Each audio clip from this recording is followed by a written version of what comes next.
Hello and welcome to the Kongversation. I'm Hyle Russell. And I'm Courtney, and I still haven't legally changed my last name after getting married, and I don't know if I will, so I am just Courtney, just like Just Andre is Just Andre. Or Alter Mentality. Or the planet Courtney. Yeah. You know what? I haven't legally changed my last name, but at this point, if I'm going to change that, I might as well change my first name as well to start with a K. Because boy howdy, I'm feeling it these days. Boy Rooldy. Welcome to the Planet Core. We have finally arrived after episode after episode of delayed gratification. We are here in the final world of Donkey Kong Bananza. Well, the final world and a little bit beyond. This episode has been a long time coming, and Courtney, you are obviously here because of the Kremling aspect of it all. But I had to ask you, you were not on the last episode. That was the geek critique, of course. And before we begin, I want to unpack all of the sights and sounds and revelations of the end of Bananza's main story, but you're going to be my partner in doing so. And to do that properly, I need to rewind a bit for you. And I would like you to share a little bit with us where you were when you learned and how you learned that Rool was in fact going to be in Bananza, and how it felt to actually see him with your own eyes for the first time. All right. Yes, I am your partner. I am the tiny little dark brown haired girl that's sitting on your shoulder. Unfortunately, I am a terrible singer, so I can't really help you out with that. But yeah, so last episode, Josh was saying that like literally everyone in the world except for you got spoiled on Rool, but I didn't. So, you know, once I saw that leaks were starting to come out in earnest, like, you know, the game had broken street date and people were getting copies of it and stuff, I just, you know, decided I wasn't going to go on YouTube for however long it took me to beat the game. I was barely going to look at social media, and I managed to avoid any actual spoilers. But so I started playing the game the Thursday night that it came out, not the Wednesday into Thursday, you know, like when it literally released. Right. Because I had to work. So the Thursday night it came out, so there were people who were already ahead of me. And I was streaming the whole thing. So I started Thursday night. I had taken Friday off of work, so I played all Friday pretty much. And then I played all Saturday, and I was rushing through it moderately. I was kind of doing the seafood diet like Jeff. I would just run around and do what I felt like, but I was, you know, kind of trying to hustle and move the plot along because I really, really needed to see what was at the end of this game. So Saturday night is when I did my finale stream, and I started in the groove layer. That's where I had left off, and I was like, this has to be like round about the end of the game because Donkey Kong's in jail, Pauline is missing, like where could it really go from here? So I started that. It ended up being like an entire other full-size level in there, which I love. I love the feast layer.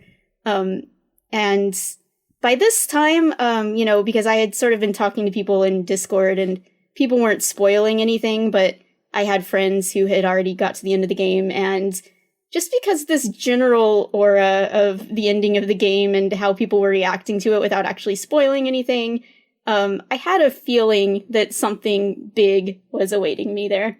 And I, you know, as I started my finale stream, if you look at the VOD of it, the first thing I say is like, welcome back, I'm going to throw up, because I was so nervous. Because I was pretty sure at that point, I didn't know, but I was pretty sure. And I was very excited, but I was also like deathly terrified of him coming back, but it being done badly, or him being retconned in some way, or something that would upset me. So I was a little scared. But then, you know, when we finally got to the Forbidden Layer, and the moment I knew for absolute certain is when you talk to that fractone that says, a long time ago, someone went in there and they never came out. And I was like, oh my god, it's happening. That's him. And so we broke through. As soon as I saw that golden hump up close, I knew what I was looking at. I saw that belly button and I was like, that's the first time I saw him with my own eyes, I guess, is seeing his tummy, and that's quite something. And then, so I was pretty much on fire mentally the entire time through this Void Kong fight and the cutscene and everything. And during the cutscene, I had my K. Rool amiibo with me, and I was just holding it.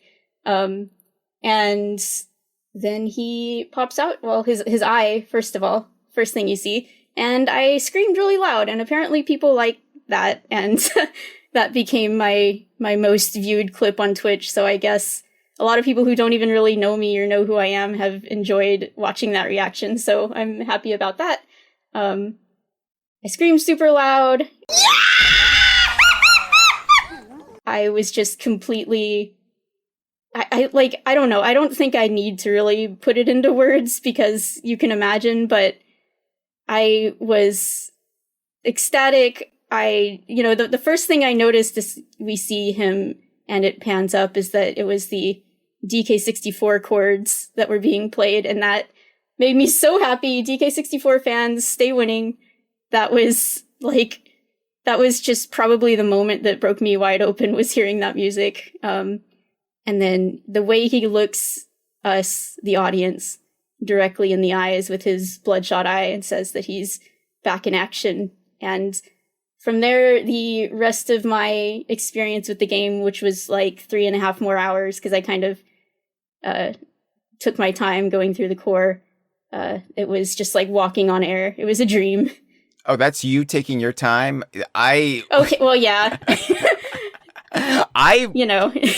I parceled out little bits of the planet core over about 5 days, I think, because inevitably what would happen is I would be greeted by this amazing moment, and then I would be satisfied and I would say, that's enough for today. And so it would be like I would subside off of each little adrenaline boost or dopamine hit, and it worked. I mean, like, I didn't need any more, because we have been so starved for so long that it would be so simple to, there's a returning enemy that we haven't seen in decades. Okay, I'm done for today. I'm just going to ride those good vibes for the next 24 hours, and then I will pick up the game again. But it was almost too much of a good thing for me. I had to space it out because I was afraid I was going to descend into a giggle fit that would end up hyperventilating me and leading to my demise before I even get to see the ending of the game. Yeah, that's pretty much my reaction to a lot of stuff, was giggle fits, was just laughing a lot, because apparently that's how I respond to extreme joy and disbelief. But Same. For me, it was just one thing after another, just, every single sublayer, it's this, and then it's this, and then, what may not have been, entirely obvious if you were watching me, because I wasn't actually grinning like a insane person the entire time, but I kept repeating it just so people knew how I was feeling inside, and I kept saying things like, I don't know if I've ever been happier while playing a video game. I don't know if I've ever been happier while streaming. It was an altered state of being, no pun intended. Yeah, I think for me, as somebody who really struggles streaming video games, I really struggle being a performer while also having to play a game. It's like it's using the same part of my brain but splitting it, and I just it takes practice. It takes a lot of practice. I do both poorly as a result. I'm not entertaining and I play terribly. So for me, especially the first time I'm playing a new DKU game, but especially a DKU game of this magnitude. I mean, there are DKU games and then there are DKU games, and this is the top of the top. This is the upper crust. This is the DKU game to end all DKU games. It is a 3D Donkey Kong game, only the second 3D Donkey Kong game, and it is the culmination of our fandom story over the last 23 years. So it's a deeply personal experience for me, which is why I'm fascinated by your experience, somebody who actually streamed their first exposure to all of this. And of course, I could not watch those streams because I was on my own spoiler embargo. I was just completely cut off from the world that I had inhabited for more than half of my life, for all of my adult life. And so it felt really weird to reconnect with everything once I had beaten the game. And it felt like plugging your phone back in and like getting all these updates installed all at once. And it was almost too much to take. But like for me, the hard part was, when K. Rool was revealed for Smash, the entire internet could explode in happiness and just draw fan art and be super joyous about it together at once. But, when you beat this game, and there's still a ton of people out there who haven't beaten it yet and don't want to be spoiled. So I'm sitting on the knowledge of something that has made me happier than anything else in a video game ever. And I'm just sitting there like, I can't publicly really post fan art yet or even really talk about it. And I was kind of waiting for you to finish, or I waited a couple months at least before I started at least talking about it publicly at all. And I was like warning people, I'm going to always use this hashtag about spoilers, so you can mute this if you want, so you don't see it. But by that time, I think most people I know had beaten it, anyone who really cared to beat it. And there were people who, when the game came out, they didn't even have a Switch 2 yet, but in the intervening 2 months bought it, and maybe bought it just for this game and did finish it. And so now it's still kind of a secret, but a little bit less of a secret. It's going to be really awkward how this is navigated. And Nintendo, I thought by now, honestly, Nintendo would have posted about him or something, or we would have Mario Kart DLC maybe, but still nothing really on their end, except that they mentioned him and they said jump on board King K. Rool's ship on their little description of the DLC. So that's pretty much it. So I wonder when Nintendo is going to break that ice themselves.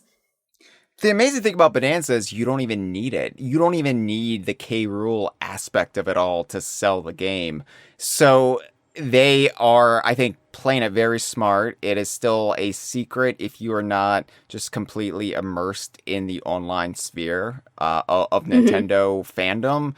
And I think that, eventually they might come around to it, but we might not even see K. Rool in a public capacity from them again until the next Donkey Kong Country game or something. So it's one of those things where, I'm curious to see how they do handle it, but I think as far as Bananza's own promotion goes, they have been doing a pretty good job not needing to resort to the big fan-pleasing secret at the end of the game.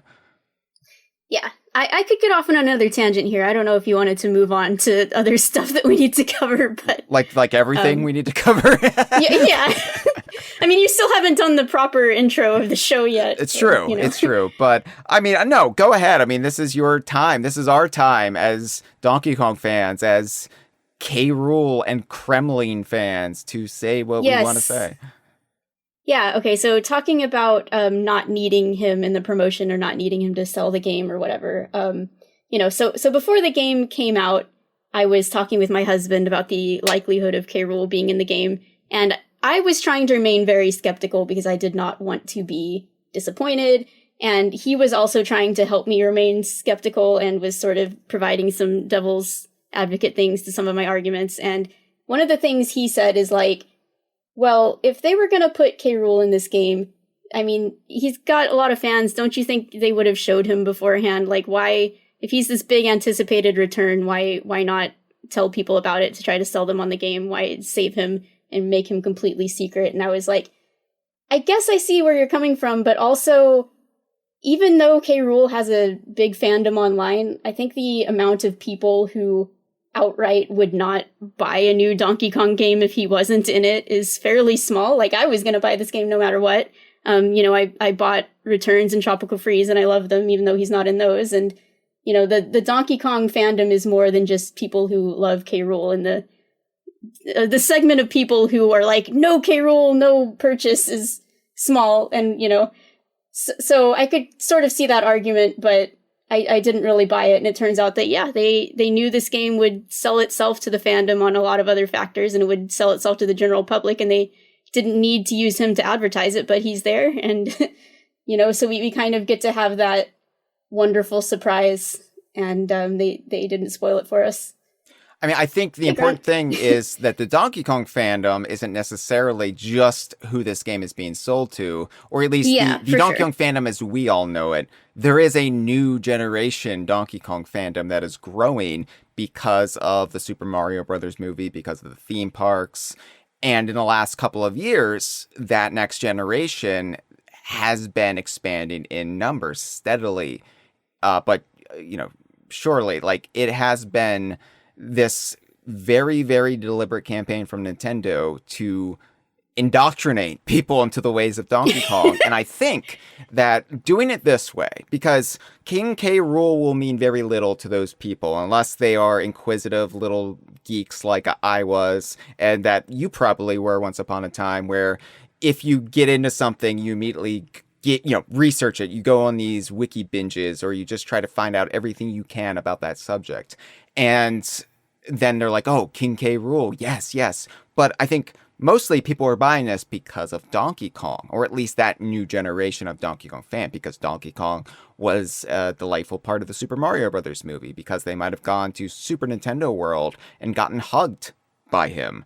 And so I think the way Bananza set about doing this, and we're going to talk about everything Bananza does with King K. Rool in this final chapter of the main story of the game, I think everything they do is a very smart and very, a very, again, deliberate, but just a very careful reintroduction of the character, where it will inevitably win over any newbie playing through this game and make them see the appeal of this villain, make them see why he is the Joker to Donkey Kong's Batman, and absolutely make them walk away getting it. And I think more than just putting him in the trailer, more than just billing Bananza as K. Rool is in the underground world trying to get the Banandium root, more than any of that, keeping it a secret, not making it part of the marketing, but making the entire climax of the game about it, is probably the best way they could have handled it. It was the most nerve-wracking way they could have handled it for a lot of fans, but ultimately it all paid off, and we have nothing to gripe about. Yeah, speaking of advertisements, though, I do want to say that the other day I got an ad for, it was just like on YouTube, like a little banner ad thing for Donkey Kong Bananza, and it said, "The big guy is back." And it was talking about Donkey Kong, of course, but I was like, yeah, he sure fucking is. The big guy is back. Yeah. I love that we still have ads for Bananza. I love that it's still being promoted. I love that. Yeah, they're trying to tell me to buy Donkey Kong Bananza. It's like, thank you, Nintendo, I will. By this point, in any past hype cycle, Nintendo would have just left it behind. I mean, it helps that it's a big internally developed game, for one, but also it's just clear that they are pushing Donkey Kong with all they can muster, and it's so heartening to see as a fan, as is so many of the things we're about to talk about in the Planet Core episode. So let's get into it. Thank you to our patrons, by the way, dkvine.com/Patreon. We launched the DK Vine Patreon in 2015. And in those 10 years, what a journey the fandom has been on. But DK Vine has remained part of it, and we were the ones who broke the story about this game existing years ago. And the fact that we were able to do that, the fact that we were able to help keep the faith, help keep that torch aflame for all corners of the fandom, be it just Donkey Kong fans, be it King K. Rool fans. The fact that we are here and that we stayed ever present, ever vital, is all thanks to our lovely patrons. So I wanted to thank all of you who have supported DK Vine at any point within the last decade. Thank you so much. And thank you to all of our patrons who have joined us for our live stream of this episode, because we live stream these for our $5 and up patrons. And we've got a full house today. Another 90s throwback that made a resurgence.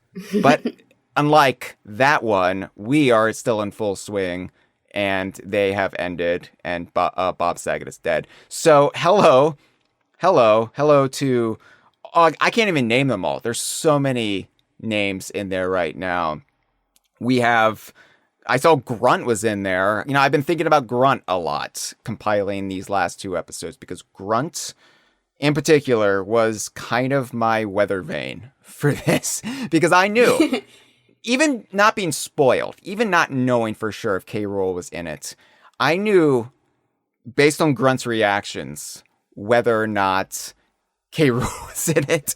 And the fact that K. Rool was in it, what was made apparent to me because Grunt was still around, was still part of our community. Grunt hadn't become a hermit in the wilderness, eschewing modern technology. So, I didn't know for sure, and I was definitely not spoiled, but I think Grunt is the one who kept me keeping faith, because Grunt was still part of our community. And we've got so many others. We got DK Vine staffers. We have co-hosts of the Kongversation, both in this Bananza lineage and upcoming. We have... I'm not even going to list them all. It's too many, but we'll be checking in with a live stream as we go. Thank you again, everyone. Now, as I said, near the top of the last episode, the Forbidden Layer episode, Sublayer 1500, with Josh Wallen, we will be taking your calls for both Forbidden Layer, the K. Rool reveal, and the subject matter for this episode, but we won't be playing them here. We'll be playing them all on the next episode of the Kongversation, just because we have already got way too many calls. We are going to be going way too long with this one, and so it just made sense to split up the episodes for everybody's sanity, for everybody's bladder, and I think that's the right call. Now, the next episode will be a special call sack covering the end of the game, everything concerning the Forbidden Layer, the K. Rool reveal, and what we're talking about today. Courtney, you are coming back for that episode. Yes. Yes, so... I'm excited. It's going to be so much fun. It is. It's going to be so much fun not to have to do show notes, Courtney. I can just compile the calls, sit back, and we will respond to each one. It's going to be easy peasy. It's going to be a lot of fun. But you can call the DK Vine hotline to get in on that episode, 1-202-630-VINE. That is 8463. If you don't like the sound of your voice, or you just can't make that phone call, you can also drop me a message on Blue Sky. We're at dkvine.com on Blue Sky. That's if you don't want to call in and you just want your message read aloud. Are you ready? Yes. Well, are you going to ask me what I'm up to these days, Hyle? Oh, yeah. What are you up to these days, Courtney? Well, I draw some pictures sometimes. So I've been doing some art for this game when I've gotten a chance. Of course, I'm also going to keep drawing things related to this game for the entire rest of my life. I look forward to it. I haven't had that much chance to do too much stuff. I did repost some of it on my Blue Sky over the past couple days just to bump it up to the top of my profile. I've got my webcomic, which is very heavily inspired by Rare games, among other things. But my stream is probably the thing, my most important thing right now. So twitch.tv/altermentality. It is October, so you know what that means. I'm going to be doing my 10th annual Ghoulies playthrough. Oh, wow. On Halloween itself. And this is interesting because this is the first time I will be playing the original Xbox version, which I finally got a copy of, and I'll be playing it on the actual Xbox instead of the Rare Replay version, so that's fun. The day after Thanksgiving, I have my annual playing Donkey Kong 64 101% in one sitting, which takes like 16 hours. Are you going to say something? No, I'm just laughing I'm just laughing between that and Grab by the Ghoulies. I'm like, yep, makes sense to me. Yeah, actually, the funny thing is I never bought a like physical Xbox copy of Ghoulies because I never wanted to just buy one from eBay or something. I always wanted to find one in a game store out in the wild, and every used game store I ever go to, they never have Grabbed by the Ghoulies. And then over the summer, I finally found one, and it's extremely funny because it has a fucking massive sticker that says like the Microsoft employee store on it, like right in the middle, and it covers up Cooper's face entirely, like Mike Wazowski from Monsters Inc. So poor that's very Cooper. funny to me. Poor Cooper. Yeah, he deserves it. It's all right. I'm excited. I'm excited to go back and revisit Ghoulies and see how it connects to Donkey Kong Bananza. I'm sure there's many ways, a multitude of ways we can connect the events of both games. Yeah, and then the very last thing I want to talk about is a little surprise that I have not talked about before now to most people. A few people know about it, but sometime in late November, I'm not exactly sure when I'm going to start this, but roughly coinciding with the 30th birthday of my favorite game, Donkey Kong Country 2, I am starting a new project on my stream called the Kremling Krew, and it is going to be playing every single game, including remakes, that has Kremlings in it. And that will not just include K. Rool, but like, I think it's Mario Party 5 that has random claptraps in it. Mario Power Tennis has the claptraps and the critters. So every single game out there that has a Kremling in it, I will be playing, and some of them will be new to me. All of the actual Donkey Kong series games I have played already, but there's like a few Mario spin-offs and stuff that will be new to me. And I haven't played some of them very much. Like, I've only ever played Barrel Blast for a few hours. It drove me absolutely insane, but this time I will be playing a lot of it, so there's that. Revisiting stuff that I'm a little less familiar with, like Jungle Climber I've only played once, and King of Swing I've only played once, so it's going to be a long-term project, but I'm looking forward to it. And it's also going to include looking at stuff like player's guides, manuals, extra comics, and novelizations and stuff like that. So basically the point is to learn even more about Kremlings than I already know and become the ultimate expert, and I'm taking all of my viewers along for the ride. Are you going to be playing Donkey Konga? I know it has like K. Rool dancing around, but I don't know if I don't want to, like, I don't have the bongos. Last time I played Jungle Beat. I had to borrow them from Jim, friend of the Kongversation. And I don't have any bongos of my own. I don't know if I want to have to touch those just because there's like K. Rool dancing.gif, but I'll think about it. If my viewers really want it, I might do it. To be fair, there's also claptraps in the game. Yeah, all right. We'll see. Are you we'll see how I'm feeling mentally by the time I get there. Are you going to be playing Donkey Kong Country Barrel Maze? Yeah, I can do that. That's fine. Okay, because it has the Kremling remote control barrels in it, and it also has Neckies, part of the Kremling Krew. So, just putting that out Andre, there.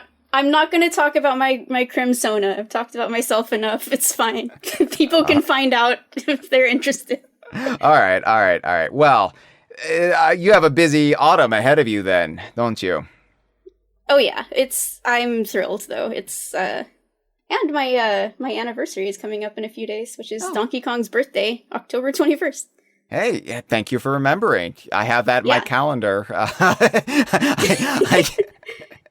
I will generally forget my own parents' birthdays, but I will always remember my true daddy's. D.O.B. And yes, for more on that, if you want to learn how we deciphered Donkey Kong's actual date of birth, I did a video about it last October. So go look at that on our YouTube channel. It's a DKU lore tour. When is Donkey Kong's birthday? It's scientifically sound. I did the math. And also, we studied the stars, we studied the heavens. We did, yes. Also, happy anniversary. It's funny because Freezer is getting married this weekend, and Freezer is in our live stream chat right now. So I'm like, Freezer, what are you doing? To be fair, I think I was also like goofing off up until the very day of my wedding, you know? I did record a conversation for my bachelor party, so I guess I'm not one to talk. Anyway, here we go.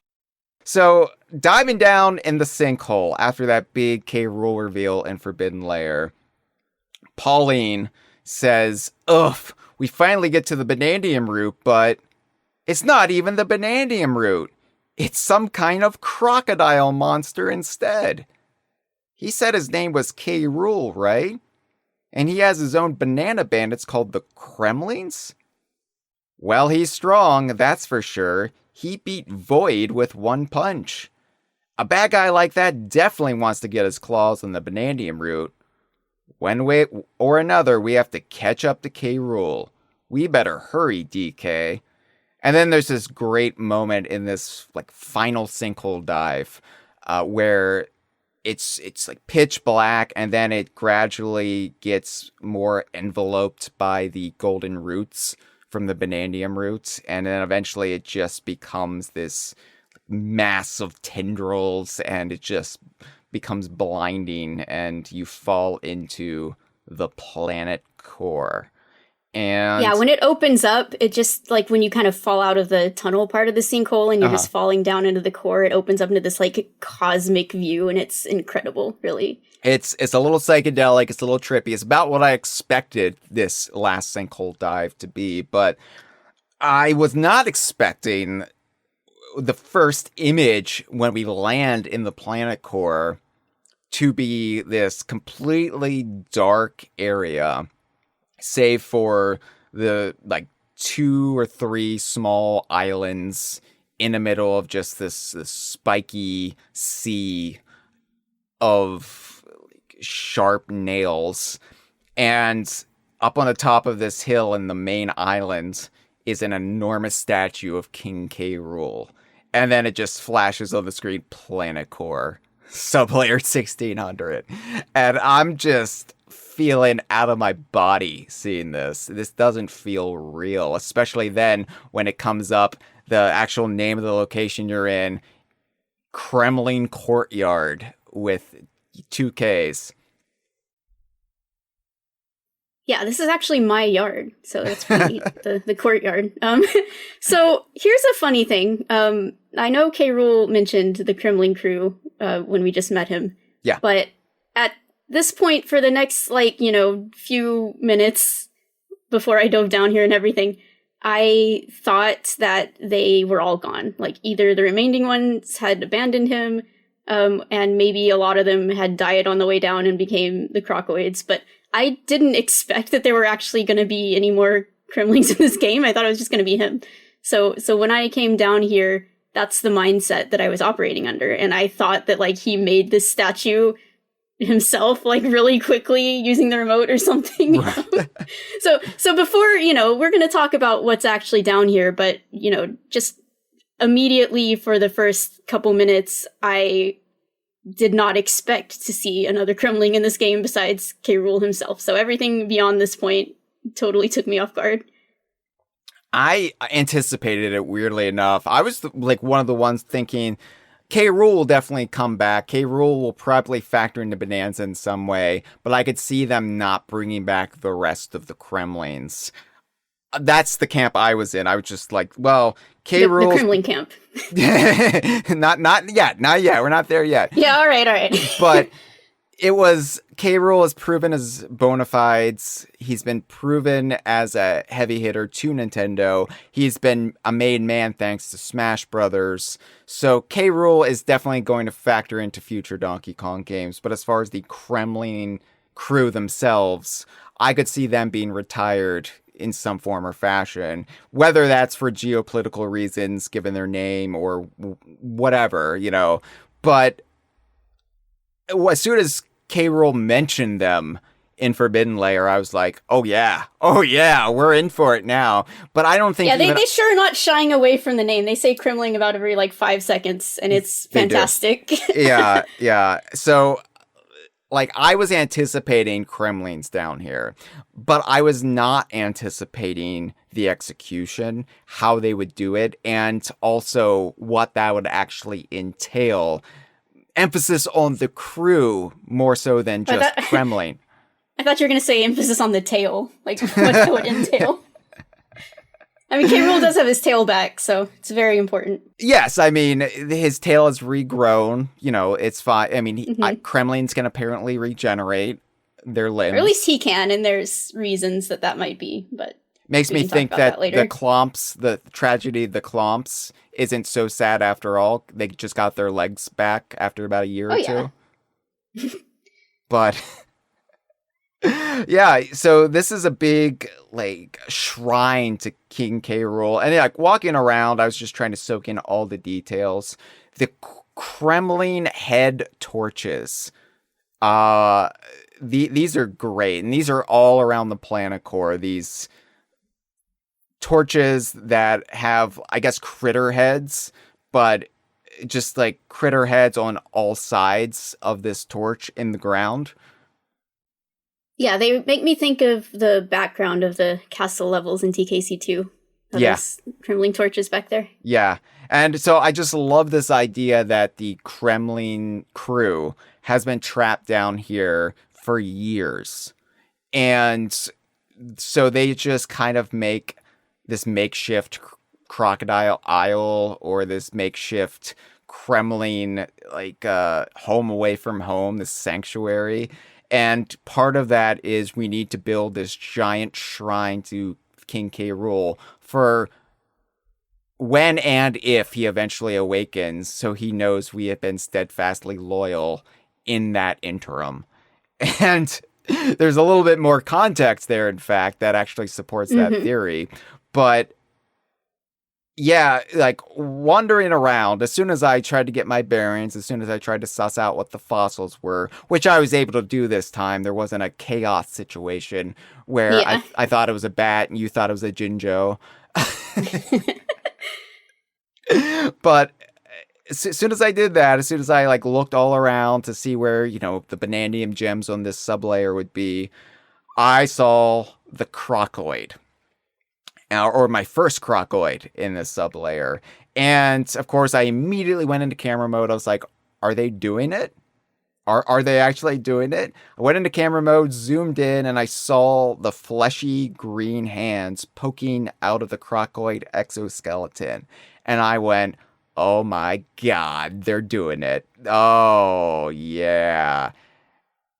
Critters are Crocoids in Planet Core. I mean, technically, living critters are Crocoids because technically all Crocoids have been critters, just the deceased bones of critters up until this point. Yes, and I was listening to some of the earliest conversations about this game, and I was, I had already beaten the game by that point, and I was delighted to hear you say, like, these are humanoid crocodile skeletons, so whether or not they are officially Kremlings and the game ever acknowledges that, we're going to say that they're Kremlings, like that's what they are in the context of this universe. But no, they are Kremlings, they were always Kremlings. And it's also funny to me that every time you talk about the ambient wildlife in each layer, like the little moles and birds and whatnot, you're always like, there's critters. I like looking at all the critters. Well, you know what critters we got down here? It's goddamn critters. Yeah.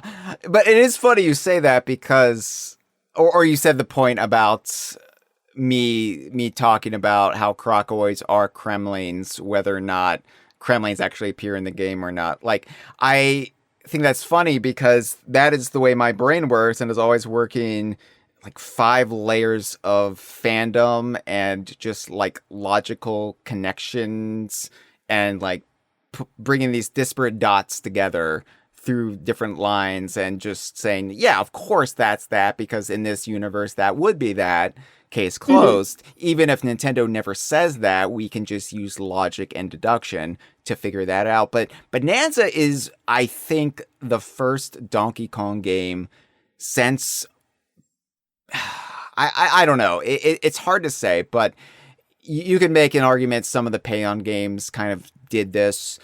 I'm thinking things like K Cruiser 3 and K Cruiser 4. But I think that Bonanza is really, I feel like, the first Donkey Kong game since Rare that meets your expectations. And before you can even make that fandom logic jump, it says, no, that is that.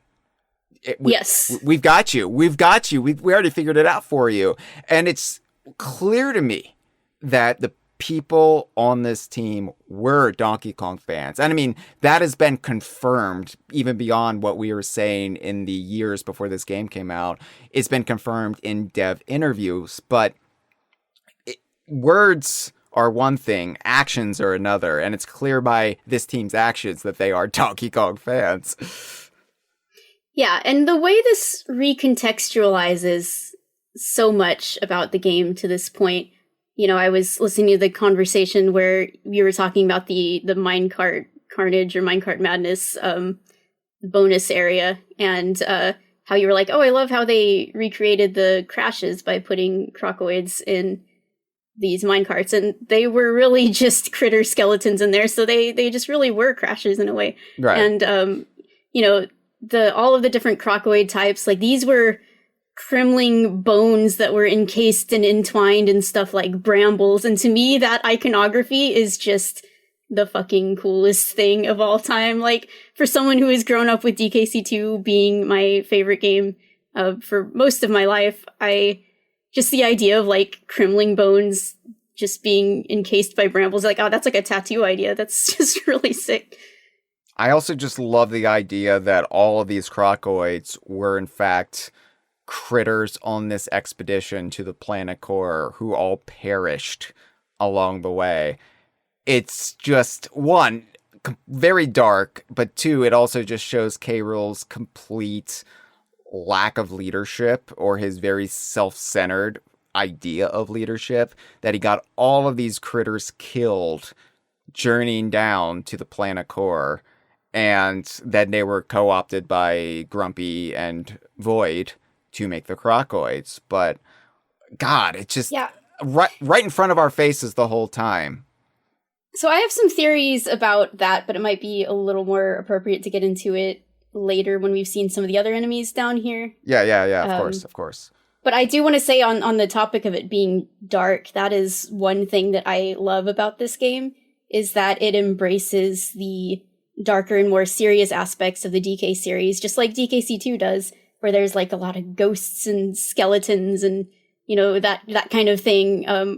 So this entire time, Donkey Kong has been fighting the bones of his fallen nemesis, of his fallen rival species. Like, that is so badass, and I love that this game doesn't shy away from what sets Donkey Kong apart from, say, the Mario series, where it can be a little darker, it can be a little more serious, it can confront things like death a little more readily.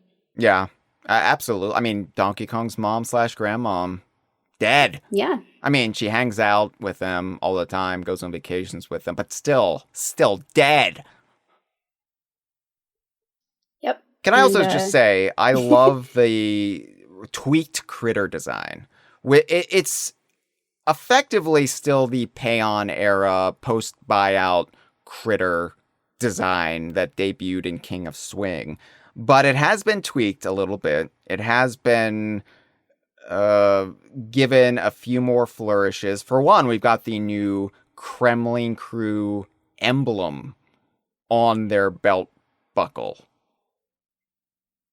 Yes, I have a lot of thoughts about this emblem, but I have a place I want to bring it up later. Sure. I will just say, I do like this emblem. It's nice to have something to identify the Kremling Krew versus the piratical sub-faction of the Kremling Krew. Yes, precisely. While still kind of having a bit of homage to that. I mean, it's still kind of like a skull shape. And of course, on the Payon design, there were skulls used on Critter and, you know, accompanying baddies. iconography, but it was just a generic skull. And this is very much more stylized. It's very much more Kremling than those skulls. So, which I think those skulls were inspired by the back of the Critters jackets in DK64, which actually was Crunch's jacket in Diddy Kong Racing. So it's just amazing, the trajectory of all of this. And why is there a skull? Oh, because of that, because of that, because of that. But I really like this new emblem. I really like the fact that Critters seem to have a steroid gut a little bit. Like, they're still lanky, not lanky like the orangutan, but lanky as far as Kremling proportions go. But they've kind of got like the gut that a lot of like guys get if they take like HGH or something, and they're kind of fit, but then they get this big rotund belly that kind of sticks out, but it's not like just like fat. It's just like this lump underneath their nipples, and Critters have that now, and I like that touch. Yeah, so I was never super fond of the Payon critter design that kind of stabilized into their design for a while. I thought it was just a little bit boring. But I think it really works here for a number of reasons, and I see why they kept with it just out of momentum and stuff. But I think since most of the focus is on them being all armored up in crocoid form, it makes sense for them to not be wearing much armor or anything underneath it. Like, they don't have their shoulder armor from DKC or anything like that, because their armor is the crocoid shell. So they're a little more naked underneath, except for their pants. That makes sense. And they are so swole in this game. Like, they're so muscular, and the Critters were always, I mean, they were more muscular in the Payon design, but before that, they were pretty shrimpy. They were slender, almost serpentine in the original DKC.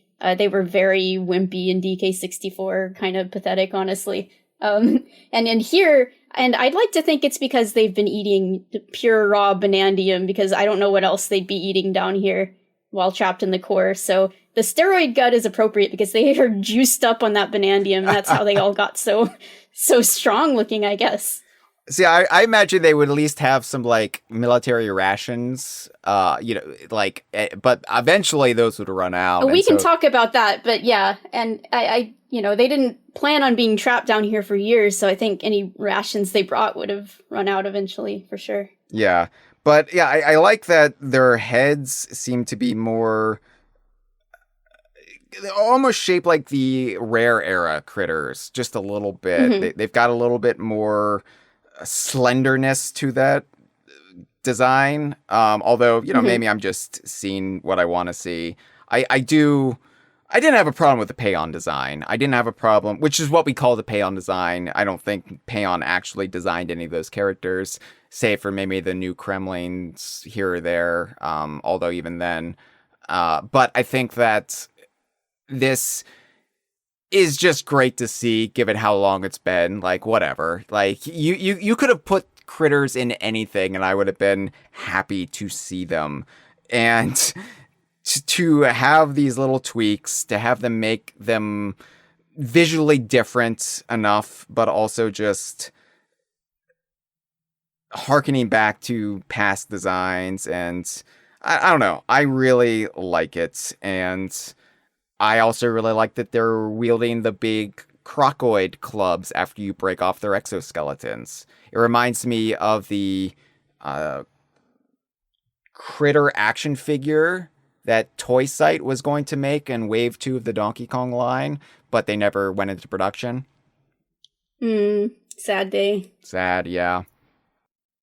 But yeah, don't get me wrong. I love them. Like I said, I always thought this design was like a little boring, but the way they look so good in this game really won me over to it. They look amazing and perfect. And what's really funny is I like if you like break a crocoid critter break the crocoid shell halfway open, and you can just like see their little heads poking out. It kind of reminds me of like the DKC map screen, how it'll just be their heads. Like, I love that. I definitely tried to break that shell in every configuration I could, just to see how they would look sticking out of it.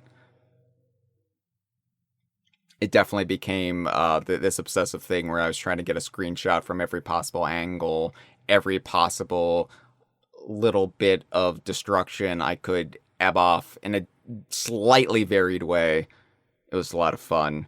But I also love that when you first reveal one, Pauline says, "It's a crocodile. Is this the Kremling Krew?" Which is so weird to hear coming out of Pauline's mouth.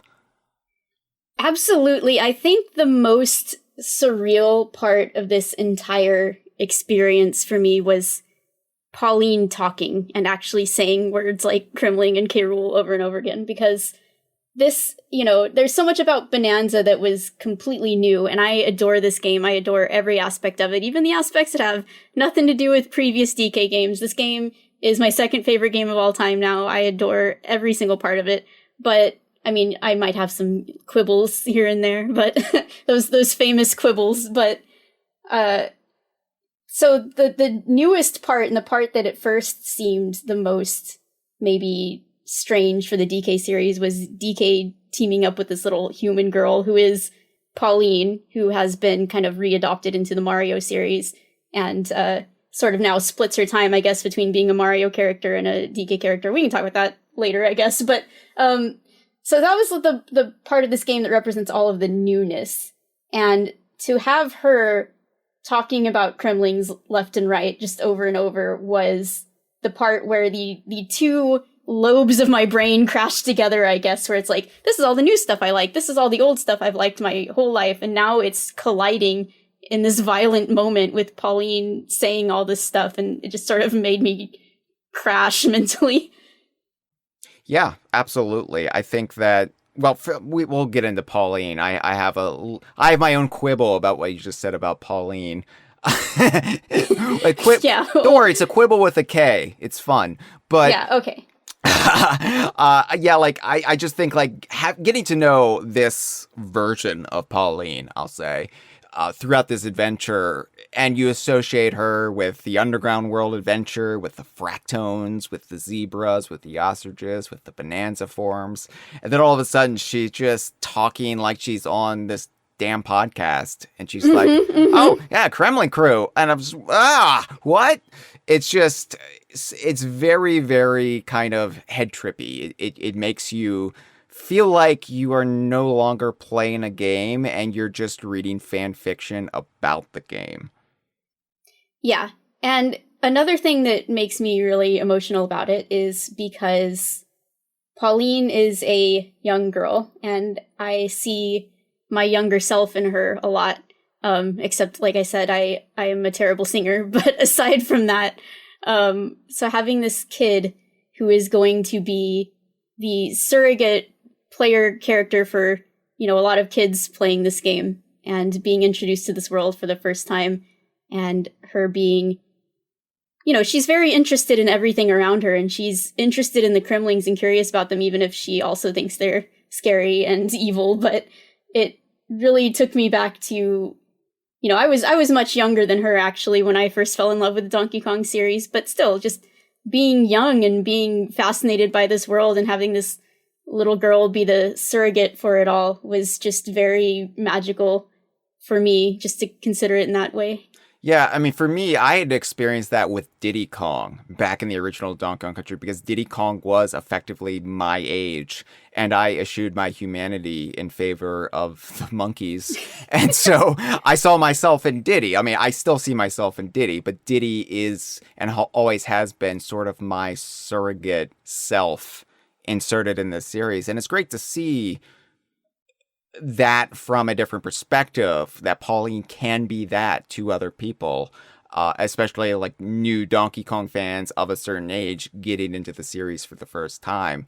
And I said on the last episode, I completely get why Pauline makes this a different story, why you couldn't just pair Donkey Kong with Diddy Kong. Like, I think all of us wanted day one when they announced Bananza and showed the trailer. No, this makes sense. This is the way to do it. And of course, you're not really going to understand that until you play the game. But yeah, I'm so happy with everything Pauline brought to this story. Mm-hmm. let's talk some more about the critters. Yeah. Before we talk about defeating them, which I know people are going to want to hear about, there is something about the critter crocoids that I did not notice until last night when I was running around the core trying to do some last-minute observations. And I want to know if you noticed this about them. I have no idea what you're talking about. All right, there is a difference between what the crocoids look like when they're critters versus when they are skeletons. And I'm not just talking about their hands and their feetsies poking out, but with the stone part themselves. Oh. So their eyes. At first, I noticed that their eyes were like glowing, and their pupils are glowing yellow or gold. And I was like, oh, the other crocoids don't really do that. Is this to denote that they're alive? Like there's something actually alive in there, and that's why their eyes are glowing. But then I look closer, and if you look at their eyes, most crocoids' eyes are entirely gold. They're just gold with like a little divot in the middle. They kind of look like K. Rool's belly in that way. So the regular skeletal crocoids just have completely golden eyes. You look at the critter crocoids, their pupils glow, and around the edges of their eyes, which are darker, like a darker stone material or something, there are a lot of cracks that also glow golden, and they also resemble K. Rool's bloodshot eye.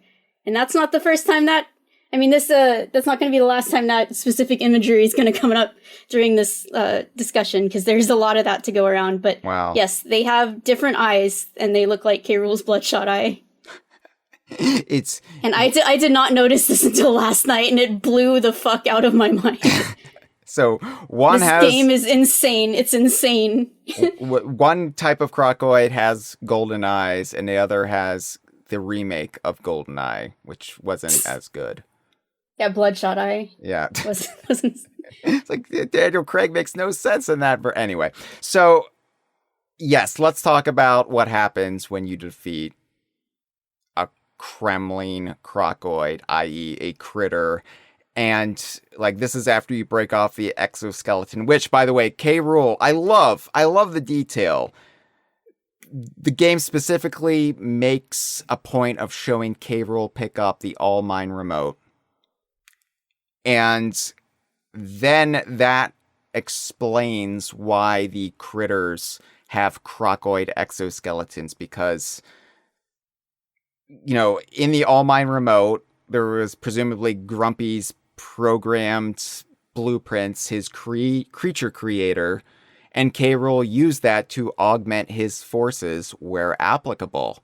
So he's like, oh, critters, you become crocoids. And he just zapped the shell on them with the All Mine remote using terrain nearby. And oh my God, like, that's so brilliant.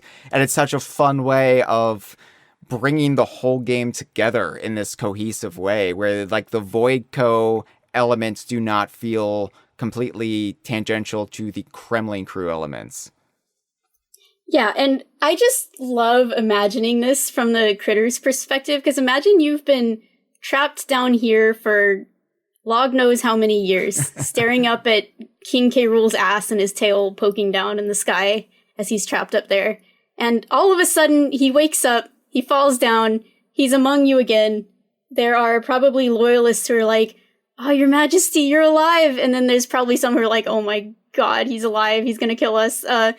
But he just runs by, and he has this remote, and he's just like pounding this remote with his claw, and everybody just gets turned into rocks. You're just standing there, and this like suffocating shell of rock envelops you. You have no idea what's going on. You're like, well, I guess this is what he wants for us now. Okay, I'm a rock.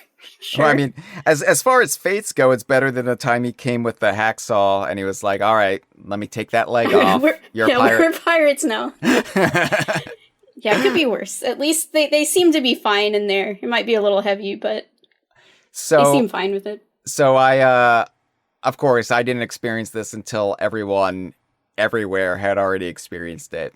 But when I first defeated a critter down here, Sans Shell, I mean, I just took him out, and I heard, oh, I had to stop playing immediately. That was enough for the day. I was on cloud nine. I floated down the stairs. I got myself a celebratory beverage, and I floated back, and I started messaging everyone I knew who would care. I said something in our spoiler chat in the DK Vine Inner Circle. I sent a message to you. I think it was just, they made the noise. Yes, I was delighted to get that message. I remember I sent a message to Daly, a few other people, but I was just, out of all the things I could have expected, the fact that they would reuse that sound effect shows just how much they get it. They get it. Yeah. So in my experience, just the people I've seen play this finale, everyone has about as strong of a reaction to hearing this noise as they do to seeing K. Rool's eye pop open and seeing him wake up. Like, it is about as equally strong of a reaction. And for me, when I heard this, I also screamed again, and I laughed, and I lost it so hard I had to put my head down on my desk for a few seconds and just recover myself. Just for the record, we are rational, well-adjusted people. We are not... No, I'm not. I don't know. No, you are. Thank you. The thing everybody has to realize is, yes, from the outside perspective, caring about such a thing might seem pathetic and like maladjusted, but you have to understand that Donkey Kong fandom, as opposed to almost every other fandom that has existed in perpetuity for several decades, we have been criminally underserved when it comes to much of anything. We've been criminally underserved, especially. It's like most other video game series that run this long, they have... It's not even considered fan service. It's just part of the series. And so to even have a moment where it could be considered conceivable, where it can be considered possible that these classic mooks, these classic goons from the original games can make a sound effect, for that to be considered a win might seem laughable, but not to us. And that it was such a huge underground, I mean, underground in the sense of, hush hush, but underground celebration. Whenever any of us heard this noise, I think it's something that only Donkey Kong fans can understand and appreciate. Yeah, but I mean, I want you to know that it's not just us, like, extremely dedicated freaks, because I was listening to a bunch of the music from this part of the game over the past couple days, and I was looking at it on YouTube. And for the Kremling Courtyard music, if you scroll down on the video I was watching, it's just people talking about this. Like, all the comments pretty much are just like, well, there are various interpretations of how you spell this noise, of course. And this noise is untranscribable. There's no real good way to spell it. It's just it transcends written language, I think. But people were so and I mean, it's so iconic. Like, the sound design of the DKC series is unforgettable, and it sticks with people, and people remember it. People grow up, and there were probably countless people who didn't become super online Donkey Kong fans that had all these noises as like inside jokes with their family that they played the games with, and because they're just that good and that funny. And yeah. There's been memes about it even, after this. You might have not seen it, but after this game came out, there was like a little burst of people making memes with this noise because it brought it back to the forefront. But I can't really do it because I don't have a deep enough voice, but I'm more of a claptrap ow person. Right. I like the idea that this was a in-joke in families. Like, a little kid would be cartwheeling into dad, and dad would make the noise. Yeah.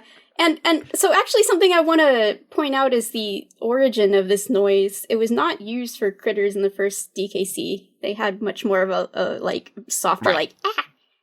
And I don't know if it was this exact noise, but when you jump on K. Rool himself, he definitely makes a very similar noise. But I think this is mostly what I associate with DKC 2, because it was used for the clumps there, and I think Canon also uses it. But Yeah, even Clump in the first game, he has a similar noise, but it's not quite the same. He's got a little more of that, like, southern twang to it. He's like, ow! Like, but, yeah, so a lot of people think of this as being, like, the critter noise, but it's really more like the Clump noise. It is, but Clumps are critters, so it doesn't really matter. I know, but it's kind of interesting that it sort of took off in DKC2, I guess. I think it just became apparent that the noise was so good that they decided to spam it for DKC2. And, I mean, and it just became widespread. And, yeah, I mean, it became such a,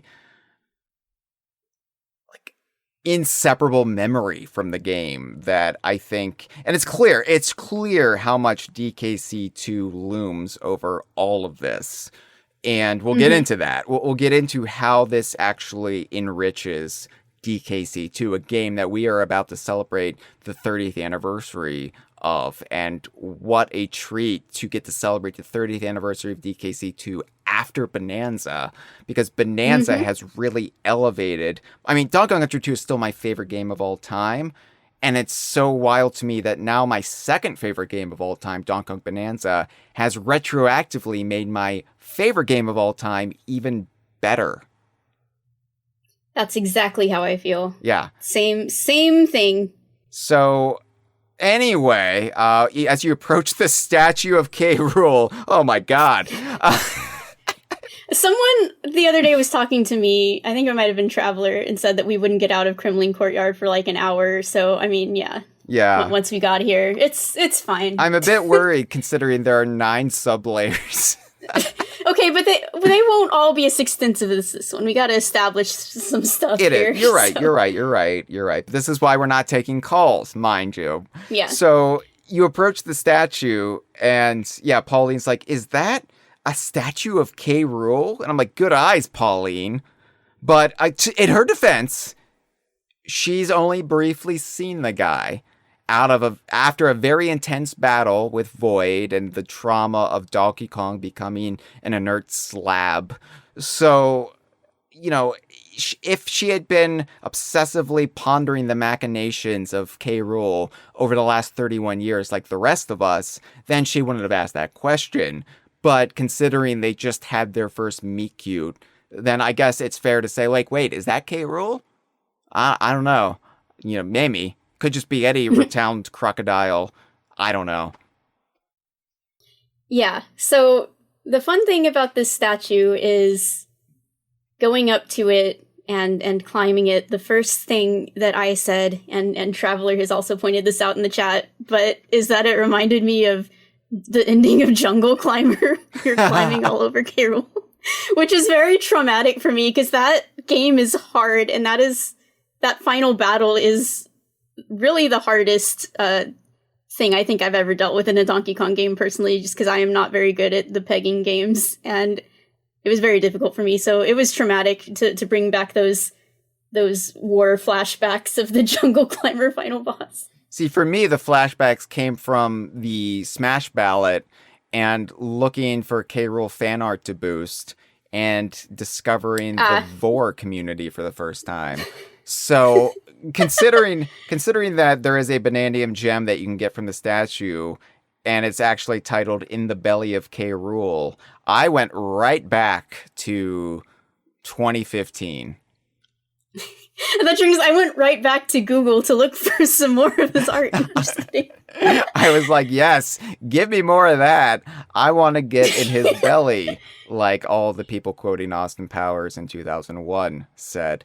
But yeah, the statue is great, and I love that you walk up to a fractone. There are fractones even in the Kremling Courtyard, and there's a fractone that speaks in a very halted form of language, as most of the fractones will in the planet core. And they say, hello, we have not used speech in a long time. You sang. The Banandium root is awake again. Thank you. I don't know what accent these fractones would have. I would imagine it would be something very alien, very unnatural, just because speaking language is not their forte. But yeah, They sound exactly like the flower pots from Banjo-Kazooie, because he went... But imagine the thank you from that, but just stretched out to the entire thing that the Fractone said. You will find it up ahead. And then you cut to a nice panning shot of the statue, and they say, but someone scary is heading there as well. He looked like that statue. The Banandium root is in danger. Hurry. Must hurry. And by that, I took them to mean play through this at your leisure over 5 days, stopping every time something strikes your fancy. So I didn't really get the whole rush of the thing, but yeah. Well, it is funny because we're supposed to be chasing K. Rool, but there are getaways along the way, so you can take a little nap, and we can talk about that. But yes, we will. It's funny that it is tense, like, oh, you really got to catch up to him, but then the game's like, you take a nap. You should take a nap. I love the detail of all of the critters standing around the statue in apparent worship of it. Yes, and they're kind of doing a little shake. They must have heard the Elephant Bananza song coming down from above. Well, I also shaking like their body. I also like maybe the implication that K. Rool came with the All Mine remote, augmented them, like gave them this boost, and they're like, oh, glory to K. Rool. Maybe both out of gratitude, but also some out of fear, just knowing K. Rool's back. Like, we are sufficiently subservient to you, O King. Yes. And maybe they're shaking around because they're trying to stay limber in there and get used to their new stony coverings. Right. It probably cut off circulation, pins and needles and all that, But yeah, you go up to them and you can just fight all of them, and they'll all attack you if you get close. So it was just a very, like, it's not intense by this point in the game because you're used to dealing with crocoids. It's not like it was back in Ingot Isle, and by this point you have all the Bananza forms and you could just make quick work of them. But yeah, it was just, oh god, a wave of critter crocoids, and then I explored the statue. You better believe I counted the toes on the statue, because this was important to me, considering Donkey Kong 64 infamously botched the number of toes when you go into K. Rool's shoe in the final boss fight. And this statue does not have any prosthetic boxing toes. It's just the right amount. Yeah, when I did clamber up there next to his foot before I started climbing the statue, I was like, epic DK64 reference, DK64... DK64 fans stay winning again. But yeah, he did not have his, it's not a prosthetic boxing toe because he is a mad scientist. So it's a real genetically engineered, temporarily grown, authentic organic toe that he grew, and then that he just had to amputate later. He's also a master of robotics, so it could have just been... It could have been true, but he has a lot of flexibility in those toes, so...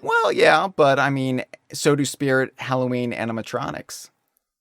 True. So, the toe debate stays open. I like to think it's organic, but... If there's one thing we love arguing about in this fandom, it's feet.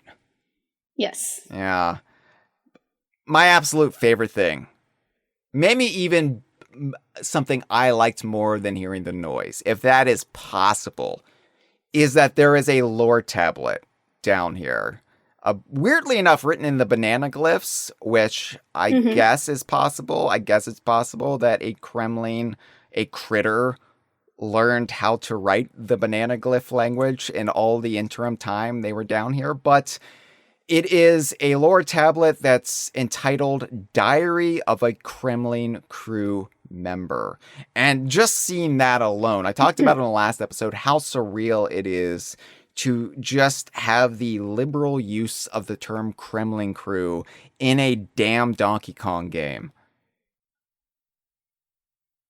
Yeah, and so there's a number. I don't know if you want to read this first or if we can just start talking about it. But I would like to read it first. Let's just read through the whole thing. and then we can break it down. All right. Would you like to read it? Oh, sure. Just imagine the Kremling writing this was like a very small cutlass or something, since that's the best I can do. All right. We've been stuck here for ages. The memory of that day still sends a shiver through me cold-blooded bones. We didn't hesitate when ordered to jump down that final sinkhole. Problem was, King K. Rool was seized behind us by the Banandium root, and in its grip he plugged the hole. I'm afeard, me. Terrible afeard of what punishments are in store for us when the dread King K. Rool is free once again. So good. It's so good. And I expected so many things. By the time I got here, got to the Kremling courtyard, saw the crocoid critters, I was just over the punched moon, as I like to say. But one thing I did not expect was them paying tribute to the pirate aspects of the Kremling Krew. Yeah, this is delightful to know that even when the Kremlings aren't necessarily obviously visually pirates, they are still pirates at heart, and a lot of them anyway. I mean, some of them are probably not, but some of these critters down here, even if they aren't, if they don't have peg legs, they are still pirates by their nature, and this is how they talk. Like, I love the acknowledgement that the whole pirate thing they were doing in DKC2 is very integral to who the Kremlings are. It wasn't just a temporary LARP or anything.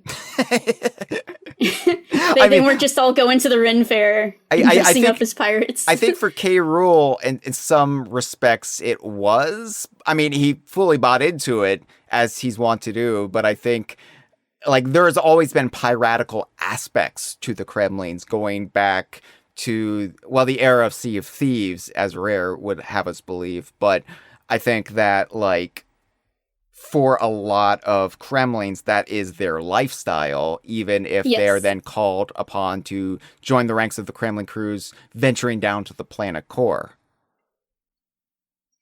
And they're, so Cam in the chat is pointing out that Kremlings have been given kind of inconsistent speech patterns over the years, and in the DKC manual and some other materials Rare did, at least the critters were shown to speak in a hissing manner. They did the snake-like thing with their S's. Yes. But this is definitely a lot better, I think. I just like them speaking like pirates. And I just love the vernacular. I think, it's the Noipoi said, "I'm afeard me" has become part of my daily vernacular. Same. I love afeard so much. I'm afeard me has been living rent-free in my head since I read it. I have a whole comic. My webcomic is about pirates, and so basically the whole thing is written in pirate speak, but I have never used afeard, and now I'm trying to work it in before the end of the story. I'm going to put it in there somewhere. Yeah. Afeard. So this is just great. And it also shows, and I think this is important, it also shows something that Donkey Kong Country 2 introduced us to, that even the Kremlings ostensibly loyal to and serving K. Rool don't necessarily like K. Rool. They fear him more than they respect him. Yeah, and this game, as we're going to talk about more and more, and as you alluded to earlier, does such a good job at setting up the Kremlings and K. Rool for new players. And something that a lot of people I've seen immediately jump on is, say, the difference between K. Rool and Bowser, where Bowser in most Mario games for a really long time, going back like to SMRPG on the SNES, has been shown to mostly be a leader that, although he's evil, most of his troops like genuinely like him, and he treats them pretty well. And, he might be a little mean to them sometimes, but most of his, like, Koopas and Goombas and stuff are actually loyal to him and like him and respect him, because he does treat them pretty well as far as, like, an evil boss goes. And this is not the case with K. Rool. Most of the Kremlings seem to be afraid of him, and they follow him for their own reasons, but Some of them because they'd be afraid not to, I guess. And some of them maybe because they think maybe this time he's going to actually get it right and do something that will benefit all of us. But this lore tablet just sets up so much, and it really harkens back to what we learned from talking to Klubba in DKC2. Yeah.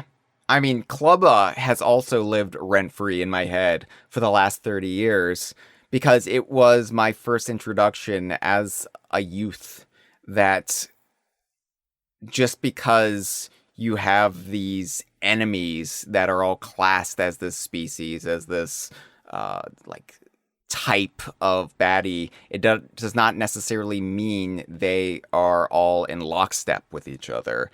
And it was an important nuance to kind of learn in my own growth as a human being and my own deepening philosophical perspectives. And so, like, I love Klubba. And so, like, Klubba is probably my favorite Kremling character. Well, I don't know, Crunch is up there as well. Even though everybody hates to play as him, I really like the character of Crunch. But after K. Rool, I really like Klubba and Crunch, depending on which day you ask me, as my second favorite. And so, to get a little bit of that in this lore tablet, I was probably like rolling around on my bed, right? Like a dog rolls around when they're really like giddy, or they're rolling around in like shit. That is how I felt. That was the landfill layer. We're past that now. I was like a dog rolling around in wild animal shit, just coating it all over me so I could smell for days. Yeah, and I feel the exact same way about Klubba. Like, meeting him and talking to him as a kid really just changed my brain chemistry and how I thought about the baddies of video games long before I played, like, Paper Mario, which does things like, oh, we've got a whole village of friendly Goombas and Koopas and stuff. But I was already thinking along those lines, like, just because something is an enemy in a video game doesn't mean that they are all out to get you or that they're all evil. Like, they are individuals and they have their own complex feelings towards the leader that they serve and why they're doing it. And Klubba is sort of the person that got all of that started for me, and I love him to pieces, and I hope he's still out there doing okay. We might even see him again someday at this point, who knows? We might even reference him later in this episode, Courtney. Perhaps. I think that for me, and people in the chat are talking about this, Skips and Bayan the Bear, Traveler of the Stars, they're all talking about it. So I'm gonna like help further make this point. K. Rool is a fucking bastard in this game, and he's so messed up. He is not Bowser. All the worries that we might have had going back, like, as jubilant as it was to get King K. Rool back into Super Smash Bros. Ultimate and having him be so prominent in the public psyche again, or really more than he ever was outside of Donkey Kong fandom. But, you know, the day we saw the Banjo and Kazooie reveal for Super Smash Bros. Ultimate, E3 2019, that Nintendo Direct, what a day for the fandom, especially the larger DKU fandom, the rare side of the Donkey Kong fandom, expanding outwards from Diddy Kong Racing. And, you know, we were all so giddy. Go back and watch our reaction video. It's one of the few times you can see my immediate reaction to something happening because I consented to have my likeness recorded. But I was so happy. But then, you know, after the fact, people have these chats about that trailer and they're thinking, well, you know, K. Rool just shown lounging around with Donkey and Diddy. Are they softening K. Rool? Are they turning him into a Bowser-like figure where he has this empathetic side, where he has a bit of a heart? Or, like, to bring it back to the first K. Rool trailer, King Dedede, you know, where he's just not much of a villain. He's more of an antagonist, but he's not necessarily this completely evil fellow. And no, Bananza really pushes it over the line for me. K. Rool is irredeemable. K. Rool just sucks. And it's so appropriate that we were recording this, Courtney, on the day of the No Kings protest, because I'm thinking, like, yeah, no kings but K. Rool, because he's such a good villain, but he also exemplifies every reason you would not want to be ruled by a king.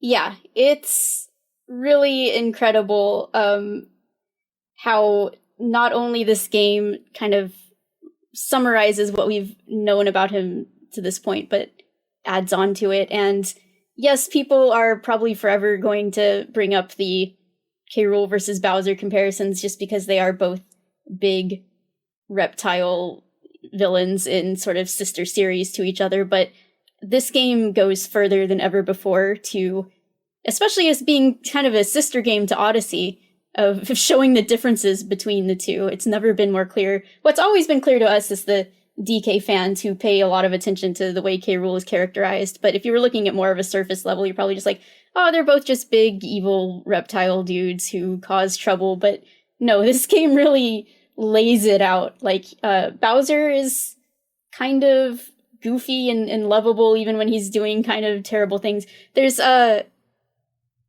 is something that I thought of a while back, which sort of for me summarizes the difference in their two characters. And this is a vast oversimplification, but it's something that I think you can kind of point to, which is that Bowser wants things he doesn't have, and K. Rool doesn't want other people to have things. That's right. Sort of the, like, Bowser is selfish. He's like, I want Peach, and I want all of this cool stuff to make myself cooler and my castle cooler and all this. And K. Rool is like, I want people to suffer. It lives up to his name. It's in his name. Yeah, and K. Rool is motivated a lot of the time by spite, by, revenge, in a way that Bowser never really is. And I really respect the integrity of the character of K. Rool and how he's managed to remain threatening and imposing. Still really fun as a character. It's not like he is just so depressingly evil that he just brings you down, but he's so unendearing that he becomes endearing. It's such a fun concept for a character, and as he has evolved throughout the games, you've just seen more and more multitudes to the character and to his motivations. And I mean, it was brought up, I think Traveler of the Stars just said it. If you really want a good example of how Nintendo views K. Rool and how they view him as just a truly evil force, his amiibo was re-released on 9/11. Yeah, we can bring that up again a little later, perhaps, because...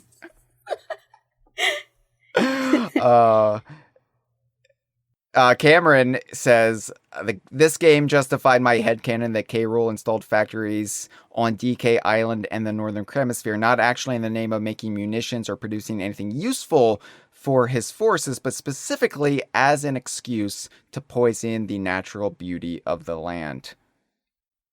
Yeah, Cameron, I remember you saying that before, where you said that K. Rool doesn't actually care what his factories produce, really, as long as they are producing pollution. Yeah, K. Rool's the kind of guy who would definitely drive a truck that has the coal rolling exhaust pipes, just to piss people off. It doesn't even bring him happiness. It just it gets him back to his neutral state of being when others are just as miserable as he is. Should we leave the Kremling courtyard behind? No, because I have one more thing I wanted to talk about. No,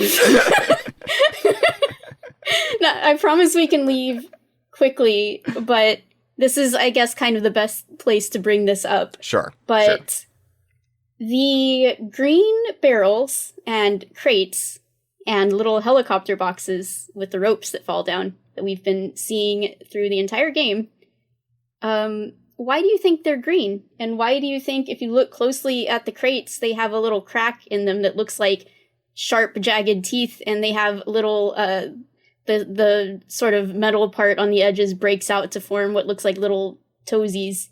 They look like crocodiles. So, do you think that all of these green crates and supplies and stuff were left behind by the Kremlings on their journey downwards? I do now, yes. All right, because this is a theory that I, happened upon in my brain, and I saw also Skip's post about it a little while back, having reached that conclusion independently. So if two people think it, then it has to be correct. But the reason that my brain set upon this was because the boxes, not only that the crates look like crocodiles, which is maybe the most obvious giveaway, but the helicopter boxes, and who is specifically obsessed with helicopters and helicopter technology. And we'll see that again a bit later, spoiler alert, but there is some more hint of helicopter technology later on that is used by K. Rool. So I just like to think, because there's more of those boxes and crates and barrels and stuff down here in the core, and if they were left by anyone but the Kremlings, how would those have gotten here? So It just makes the most sense to me that this was just yet another way that they were there among us all along. And I mean, that makes complete sense why you would have these things down in the underground world. I know they have barrel cannons down there, but it is just stuff from the surface like that wouldn't necessarily exist down here, given that they have their own infrastructure and their own materials, like wooden barrels and wooden crates. I mean, they've got Neptunite. Why would they need any of this? So, like, yeah, it does, I think, add up, especially the fact that they are green. These are Kremling barrels. I mean, think back to Donkey Kong Country 3. What did green barrels signify there? Yeah, there's probably Naka's hiding in some of these barrels. But the only thing that bothers me that would have sealed it completely, maybe a little bit too obviously, is that there are banana glyph letters written on some of these, and if they were K's, that would have been a real dead giveaway. But I couldn't really find a good reference for every single banana glyph, and I couldn't figure out what the letters. I think there's different letters on each of the things, and I think the barrels just haven't. I think it was just an A, so I don't know what the A stands for. Maybe they were just labeling them in a really basic way, like this is the A group of barrels. I don't know, but. I mean, so I don't know what it. that might tie into the question I had about the diary of a Kremling Krew member being written in the glyphs. Maybe before they went on this expedition, they actually had to bone up on the language of the underground world and then used it on their supplies, on their munitions, and all their like personal effects. Maybe they were just practicing it. They were practicing writing the alphabet on these barrels, so that's why they're all just A. They didn't get past the first letter. They gave up. Like, they gave up going to Kong College. They were like, I can't handle this. Yeah, well, especially because Kong College sank to the bottom of the ocean and then Wrinkly retired.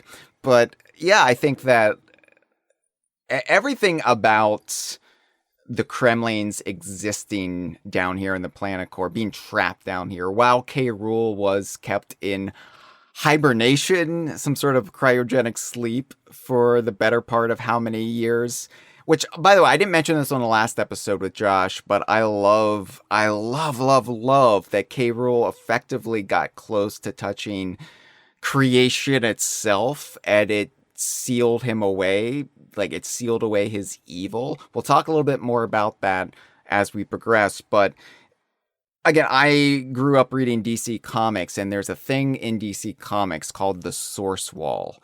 It is the wall that basically exists at the edge of the universe, and beyond it is like the God Sphere, or like a higher plane of existence, and all of these just like dastardly warlords and just scheming despots who have tried to attain this greater power, they've gotten trapped in the Source Wall. It seals them in there, and they're just frozen as these like statues for all time.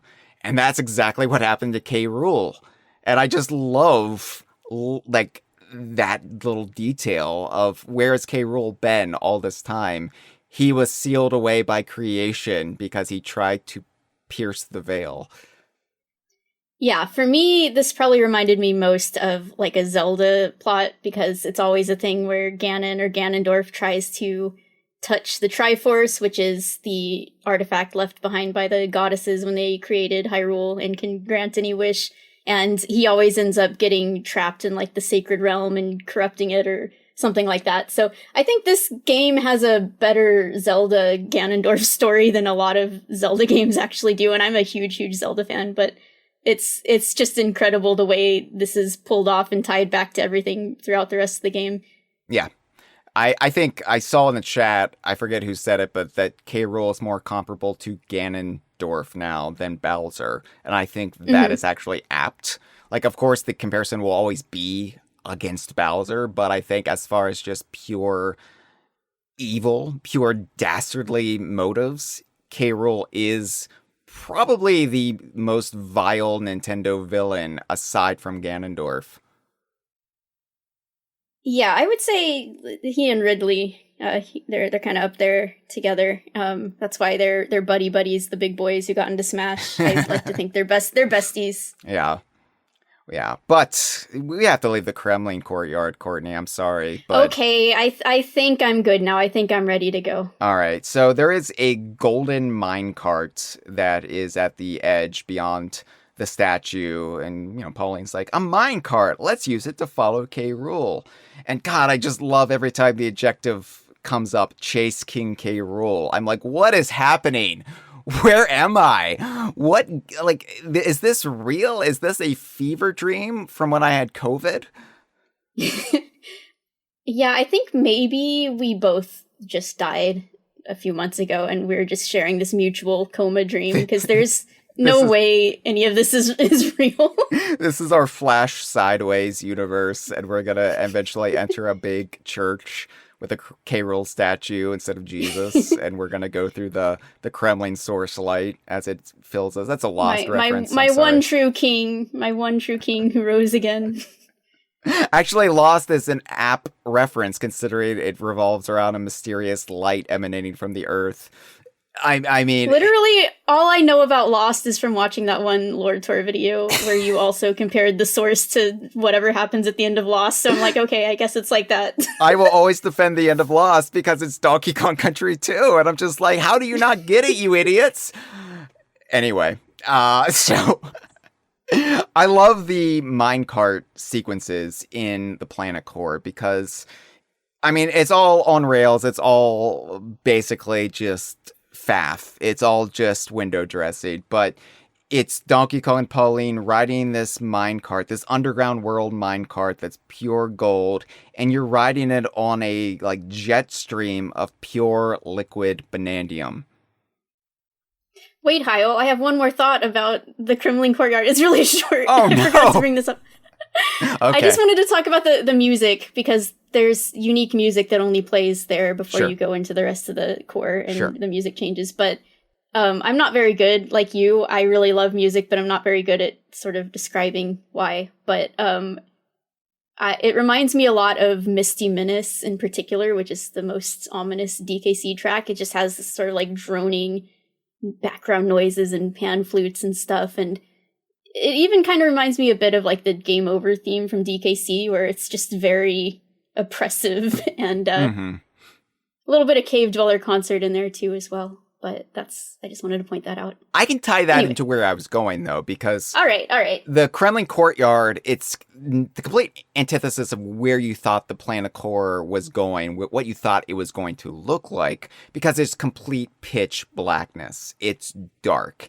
It's like a perpetual, not even nighttime. It's like devoid of all existence. It's like reality has been turned off and there is only Kremlings and this K. Rool effigy. And so that's what my brain is like. So you ride this minecart, you're on this liquid banandium stream, this piss stream. If this was Conker's Bad Fur Day, that would be what you're riding on. And you ride it down, and then you break through the darkness, and all of a sudden you are in this resplendently golden environment. And in the distance, you can see the golden roots, the banandium tendrils. And I love how this network, in silhouette, it kind of hit me. It looks like it does look like roots underneath a tree, or it looks like a fungal network underneath a forest. Just this inner... Whoa. Fungi forest? DK64 reference? And Banjo-Kazooie almost. So, yeah, it looks like this just interconnected web, this web woods, of, life. just communicating to each other, which fits into some of my theories about how this connects back to Donkey Kong Country 2 and Lost, in fact. But I'm not saying Lost is canon to this. I'm just saying they both had very similar ideas about life on Earth and how it evolved. And I saw this in silhouette, and I was like, oh, it's like the fungal network that exists underneath a forest and like allows different like plant life to communicate with each other. And this is really, really cool and exactly what I was kind of expecting as far as this heady experience underneath like the underground world. Mm-hmm. But you know, that's just me bringing way too much thought into it. It's right, just a silly monkey video game. I'm sorry. No, I love this. I hadn't considered that sort of symbology myself, so I'm just turning it over in my head. But no, I will talk about it myself as we go further on, but there is so much intentional, I believe it to be intentional anyway, symbolism going on down here and put into this game in general. Yeah. So there is nothing I would put past being intentional in this game. So yeah, it's such a well-considered game in its mythology, in how it connects backwards to past Donkey Kong games in a way that, again, it feels farcical. It feels like this isn't real. It feels like it's something you and I and a bunch of other people in the community concocted and wrote. And like I said before, Bananza is not and was never my dream Donkey Kong game. But it turns out it's the Donkey Kong game we needed all along. Yeah, and you describing it as being this fungal network is... I mean, the Donkey Kong series is a celebration of nature. Yes. And the devs of this game recognize that, and they celebrate a whole bunch of different aspects of plants and animals. And here, if you want to see it as fungus, like, I could totally believe that. It's a celebration of nature, but it's also, more importantly, a celebration of harmony with nature. Yeah. And existing alongside it, existing with it, rather than dominating it or ignoring it or shutting it off. And yeah, it's like Jeff was talking about in the Forest Layer episode, where he said this game has a lot of celebration of the common folk and blue collar workers, but it specifically points out how, like, you know, a lot of them they have this industry, but they are working hard to be mindful of the world around them and to work with it rather than just imposing themselves on it, which is the problem that the Kremlings have, and possibly the problem that the giraffes had. Yes, possibly. Every living resident of the underground world that we've seen, from the Fractones to the zebras to the ostriches, salvager monkeys, and then the elephants and snakes, they are all in harmony with their nature and using it to better and enrich their lives without taking away or depleting. Whereas, the giraffes, what happened to them, you know, we don't know. Lions, for that matter, but that is also in accordance with how the Kongs live their lives, or the bears live their lives, and maybe even to an extent, like the inhabitants of Timbers Island live their lives, but the Kremlings have always been the contrast to that. And so that is why also the Kremlings have always just been the perfect antagonist for the Kongs, in my opinion, because they are just opposed to everything that the Kongs represent, just visually and in practice. And so to then put the Kremlings down in this environment after all of this time, after everything we've seen in this game, and put them adjacent to the heart of it all, the heart of gold, if you will, then that becomes a very real and pressing threat. Yes, and there's even some new ways this game introduces or allows us to see that K. Rool and the Kremlings serve as foils and perfect foes for the Kongs, but we can touch on some of that stuff later. Yeah. Yeah. 1601. We've made it. All right. Woo! Just a little under 2 hours. We are at the second sublayer. Luckily, these sublayers are pretty short, all things considered. This is really unlike other worlds. This is more of a succession of gauntlets and trials than it is actual, like, full-fledged sublayers. So it's not like we're in dire straits here as far as timing, but Fractone Fort is the second sublayer of the planet core. And I do like that we're, expecting more Kremlings, we're expecting more madness, but instead we are reconnecting with the Fractones. And in fact, a Fractone outpost in the midst of this ongoing, long-standing Kremling invasion in the planet core. And they have built this little outpost on the second sublayer where they've holed up and they are living their lives. They're living their little rocky existences as best they can. But here's also where we're introduced to the aesthetics and atmosphere of the planet core world that the Kremling Courtyard 1600 was deprived of, that didn't actually have any of this. So you have this underlying golden glow, and then you have just the most resplendent golden roots sticking up everywhere with all these little golden sparkles too.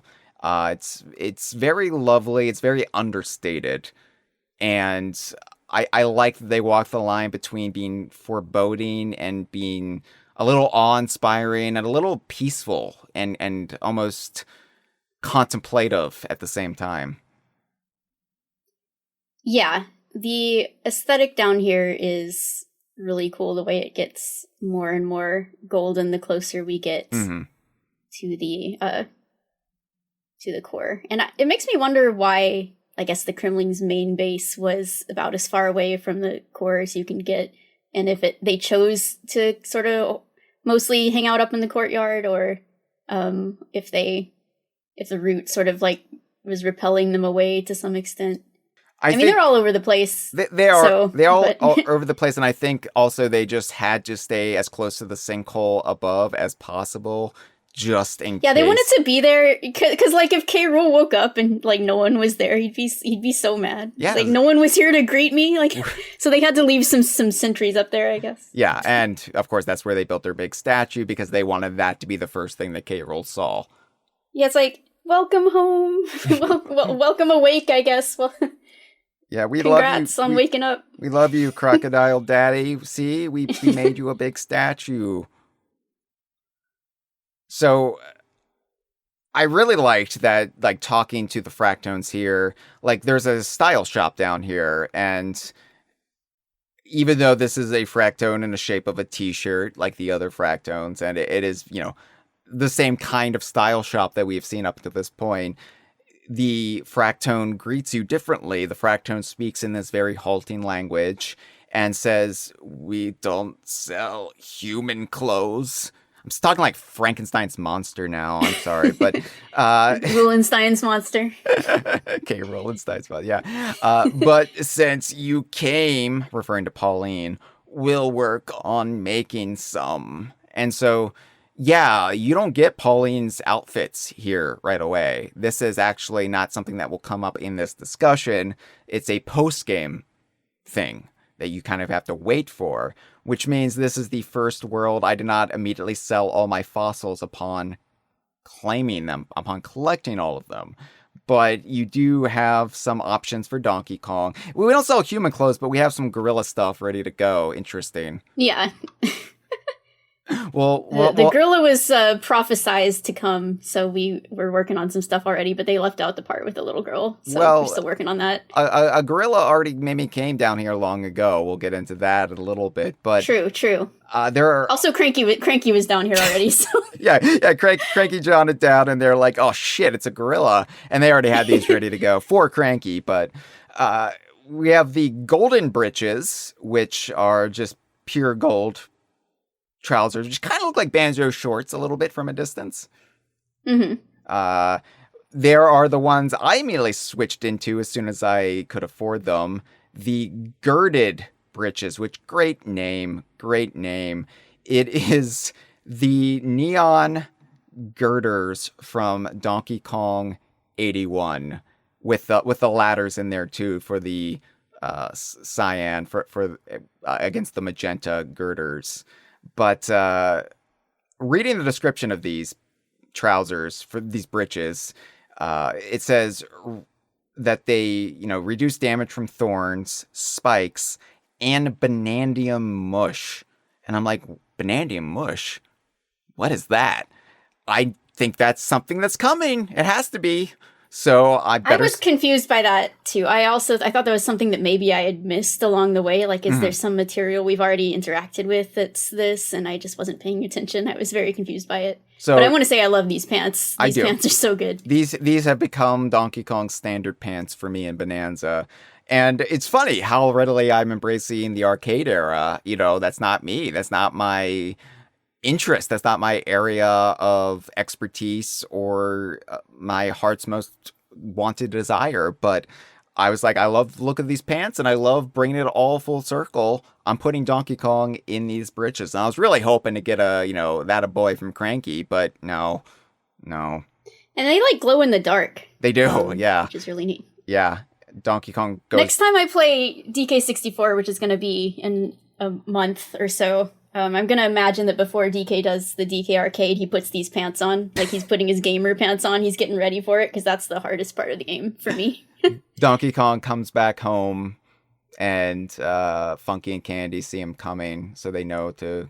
Funky climbs out the window. Yeah. DK's never the wiser. So, I really like the girded breeches. And one thing I did not like... I would never put Donkey Kong in this, but I do like that it exists. The soggy cravat. Okay, funny story about this. I know the Fractone just said they didn't have human clothes, but my brain didn't pay that much attention to it. So when I saw this, I thought it was a weird dress for Pauline, because it kind of looks like one. It does. And I bought it, and I was really confused where it was. I went to go try to put it on her, and I was like, where's this dress? And then I realized it was a cravat. Yeah, and it's soggy. It's sopping wet. It's just constantly oozing. It's disgusting, but it does keep fiery rain from burning you, and lava will be cooled a little bit. So it's a good thing to have if you're going into some hot areas, but I was like, this makes Donkey Kong look like some sort of Victorian fancy man. This is not my Donkey Kong hashtag. So I kept him in the golden tie. That was what he was wearing throughout this final stretch. But, the soggy cravat, if you haven't done a lot of challenges by this point and you have to go back and do a lot of cleanup, which was the case for me, there was so much in the game that I hadn't done until after I had beaten it. The soggy cravat really nerfs a lot of earlier challenges wherever lava is involved. So you can use it to cheese things, but it's a little cheap. Yeah, just Andre says Donkey Kong speaks in a posh Rambi voice when wearing the soggy cravat. Well, put the cravat on Rambi and see what happens. Oh no, yeah. You won't like what happens. It's like googly eyes in Ukulele. It just brings Rambi to life in new ways. I think that, for me, somebody who 100% completed everything up to this point, there is no purpose for the soggy cravat, but I do like that the soggy cravat exists. I like that Donkey Kong does have different types of neckwear in this game beyond just the standard businessman necktie.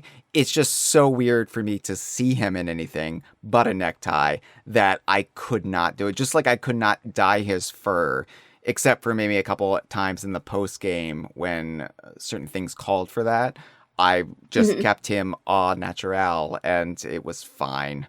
But speaking of dye, you can also get the monochrome split fur, which is just a stark black and white divide, sort of a yin-yang situation for Donkey Kong.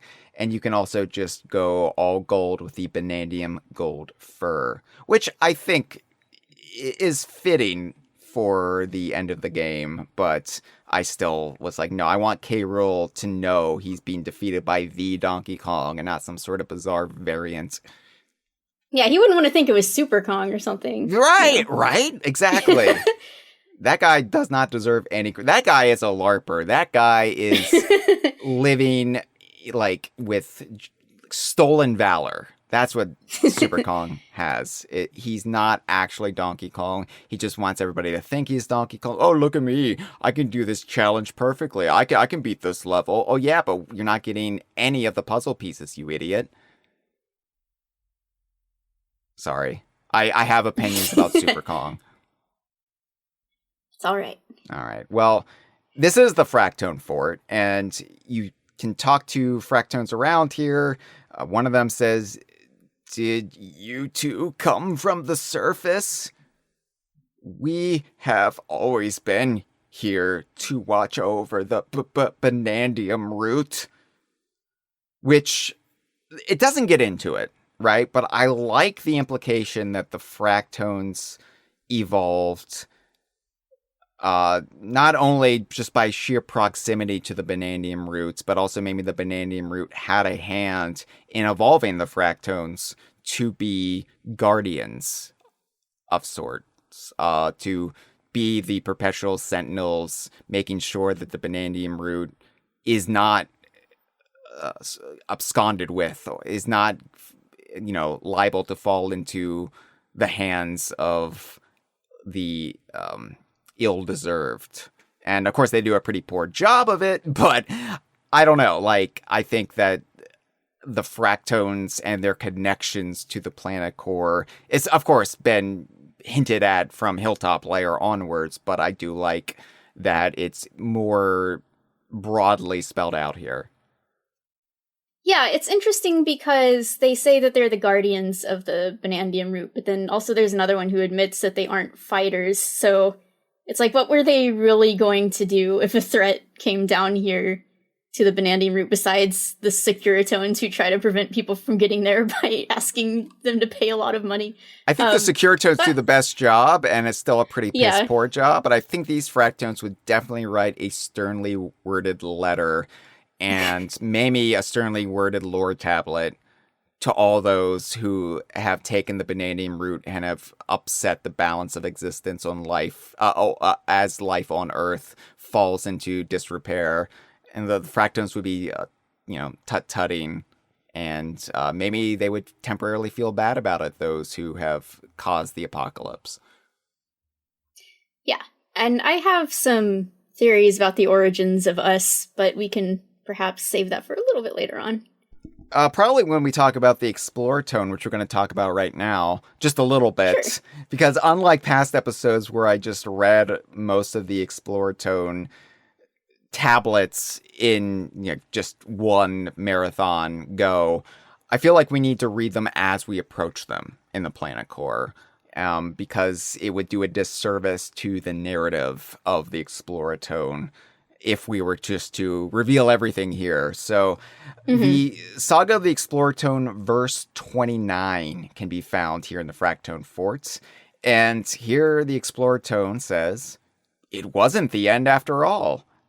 We have reached the true Planet Core. This is the birthplace of all Fractones. At long last, this is the origin of us. The Fractones here look like us, but they do not seem capable of speech. No matter how long it takes, we will find some way to communicate with them." So I like that the Exploratone is the one who gave them the gift of gab. Yeah, and I love the Exploratone. We can talk more about them later. Yeah. But this is a very intriguing little thing to learn. I was captivated by the Exploratone since Hilltop Layer. I was like, oh, interesting. And for a while there, I was worried that the Exploratone was going to break bad, that we were going to find out that the Exploratone was just some, evil figure who had just lost all bearing on reality and became corrupted. And then the K-Rool reveal put me at ease, and I was just like, all right, I can't wait to meet up with the Exploratone. I can't wait to finally meet this Fractone and just see them with my own eyes. Yeah, Exploratone, I'm a big fan. I'm going to break off a chunk of you. Can you autograph it? And then I can just take it away and carry it with me forever. I also, there's the warp gong here, so I also had to bang on the warp gong even if I wasn't leaving, because I just wanted to see the actual position that we were at on the map. Because, you know, the Forbidden Layer, the big takeaway there that this wasn't actually the planet core, this wasn't actually the end of the game, was that we were so far from what looked like the actual core. So I wanted to see, and sure enough, we're like right on top of this golden, I guess what's supposed to be partially magma, but is also banandium. I mean, there has to be magma somewhere, right? Because we've seen volcanoes in the Donkey Kong series. We've seen volcanic eruptions. There is magma and lava in this game, in fact. So there has to be a molten core somewhere, but there is also the banandium roots, and we are right on top of it. Smash and Tone is also here. Love Smash and Tone. Probably my third favorite Fractone, all things considered. And I was very pleased. As soon as I met Smash and Tone, I had learned I had already met the requirements from Smash and Tone, in that I'd already maxed out my gold in this layer, thanks to the Rool statue. So did you just destroy the statue entirely, and that was enough? Well, I destroyed all the gold bits off of it, so he was just this, like, hollowed out He just, like, had husk. a gaping hole for his stomach? Yeah, he looked like Heinrich from Conker's Bad Fur Day had his way with him, gestated inside and burst out. But I also then smashed some golden pillars that you can infinitely respawn behind him. And so I just smashed that for a good long bit and completely maxed out my gold. Cool. I defaced the statue just enough to get inside his stomach and the crown at the top because it had a fossil in it. And I decided to leave the rest of it. I'm sure to you it was a work of art and you didn't want to deface it any more than you had to. And for me, I was like... but I knew there was going to be something in the tummy, and I, like, radared on his stomach and saw that he had a banana in there, and I was like, I knew it. I knew that was going to be the case, so I had to dig in there, right through his belly button. For me, I knew the Fractones, despite it all, were going to restore it whenever I turned off the game, so I didn't feel that bad about temporarily just making it look gnarly and unimpressive and a little bit upsetting. The Fractones are all about respecting, you know, the cultural landmarks, even if they are of their enemies. So they're like, I guess we gotta put this back together. So long as it's made of terrain they understand, they're like, yeah, all right, fine. If you, like, made a statue of plastic or, like, fiberglass, they would probably not be amused.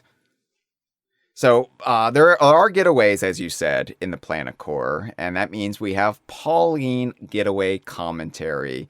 So do you want to read the Pauline getaway commentary of 1601?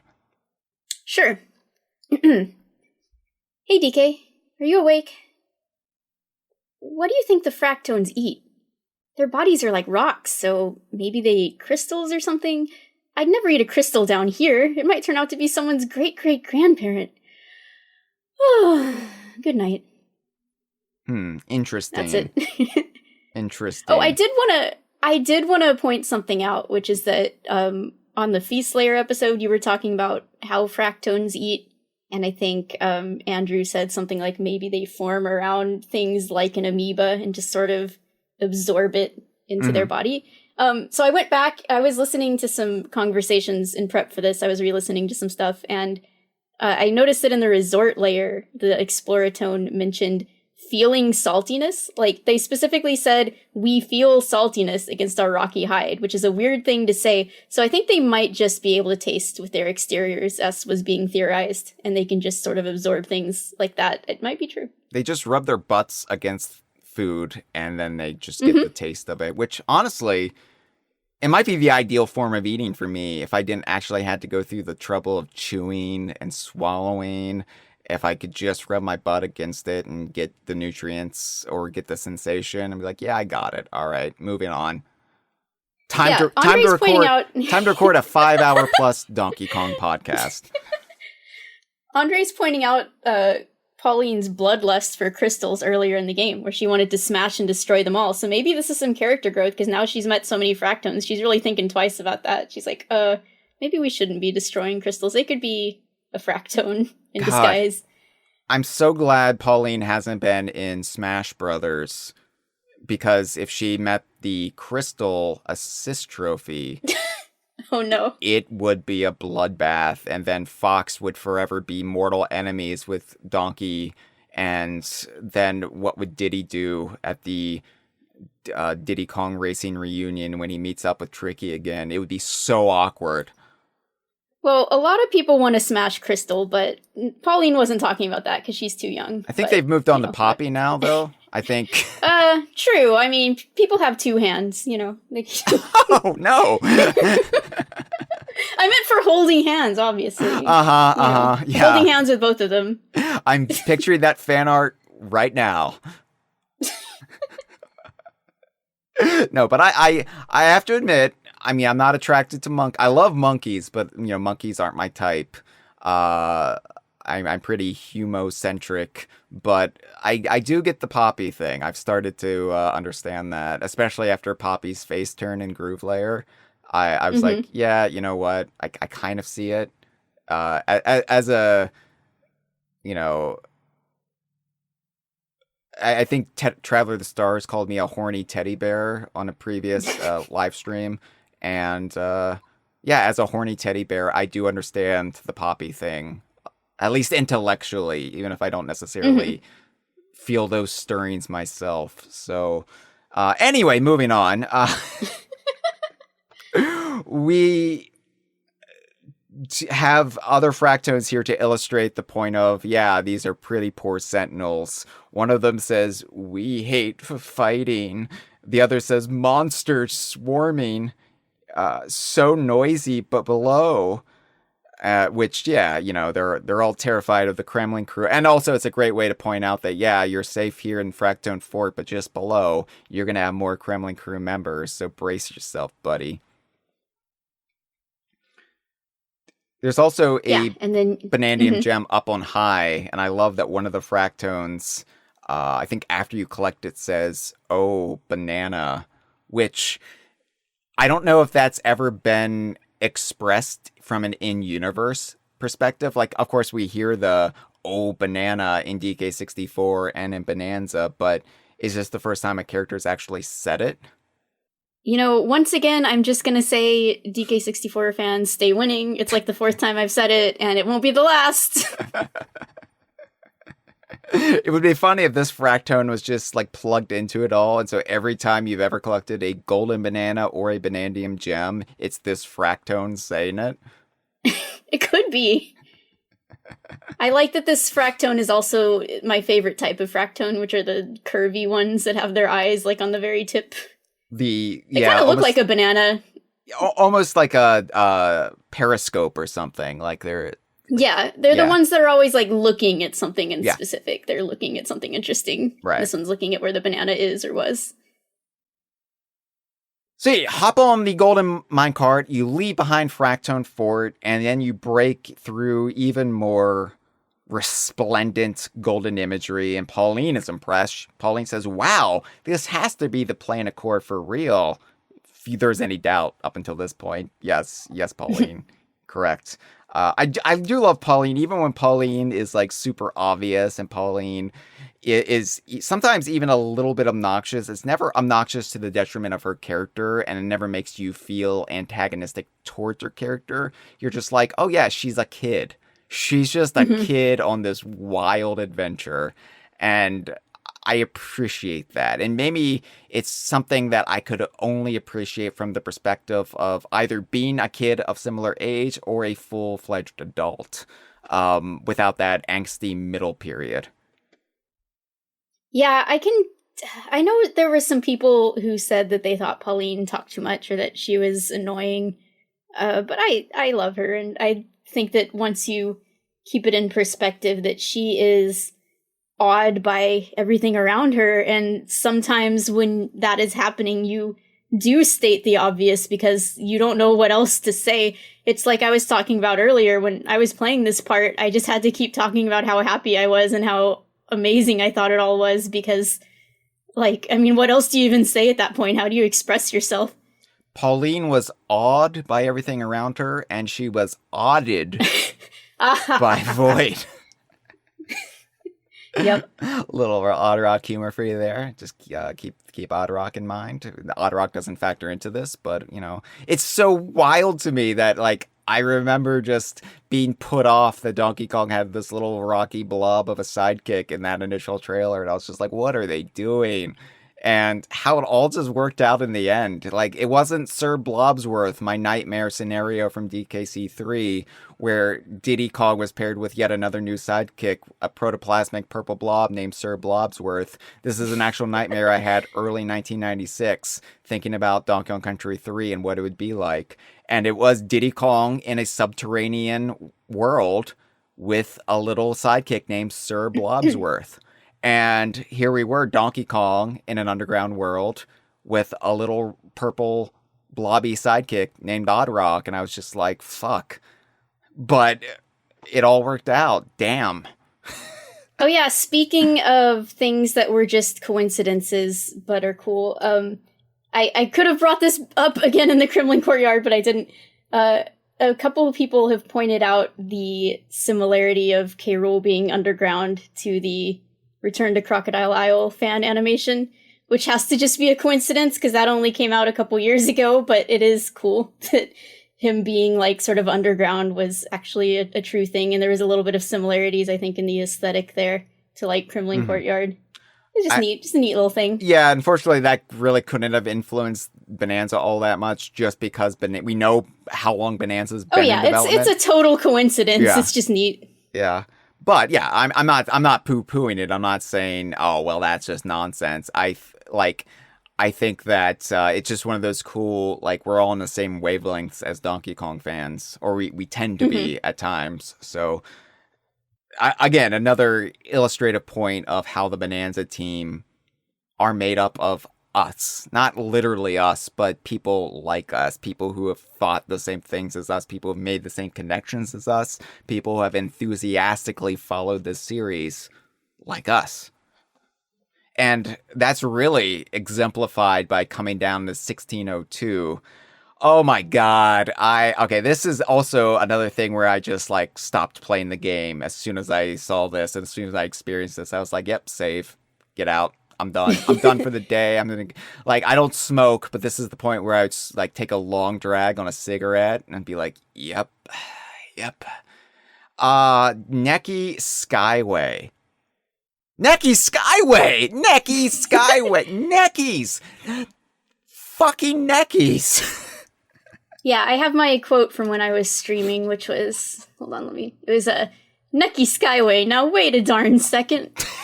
I was... Yours is a lot more wholesome than mine. My fucking Neckies. Sorry.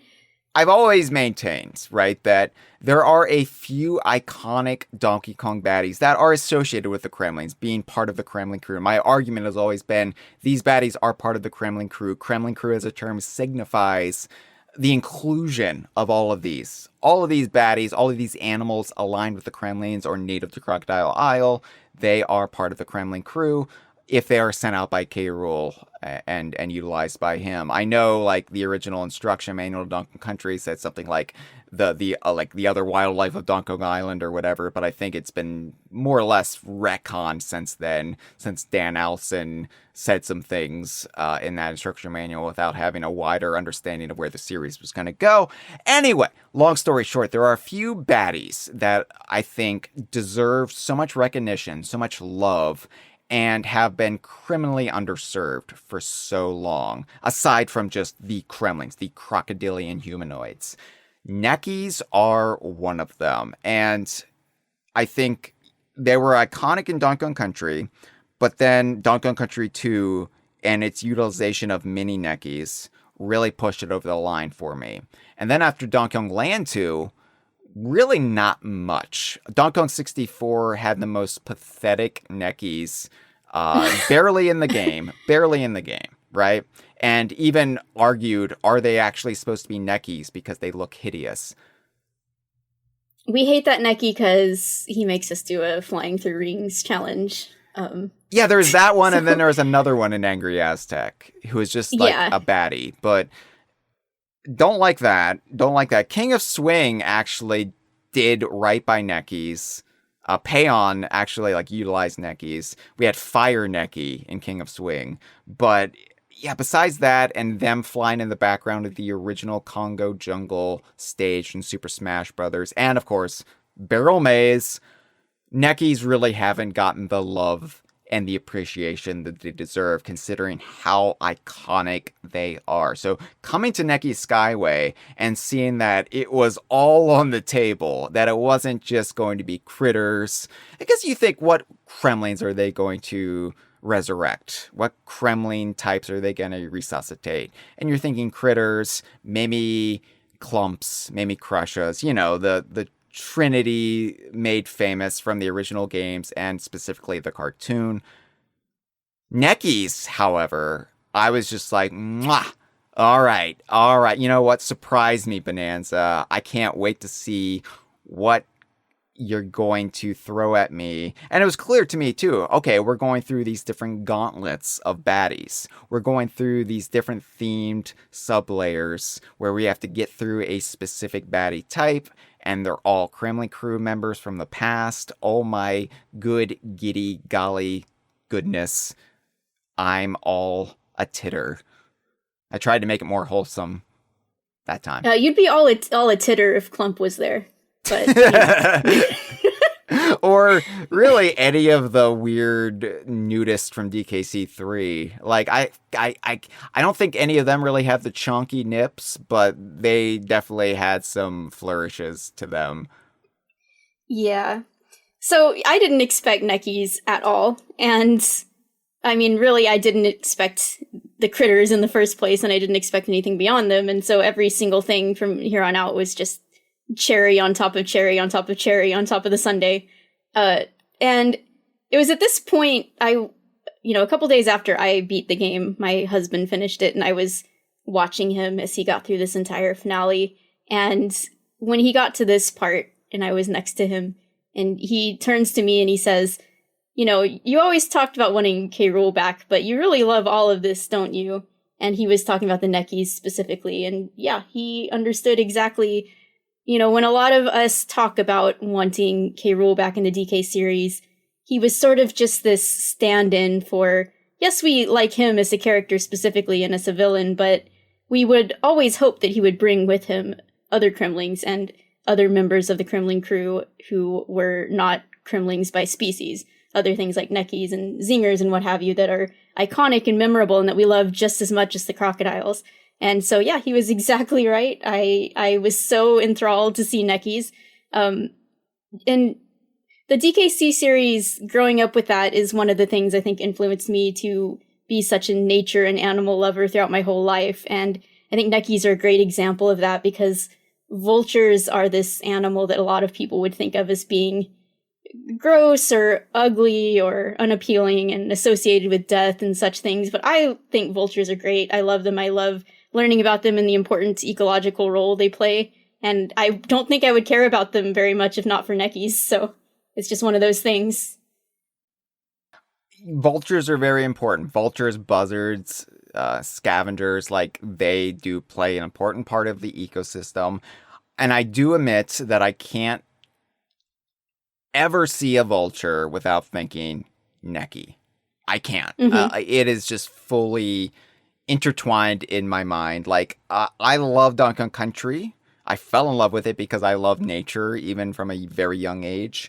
But then Donkey Kong Country also reinforced that love, and then it fed back into it, like a feedback loop, And so, yeah, like they're forever just, the two concepts are married in my head. And so to get Neckies back in a 3D Donkey Kong game and to have them actually look correct Wow. Wow. They too make the noise, by the way. They too make the necky noise. And these are specifically mini neckies in design. They are not the full-fledged long-necked neckies. I mean, they have long necks for what they are, but these are more specifically mini neckies from the first two Donkey Kong Country games. And yeah, they got big old heads. Yeah. They got big heads. Now, here's the delightful thing, though. Just like the critters had crocoid exoskeletons, K. Rool has also augmented the neckies,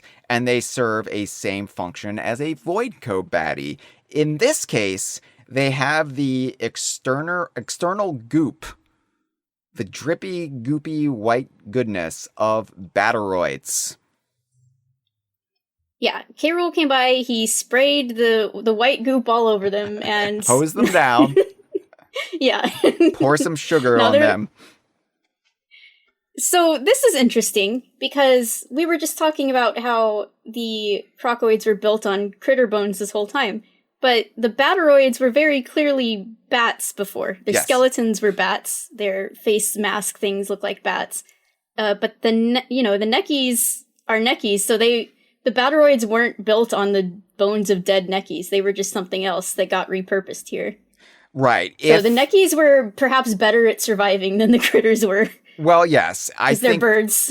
I think, too, that, like, if they wanted to make a more direct one-to-one Voidco to Kremling Krew swap out or even connection, then these should have been flip-flaps, the bats in the Kremling Krew from Donkey Kong 64 and then later in the Payon games. However, let's be honest, which one would we rather see come back? Well, I mean, I would have been just absolutely ecstatic to see flip-flaps, but I think DK64 fans would have stayed winning yet again, but it's okay. I'll let it pass. King of Swing and Jungle Climber stalwarts would have been steadfast. I don't know, but I think that with this game, you want to reestablish some pillars, some fundamental pillars. And while it was one of the craziest things back in the aughts, back during the buyout era, to have flip-flaps pulled up from Payon and made such a prominent part of those games, after all of this time, it's, I think, more important to revive neckies. I think it's more important to get them back on more sure footing or more reliable wingspan. So I think this was the right call. And I do like that they changed the design of the exterior shell of the exoskeleton more significantly than they do the crocoids for the critters. Because here the mask almost looks like a plague doctor mask to fit the shape of the necky beak. Yes, so the masks look different, but there is also another difference between them. Did you notice? There's actually a couple, but did you notice them? Because this is another thing I did not notice until last night when I was doing some final observations. I mean, the eyes, for one, but... Well, the eyes, but... What's the difference? Okay, so the white goop on the Batteroids has a pattern on it, which is sort of this circular spotty thing that looks like the Voidco magic pattern, sort of. And the neckies have a pattern on their goop, which is sort of a radiant lightning bolt thing, which once again looks like K. Rool's bloodshot eye veins. Wow. Yes. And they also have little feathers sticking up out of the goop, which I didn't notice before. Oh yeah, they do. It's kind of hard to see with the contrast of the background, but you're right. Mm-hmm. Yeah. And yeah, what a just fun moment, because this is when you realize, oh, they're going there. They're going so hardcore with this gauntlet, with this parade of baddies. We've had character parades in the credits of past Donkey Kong games, but this is the first time the character parade is lethal for you. And I was just so, one, beyond happy to have neckies back, but also so excited then for what was to come. I mean, I didn't want this world to end. I just wanted, Sublayer 16 93. Let's get the weird spiders in Donkey Kong 64. Let's get them in there. You know, like let's get Kip and Cass in there and Sublayer 16 5 not, you know, like I don't know, like just keep it going until we get as many returnees as possible. We didn't get that, but I think what we got is more than suitable for this first go around in this new era of Donkey Kong. Yeah. And to go back to the thing about the Neckies not being bats, I guess, like, you could say, well, instead of, like, it was obviously the correct choice to make these Neckies instead of making these flip-flaps, but they could have made the Batteroids early in the game be birds of some kind. I mean, the Sinister Blusterwing actually was a bird the whole time instead of a bat, but I see what they were doing because the Crocoids are crocodiles and the Buzzoids, you know, not to say anything in particular, but they were insects, they were wasps. But, you know, if you had the Batteroid equivalent be vulture bones or whatever and so on, like, I think this would have just been either way too obvious what they were doing, or it would have been infuriating for people going through the game or looking at previews of the game and being like, wow, they sure did make these bird enemies that dive bomb you, but they're not Neckies, just as they sure did make these crocodile enemies that are all covered in rocks that aren't officially Kremlings as far as we know. So, right. You know, they couldn't just do the one-to-one throughout the game the whole time. So regardless of how we lore wank around the differences, I see why they made these decisions. I think it was important to keep enough plausible deniability to keep the ruse going. And, I mean, not even the ruse, but just keep that element of the story as obscured as possible. And I think, you know, this was a theory fans had from, like, day 2, from the Nintendo Treehouse video when we saw Buzzoids. And between that and the Crocoids, it was like, what is going on here? Why does Voidco seemingly have a baddie that corresponds with pre-existing baddies, specifically from the Kremling Krew? And of course, it didn't pan out like that. You know, not all Voidco baddies were actually direct analogs to the Kremling Krew, but in those early days, that was a theory that people were picking up on. Like, they were making that connection. And that connection should be made, but then they had to then kind of distance themselves from it and be like, well, no, you know, look, it's a Batteroid, that's a Rolescoid, Rolescoid, damn it! Well, we can talk about them in a little bit, perhaps. What I want to talk about now, because I know how to pronounce it, are the brambles or thorns that we see here in this sublayer for the first time. And the thorns in the planet core, they have a very distinct white appearance. And it's interesting, like, they look sickly and unnatural. And, you know, we know that Voidco made the thorns grow in various different places. Ingot Isle, the Prospector Monkey specifically point out, like, where these thorns come from. And then later on in Forest Layer, that is a big aspect of it, is all this unnatural bramble growth. But I guess K. Rool used the All Mine remote to make some brambles, you know, old school Crocodile Isle charm. But for whatever reason, they're white here. What are your theories on that? Oh, boy!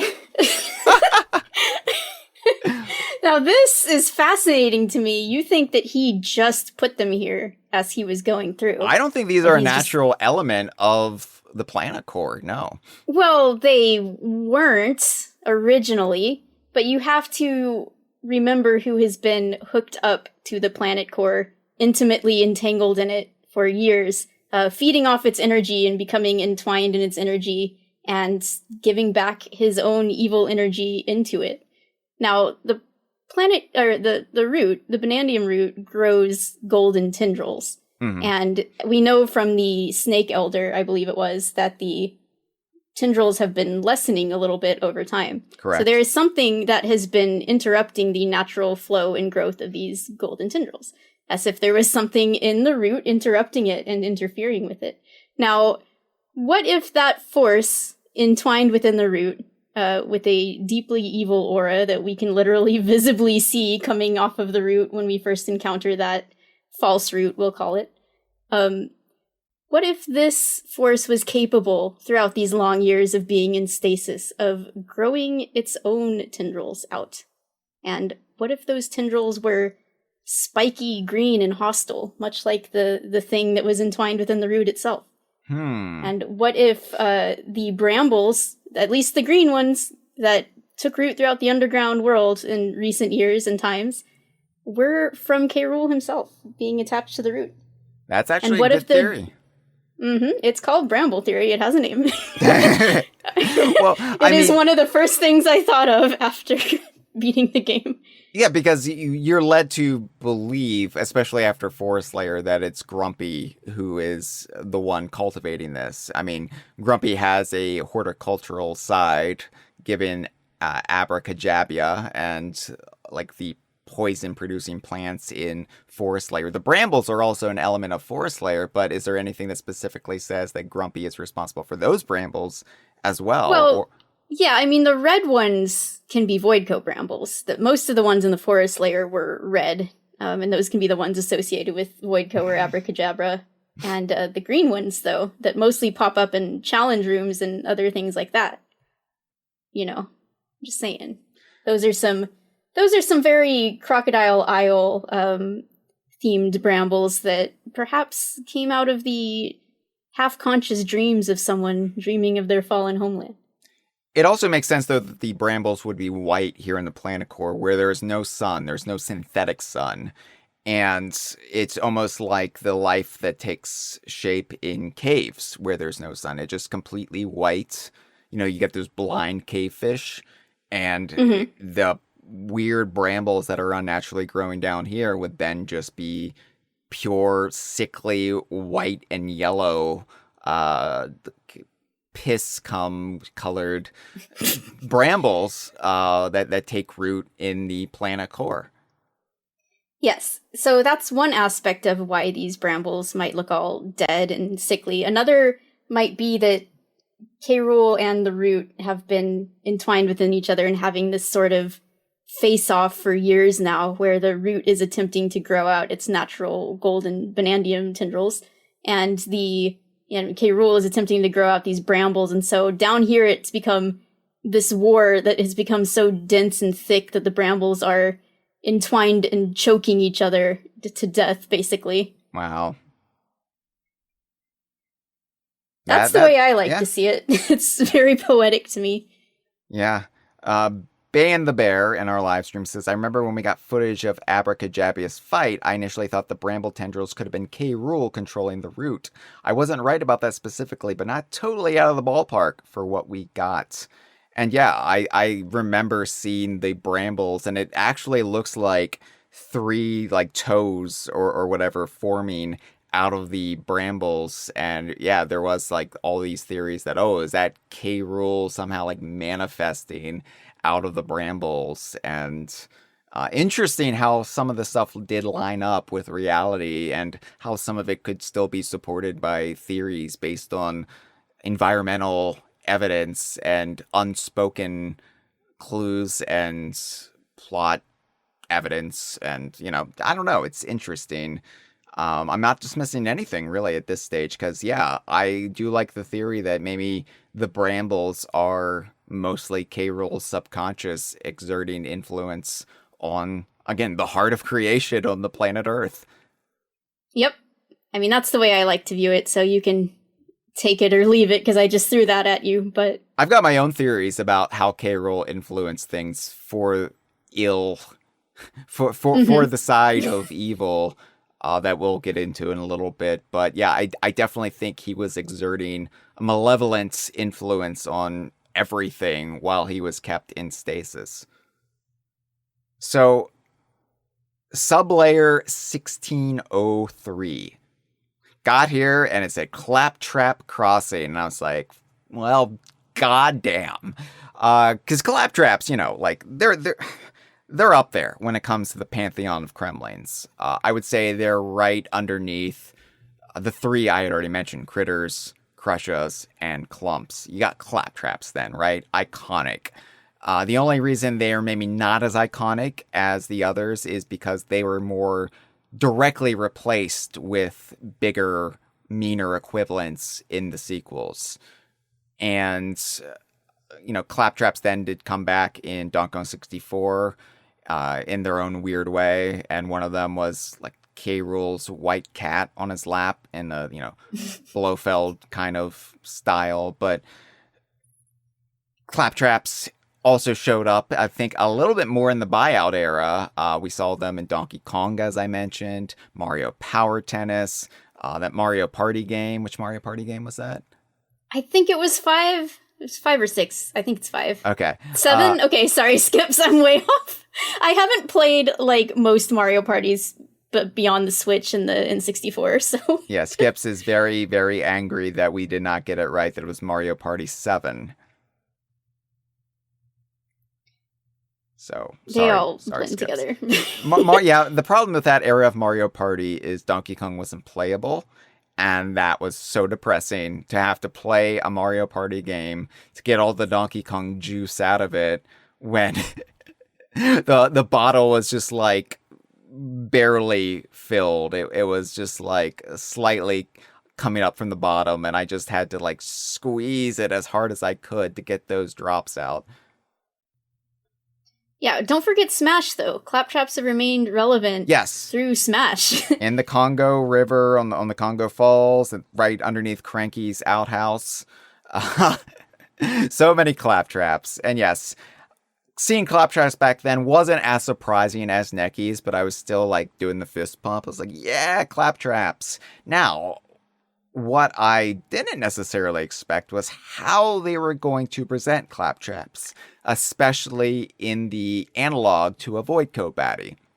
So I looked out, I saw the unmistakable outlines of Switcheroo Goo, and going into camera mode, I was like looking around, I was like, where are the Claptraps? Where are the Claptraps? And I saw a little, what looked like a turret. And it was a little halved crocodile turret with the little feetsies and the tail sticking up and little ridges, golden ridges on top, and then just a hole. And so my first thought was, are they going to be basing the Claptraps on the weird version of them from the Donkey Kong Country cartoon where they're like laser bullets because we don't want to animate them?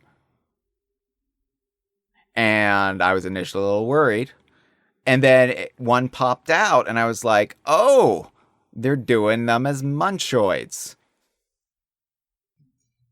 Now, people in the chat have already pointed this out, both in now and last episode, but do you remember in the Forest Layer episode when Jeff said that the Munchoids were such a unique enemy and you couldn't replace them with the Kremling?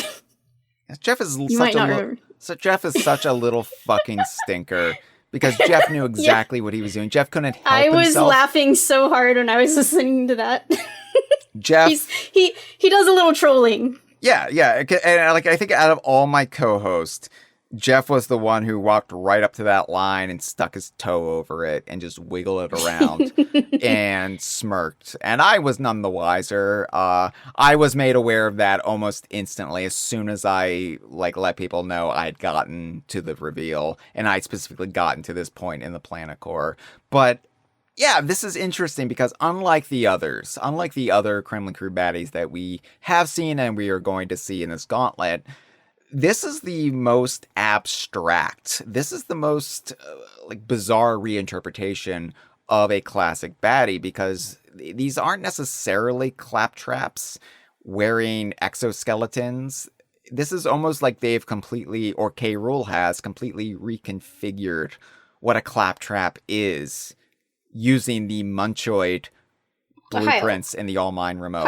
Hyle, do you not know? Do I not know? Hyle, do you not know? Do I not know? Do you not know what's inside the metallic exoskeleton armor of these Munchoids? Is it Claptrap semen? Hyle, there are Claptraps in there. There are little Claptraps in there.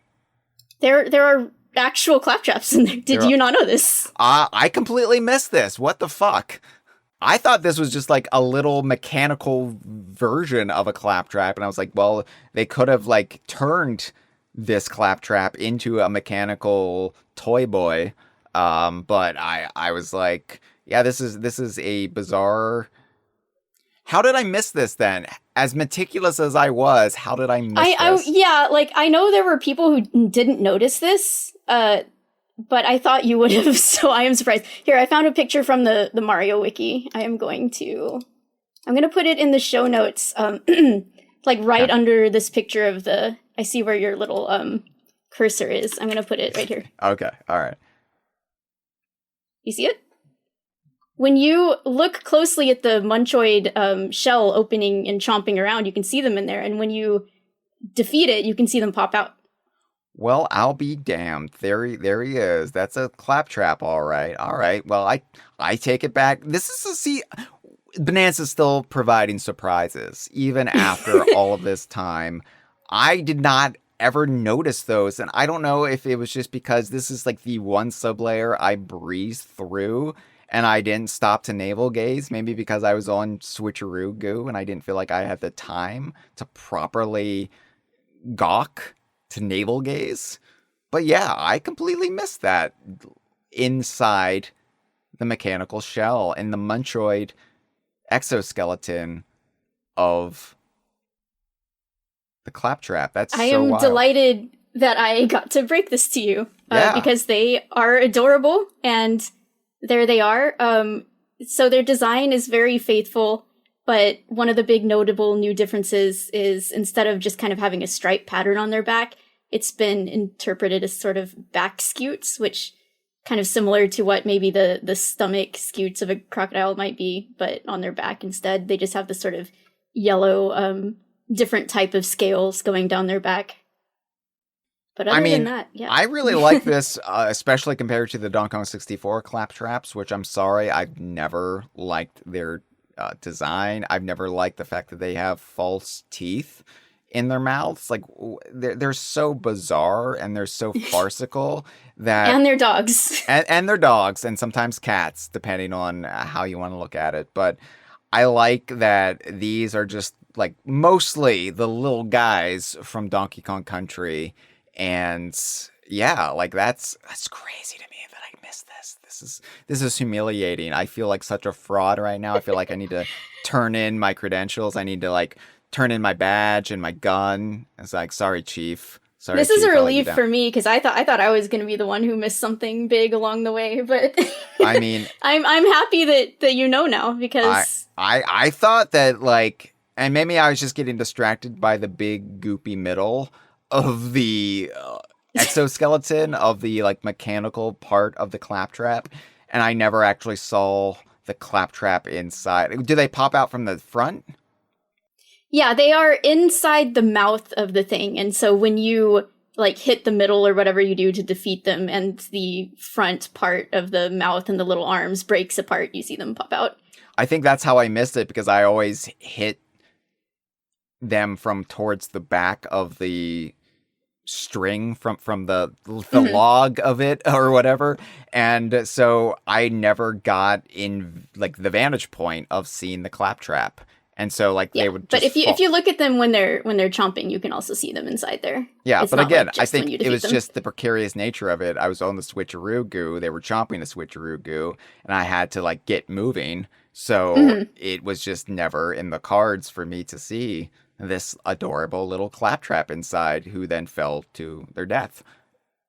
Yep. Well, there you go. Surprise. Surprise! Claptrap. Lizard flavored surprise. Claptrapped behind the goo. It was also one of my favorite Bananium Gem names of this whole game. Claptrapped behind the goo. Yeah, and speaking of the cartoon, this did remind me of the cartoon anyway, because they are mechanically supplemented and they are chewing through things. So, I mean, it just kind of made me think of it. But like Donkey Kong 64 reinterpreted things from the cartoon, I like the way this did it better. No slight, no dig intended towards the cartoon or its many, many fans who we owe a great gratitude to for helping us in the Smash ballot. We probably wouldn't be here sitting talking today about all of this if it wasn't for the Smash ballot, showing Nintendo how popular K. Rool is. And the cartoon did play a part in spreading that gospel. So whatever, I've made my peace with the cartoon. I talked about it with Malik a couple years ago. That being said, I like the way the games do everything better than a cartoon, including cartoon concepts like claptraps being little chomping menaces, eating up terrain. Much better in Bananza. Now that I actually know claptraps are inside and these aren't just facsimiles or whatever. Yeah, I was a little disappointed that they don't go, ow, when you defeat them. And I think if they had, you would have noticed. You've got to save something for the sequel, right? True. Yeah, I mean, they could build that in the trailer. And the claptraps now say, ow! All right. We're breezing through it now. Sublayer 1604. Critter Crevasse. And God, I just love... Okay, I love that they are just leaning into like the rare naming conventions of level names, like the alliterative qualities of it, but also just switching out C's for K's. Yeah. I mean, it's the part where the Kremlings are, so it makes sense. Yes, but it just feels like a homecoming in a lot of ways, which is ironic because we are the furthest away that Donkey Kong has ever been from home on the planet. You know, I mean, I'm not talking about like Planet Plantain or whatever, but like just as far as like this as far away from Donkey Kong Island as Donkey Kong could plausibly be at this moment in time, and here we're just getting this resurrection of all of these Donkey Kong series qualities. And Critter Crevasse is it is what it is. We've already encountered the critters in the Kremling courtyard, so this isn't as impactful. It's not like, oh my god, it's a new baddie type. And also, you don't really have to do much with them here because this is a lot of utilizing the ostrich Bananza to blow up the brambles, blow up the thorns, and create giant gaps in them. And that's how you progress. Yeah, so this layer isn't super interesting on its own, but there is one thing about it that I think is worth talking about, which is because there's so many brambles here. It's pretty much just being surrounded on all sides. I think it's the part where you start to notice something very weird and interesting about these brambles here, and you don't seem to really have any screenshots, maybe, so I don't know if you noticed this. But, if you go scroll down to your Kremling Quagmire screenshots, you can kind of maybe see what I'm talking about, but this is something I actually didn't notice on my first time through, and then Andre pointed it out to me.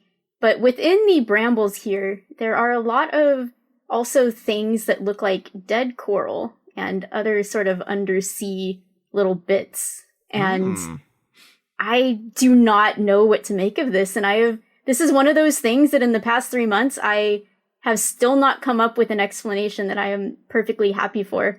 And I have kind of turned over a bunch of different theories in my head. One of them is that this is just an artistic thing to show us that these brambles are indeed supposed to be dying and decaying, and it's not just a weird, pretty, fancy white and gold bramble. Like, these are supposed to be using the same imagery as bleached coral. So they can show that this is a sort of a bleached and dying type of bramble by using something we might be more familiar with conceptually. Another might be to hearken the planet core to maybe like the depths of the ocean, because both are places that are mysterious and unexplored and sort of ominous and frightening. And there are maybe some other lore things that we could consider, but for now, I just wanted to know, like, what are your initial thoughts on that if you hadn't noticed it before? I think that's very apt to notice that. I don't think I made that connection, at least on the surface level. Like, it might have been buried in my subconscious, noticing it and its resemblance to bleached coral. I do think that kind of ties into some of my theories about how K. Rool being held prisoner by the bananium root, but then putting it to sleep, might have exerted that aforementioned malevolence upon the world during the time. I mean, we like I don't want to just sit here and say, oh yeah, in the Donkey Kong universe, the climate crisis, the death of the coral reefs, all of this nightmare shit that's happening is a direct result of Rool putting the banana root to sleep and making the world a worse place. But like, I think you could draw a correlation, if not literally, then metaphorically, that like the bad road we have all been going down as a society, as a species, as a planet has been along the same lines of what Rool has been exerting, has been causing as he's put the banana root to sleep. And so the connection between bleached coral and the sickly nature of these brambles is direct. It's supposed to be this unsettling feeling of death and decay and environmental rot, which will be apt later on. And yeah, like I can see that more metaphorically than a literal, these are coral reefs intertwined with brambles. But it's still very, very visually striking and effective in that regard. Yeah, I put some pictures that Andre has been posting in the chat underneath the picture of where it says corner of the crevasse, if you want to take a look at that so you can see them. Yeah, absolutely. That is definitely like it also resembles a little bit of the Banandium golden roots that we've seen, except like pale and hollow and just like stripped of actual substance and like lethal to the touch at that. So there's just lots of stuff going on in the bramble designs in the Planet Core. Mm-hmm. But yeah, it was it was satisfying blowing up this thorn and then like immediately maxing out your smashing stats as a result. Mm-hmm. It's like, oh yeah, got thorns taken care of in the Planet Core. Done. Not that I was maxing out everything in the Planet Core, but as per my rule, I had to max out at least 3 things. And gold was one, thorns was another. And, you know, after that, it was just like, pick your poison. What's easiest to break?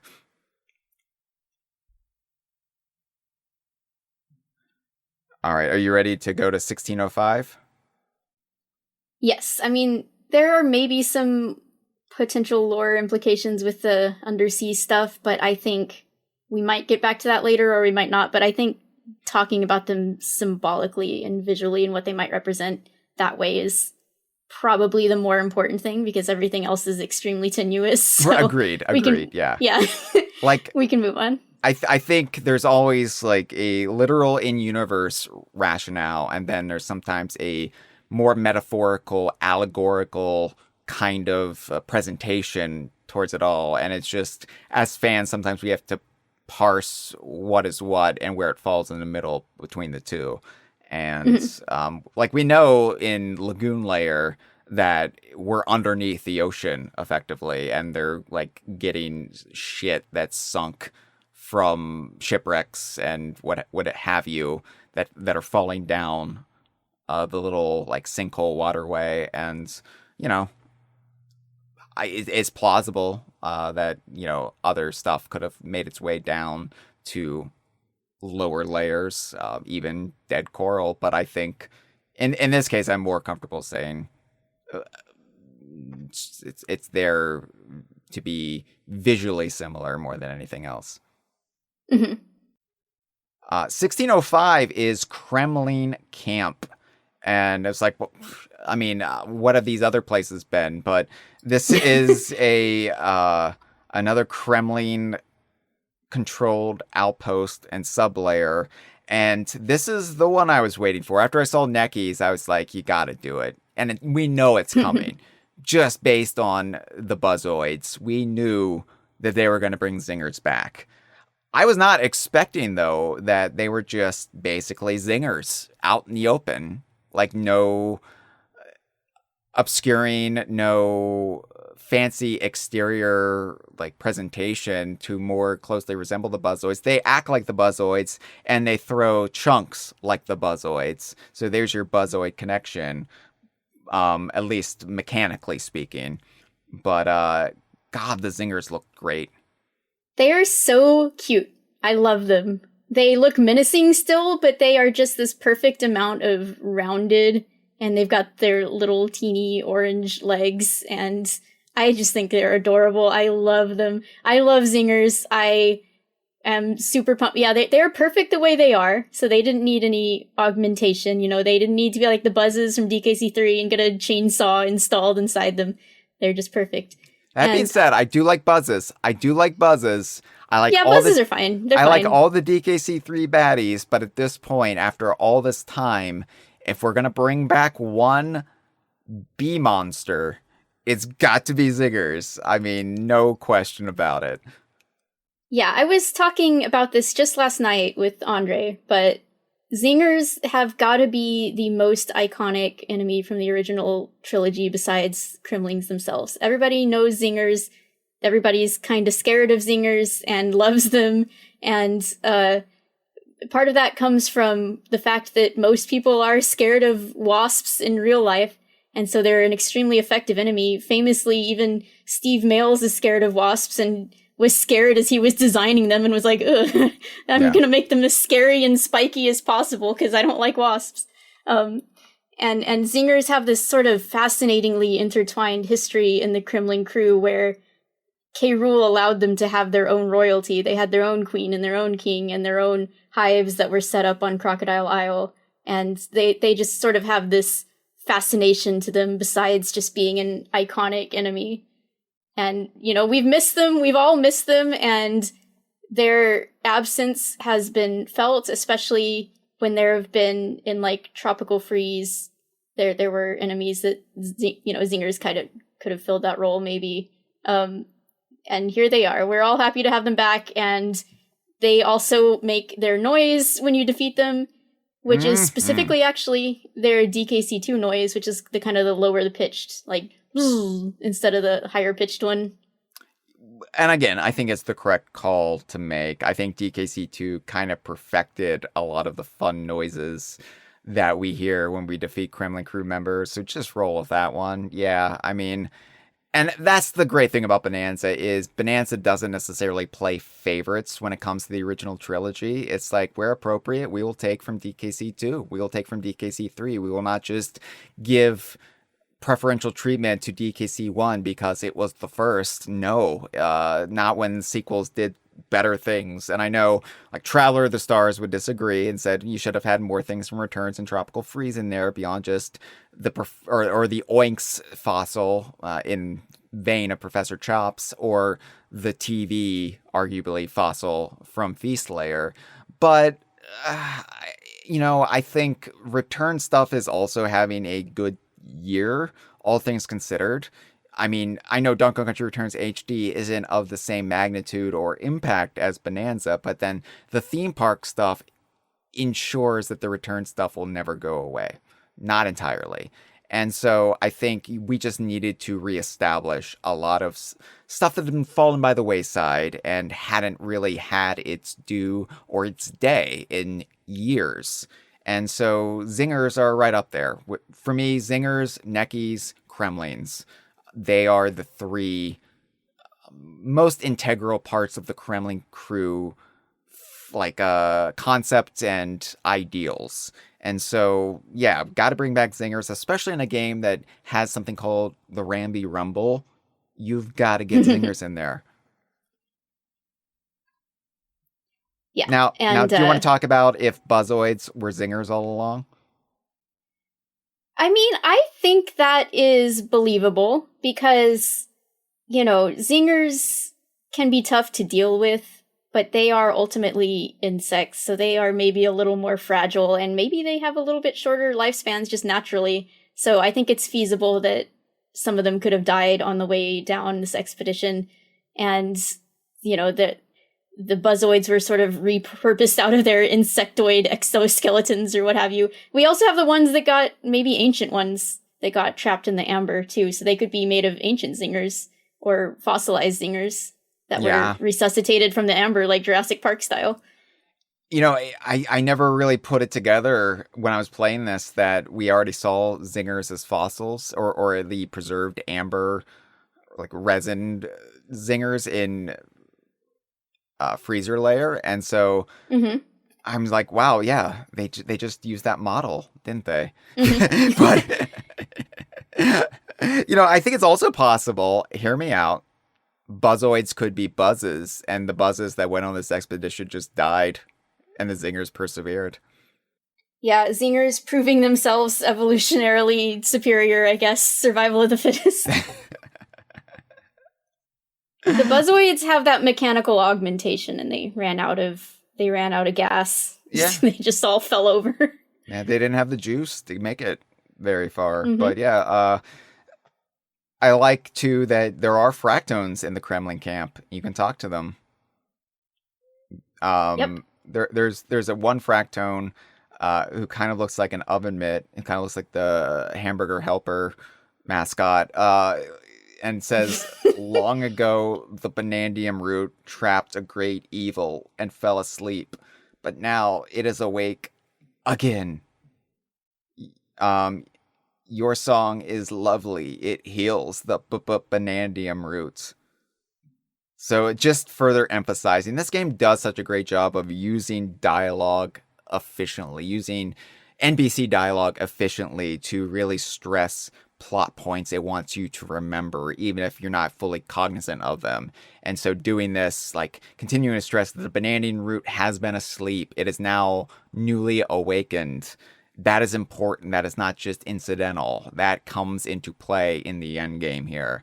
But yeah, I really like just talking to all the fractones. We were so like just absolutely delighted when we saw that early treehouse gameplay in Ingot Isle and just seeing how many prospector monkeys talk, and just the realization that, oh wow, we're gonna have a Donkey Kong game with a lot of dialogue, a lot of NPC dialogue, the most we've ever had potentially. And spoilers, yes, it turned out that it was the case, but like it does so much to really just help us understand the underground world, the Banandium root, the planet core, all of it. And it makes our job as fans a lot easier when we don't have to just fan wank everything. Yep. All right. There is a getaway. There's a getaway in the Kremlin camp. Not a place I would expect them to have a good night's sleep. So probably more of a... Yeah, imagine trying to sleep when there's just these giant wasps floating around outside. Right. I would not be able to. I mean, it's like you go camping and, oh no, there's a hornet's nest right next. Yeah, I hope they have a bug net in this getaway. maybe some spray at least. The trusty tone just makes that shape as they sleep at night. It just envelopes over them. Surrounds them, yeah. Yeah. So do you want to read the Pauline getaway commentary for this world? Sure. Hey DK, are you awake? My songs can make someone stronger. Isn't that amazing? I can't stop thinking about it. My grandma's singing has made me feel better so many times. Is that what it's like for you, DK? When I sing and you get stronger, does your heart feel stronger too? Good night. Wow, Very usually it was my grandma's racist rants that I avoided. Grandma's racing rant. It's like, what's that like, Grandma's Pauline? forbidden rant. What's it like to actually want to spend time with your relatives, Pauline? I don't know what that's like. Oh, lucky Pauline. Anyway, I just like I just like all the getaway commentary. I mean, it was such a early realization for me that, oh my god, like I'm gonna have to sleep in every bed in this game to see what Pauline has to say. And it was very early reassurance that no, contrary to all of these outsider expectations and proclamations, they were not steamrolling Donkey Kong canon. Just getting little insights into Pauline and what was going on there, I was like, oh, okay, good. Shut up, everyone. Let me enjoy this game.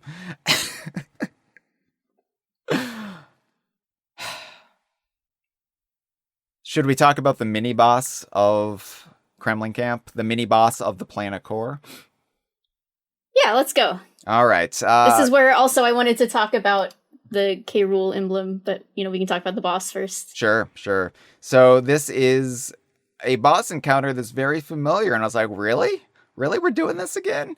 The Stomp and Clomper from all the way back in Canyon Layer. The big Stompoid. But this time, it's a little bit different.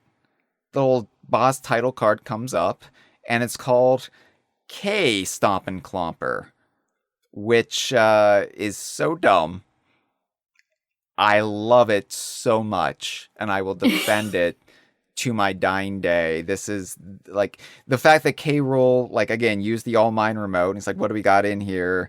Oh, there's a giant, like, stomping ape head called Stomp and Clomper. Well, that won't do. Now this K Stomp and Clomper. Let's whip that up. Welcome to the Kremling Krew, K Stomp and Clomper.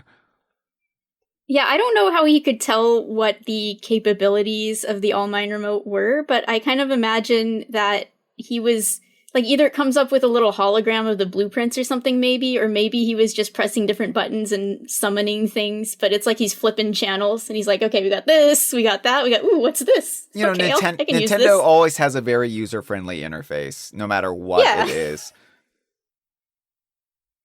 Yeah, actually, when you use the All Mine remote, it plays a little song like the Wii Shop channel song. Mm-hmm. Yeah. Yeah, and it sold exactly as many copies as the Wii U did. I think it's more like a Wiimote, so it sold as many copies as the Wii did. Everyone loves it. Okay. Everyone loves playing Wii bowling with their All Mine remote. Yeah, everybody loves whipping up a big Stomp and Clomper with your Wiimote. It's kind of interesting to think about the way the remote works, as probably Grumpy designed all of this stuff initially, and he carved out the way that these enemies looked, as we can see him doing on one of the little arts that pops up when it's loading. But then Void was able to program it into the remote as sort of a blueprint that could be recreated again and again. And like Mitchell actually Mitchell pointed out this is very similar to Tears of the Kingdom, where once you build a contraption, you can store it as a blueprint and then just remake it wherever you want. So, like, again, with a little Zelda homage, perhaps, or maybe just a coincidence. Maybe just a nuts and bolts homage, let's be honest. Yeah, let's go with that. I mean, Tears of the Kingdom is just nuts and bolts, we know that. Nintendo's just been ripping off Rare now for the last, 8 years, and it's fine. We love it. We're here for it. Mm-hmm. So you can go. The emblem. You want to talk about the emblem that appears. Yeah. So I just thought this might be a good chance to segue into this, since it appears as the little tracking device for, on screen to show you where the Stomp and Clomper is. It also appears underneath K Stomp and Clomper's name, unlike the Void Co logo that it's appeared on every boss prior to this. This is a Kremling Krew boss screen. It's in the background on the green, like the now green background instead of the purple Voidco background, instead of the Voidco emblems and like weird like patterns that always appear on Voidco and Voided Terrain.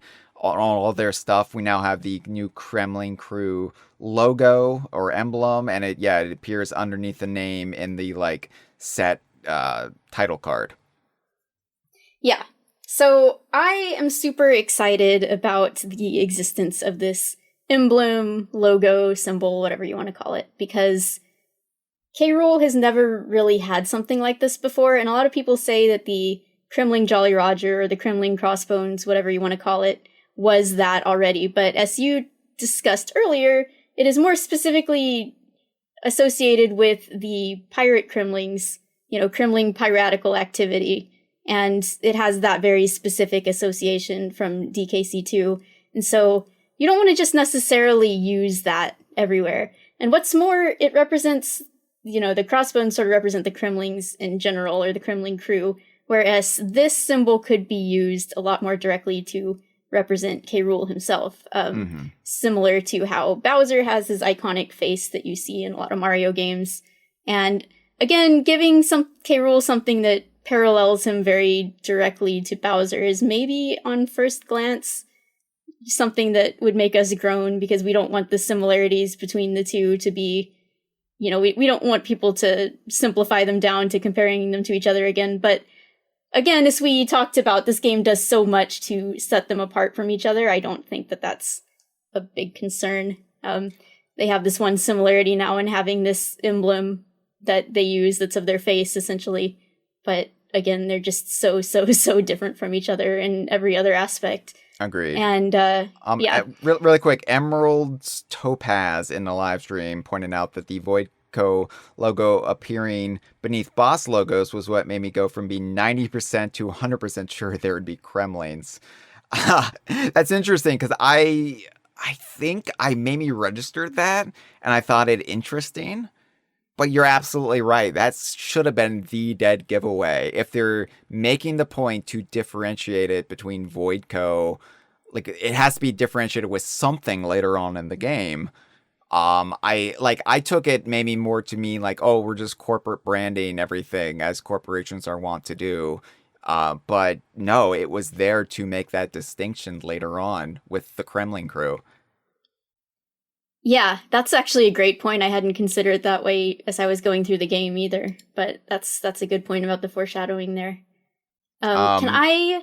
Yes. Oh, so there is one thing that bothers me about this emblem, which if it's clearly meant to be K. Rool, because it has the crown, it's not just supposed to be like a Kremling in general, which is that it does not have asymmetry in its eyes. But then there's lots of ways you could interpret that, like maybe this is just sort of some kind of ancient symbol of Kremling royalty that we've never seen before now. Absolutely.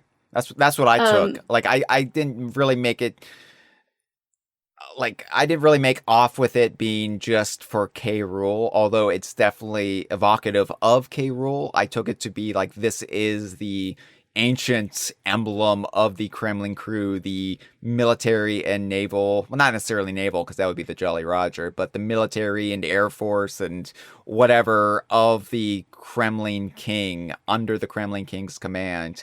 And even though it's just so weird to think about Kremling Kings before K. Rool, they have to exist. And so this would be that emblem that has persisted all this time.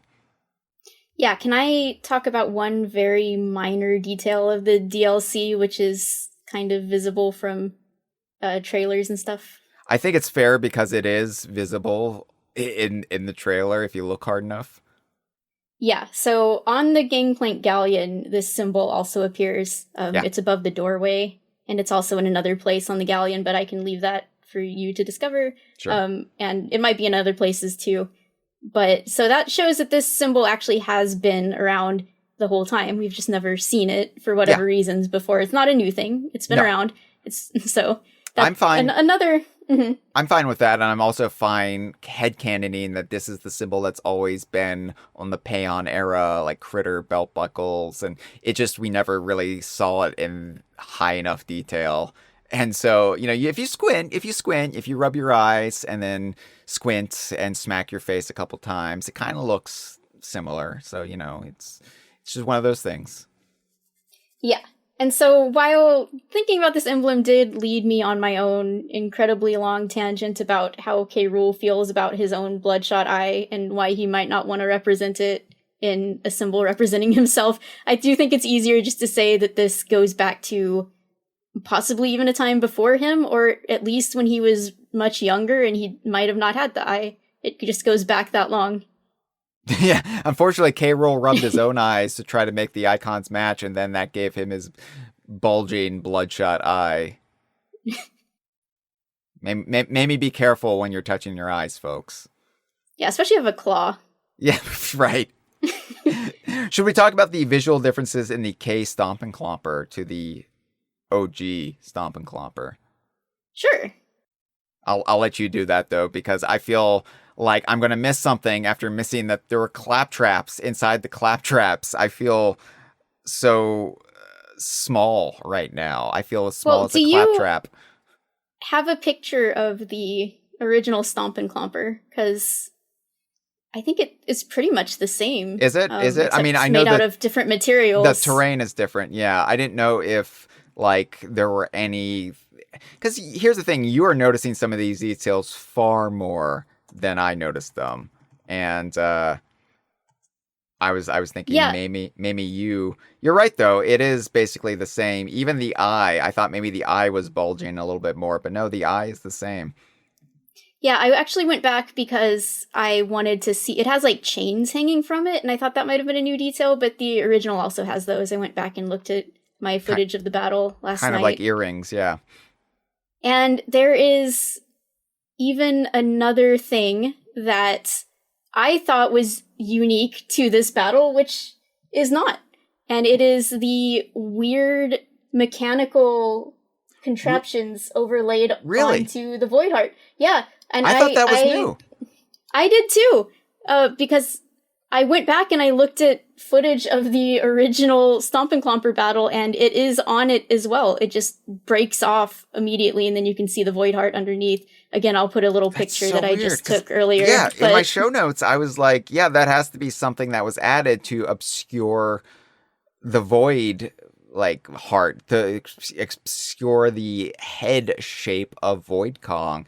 And I was sure of that, but that was just not actually observing or actually retaining what I witnessed in Canyon Layer. And then I thought it was super relevant here, given that it's K. Rool sending a Stomp and Clomper after you. Okay. Yeah, I definitely thought that the mechanical augmentation was him doing a little Baron K. Roolenstein hacking onto the Void Heart. But no, it was on the original too, and I think it's just supposed to be maybe the way that this Void Heart thing connects into the mechanical contraption that it's attached to, maybe? I have to admit, that's a little bit disappointing, because I thought that was the coolest same here, trust me. Okay. I was disappointed by this too. So it really is literally just the exact same thing, except made out of different terrain, and he put a K in front of it. Well, that makes the K bit even funnier to me. I made this. Yeah, because that is a very K. Rool touch, because that level of pettiness. It's I can't give credit to Grumpy Kong or Void Kong or any Kong for this creation that is now under my thrall. So it's now the K Stomp and Clomper. Yeah, I made that. Yeah, it's a little disappointing, but also funny. It's definitely the part of this entire layer, the entire planet core, which seems the most rushed or half-assed or something. Why is this just the exact same boss again? But we can spin it into being funny. We like it. I mean, K. Rool was pressed for time here. He didn't really have... Yeah, it's like King Cutout, you know? You just gotta throw whatever at the wall and hope it sticks. Exactly. It's a 3D Donkey Kong tradition at this point. I will say that my friend on Blue Sky, Axelsaurus, said that Clump should have been inside this, piloting it like a mech, the Stomp and Clumper, and now I'm sad. It does make me wonder, though, about the monkey skulls in the Stompoids. Are they Minkies who went on this expedition? Yeah, that could be it. Yeah? Maybe. None of them made it. None of them made it, yeah, because they met the Salvager monkeys and they were shivved to death for being intruders back when they were at their most xenophobic. Maybe that's what made them xenophobic. These little monkeys came down and started throwing nuts and rocks at them while making the most annoying noise. And they were like, that's it. Yeah, absolutely. Maybe that's our headcanon now. Did we mention that Kremling Camp is the name of an area in King of Swing? Oh, it is, yeah. I just wanted to point that out. Yeah. Just a little... We'll say that's our King of Swing reference then. Yeah. There you go. Because, yeah, we've been talking about all the games, all the Donkey Kong games that Bananza celebrates, and we always felt bad because it felt like they were leaving out the Payon games, which did so much to buoy the spirits of the Rare era fandom, and also bringing in some new fans as well. Not many, but still. For, the mid to late buyout era years. And, they're as important to me as the retro games are, and it's kind of nice whenever they get referenced, like retro referenced King of Swing in the second return stage with King of Kling, and then that's kind of it. So yeah, I haven't played them either of them but once in my life, but the pegging games are very dear to me, just because of the time in my life when I did finally get around to them, and because they have such a lot of like respect for what came before, but also some insane ideas of their own, like Xananab. Xananab, we love Xananab here. And also, they were always what I pointed to prove that no, Microsoft did not own the Kremlings. Mm-hmm. Because why would King of Swing and Jungle Climber and Barrel Blast / Jet Race exist if that was a thing? And, you know, people were like, I don't know what you're talking about. Those games don't exist. And I was just like, oh no, is this like a Mandela effect? And then I would quickly look at my collection and say, nope, timeline's still intact. Nintendo had to work out a huge deal with Microsoft to get the Kremlings for these peg climbing games that nobody played. And then returned the rights to Microsoft saying, okay, there you go, have at it. And then Microsoft was like, yeah, we're going to put Sails and Sea of Thieves that kind of look like the Kremling ship. All right, let's go down to Fractone Town, specifically the original Fractone civilization, before Hilltop Layer, before Landfill Layer, before Groove Layer. There was the Fractone Cradle in Sublayer 1606 of the planet core. Yeah, and I think the most striking thing down here is the music, which is the familiar Fractone song that we've now heard multiple times throughout the game. Except this is this very spacey, like, stretched out, slow version of it. And this song makes me really emotional. It just kind of like time down here in the core is probably impossible to measure, and that's reflected in how this song is all stretched out and slow and just kind of warped. I would say, I was going to say it's very ethereal compared to the past renditions of it, but I would say maybe it's more primordial than anything. Yeah. The other versions are definitely like jaunty. Yeah. And this one is spacey. And this is kind of your last respite before the shit hits the fan, or the Banandium mush hits the fan, as it were. And so, like, enjoy this time, folks. Enjoy the time with the Fractones. Enjoy getting the rest, and enjoy seeing the sights, because the game's about to smack you in the face. But you talk to the Fractones and you learn a little bit more about not only them, but the Banandium root. One of them says the Banandium root has the power to reject evil, but it only just woke up again, so it does not have the strength. Whoever claims the Banandium root will have their wish granted. It could be a good wish or a bad one. It does not judge. So discussing this, they have two separate Fractones, but discussing this, it seems like ordinarily the Banandium root would reject an evil wish. But because it has just woken up, it doesn't have strength, it will not make that difference. It will not make any judgment calls on morality. And so at its most vulnerable state, ironically, K. Rool getting ensnarled by it like he did was not part of his plan, but it did have the side effect. It did have the benefit in his grand scheme to weaken it enough where he could then claim it. I think that's the correct reading of that, but I could be wrong. Yeah, and it's interesting because the root sent out this seal and trapped him initially, and it kind of makes you wonder why it did that. If at its full strength it would have just rejected his evil wishes anyway. But it's like, maybe it was almost a panic response, like this thing coming towards the root was so evil that the root just was like, okay, I'm gonna have to put a stop to this right now before he gets any closer, not realizing that trying to ensnare this being would actually weaken the root, because K. Rool was actually, his evil aura was that powerful. Right. I like that. I like that explanation because it doesn't sit right with me if the bananium root doesn't have any moral center. Like, I know there are some, philosophies and some perspectives where it's like both good and evil are just constructs, and somewhere in between is the true balance of the universe. And I don't know. Like, I can see that perspective, but at the same time, I think, generally speaking, I disagree. And so I mean, it keeps it ambiguous enough that you don't really know for sure, but according to these fractones at the very least, and these might be unreliable narrators, but it seems like the whole reason the bananium root could be claimed by K. Rool is because of these very unique circumstances that K. Rool himself inadvertently caused. Yeah, and I think, what constitutes good and evil to the root might be more based upon harmony.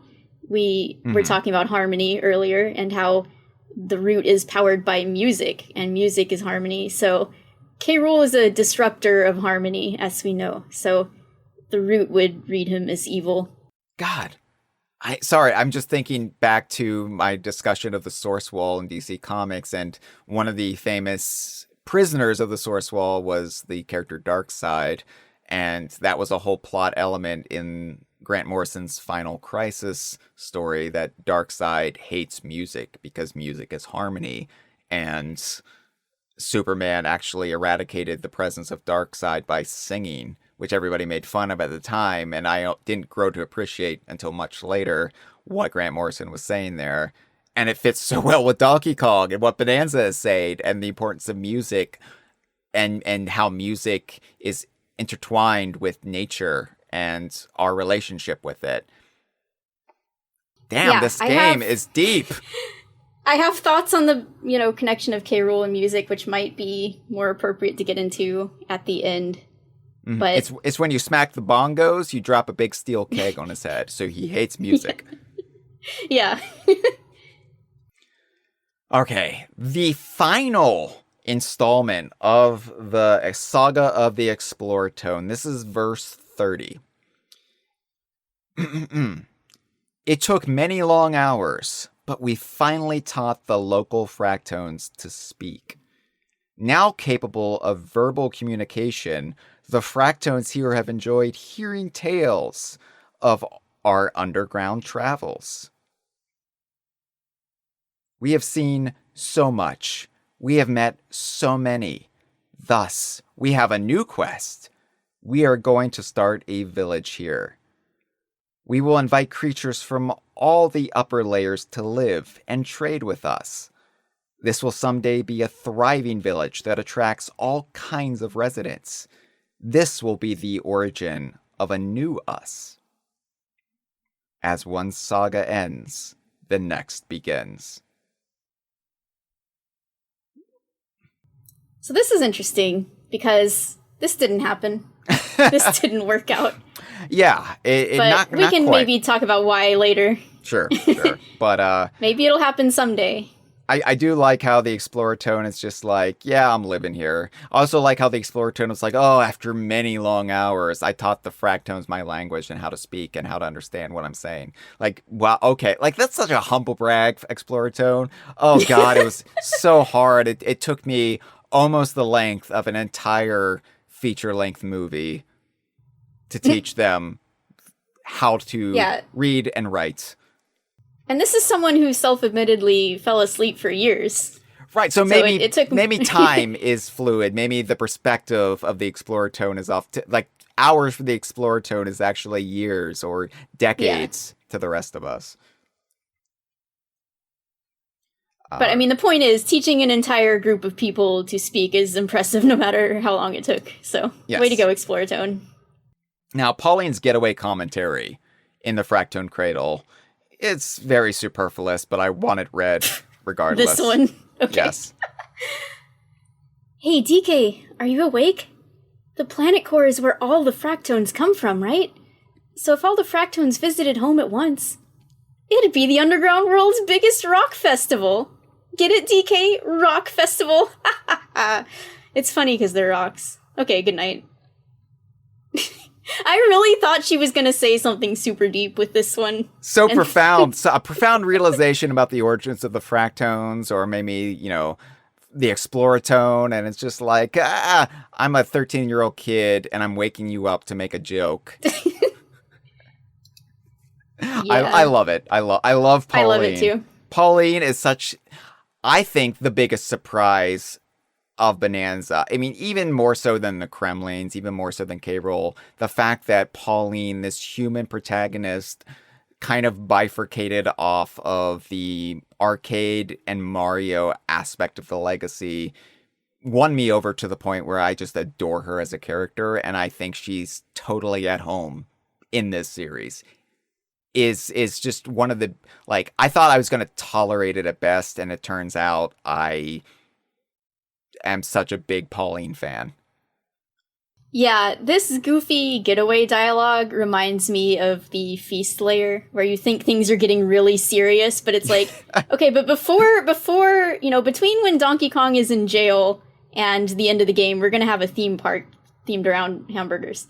And this is like, in between all of these more contemplative getaway dialogues where Pauline is thinking about her own strength and how far they've come, she's just gonna make this stupid pun. I love it. Yeah, I think, obviously Diddy and Dixie will never be replaced in my heart, but I like that Donkey Kong has a surrogate daughter, in a sense. Mm-hmm. And that I like that his relationship with Pauline can be different than his relationship with Diddy and Dixie, and has been different from the start of his relationship. So, she is totally justified, and she does not take away from Diddy or Dixie, a point that was made in Racing Layer. And if there were any fears prior to that, I think that Racing Layer put them to bed. Put them to sleep in the getaway. Okay, are you ready to talk about one of my favorite aspects of the Planet Core, sans Kremlings? Yes. We're talking Quiz Tone. Now, Hell yeah. Quiz Tone. Hell yeah. Quiz Tone has been one of the reoccurring fractones that we have seen throughout this adventure, along with Smash and Tone. One of the ones that can arguably be identified as a singular fractone identity, although it gets a bit nebulous with the they-them pronouns and the way that they can seemingly bud into separate, little fractone shards. What is a singular entity to the fractones? It might be beyond our capacity to think in our egocentric human world, but I would say Quiz Tone is definitely Quiz Tone, Smash and Tone, Explore Tone. They are their own fractones, and they have reappeared from layer to layer. And so we meet up with Quiz Tone here in the Planet Core. We get one last series of multiple choice questions in in sets of 3. Important little detail I never picked up on until now. So, welcome, one and all. It's time for Questones with Quiz Tone. Ready to begin? Here we go. Which of these curiously absent animals do not have fractone imitators? And the options are giraffes, lions, and seals. And I was like, holy shit, they're referencing the thing. They're referencing the absence of the giraffes and the lions. And they're also bringing up seals, which, cool. We'll take that as our clapper reference of the game. I'm clapping for that one. So you hit seals and you say, and Quiztone says, ding, ding, ding. You got it. Are you familiar with the giraffes and lions of the surface world? Some say they once lived underground as well. And Donkey Kong would be like, yeah, I know a giraffe, sort of. Appears in the background sometimes. I call him Canopy. Have never met a lion. I guess that's true. I can't think of anything. No lions in the Donkey Kong series. It's very frustrating. And even through Feastlayer, no lions in the Donkey Kong series except Fractone Fursona imitators. All right. Rolling right along, here comes your next question. According to Poppy, Voidco is the most blank mining operation on the planet. The options are powerful, awful, or power hungry. And it was powerful, although the other two might apply as well. Quiztone says... Yeah, that's what she thinks now that she's quit, but yes, what she officially said was powerful. What she officially said. And Quiztone is always listening. Quiztone is like Santa. Quiztone knows when you've been naughty. Quiztone knows when you've been nice. And Quiztone says, we wish Voidco, the most powerful mining operation on the planet, all the best in the coming fiscal year. I think Quiztone is the funniest Fractone, too. He's like, yeah. Quiztone, they've got the biggest sense of humor when it comes to Fractone dialogue. And there might be a reason for that. So, just one question left. Keep your wits sharp, 'cause here it comes. Think fast. What is our name? And I love that also, like, up until this point, it said Quiztone above Quiztone's dialogue, but then suddenly it flashes to 3 question marks. So yeah, they couldn't let you cheat on this one. Yeah, so if you were just completely unobservant, then gotcha, you fucker. You should have been paying attention to Donkey Kong Bananza and its brilliance.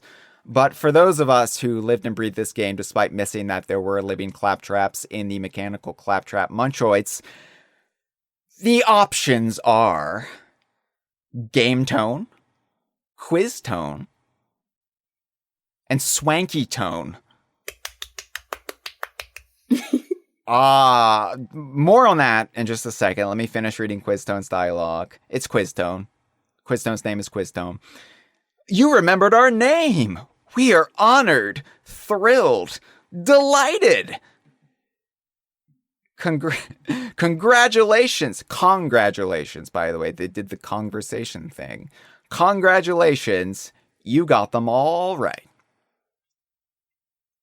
So, yeah, let's talk about the swanky reference, the big swanky reference of Donkey Kong Bananza.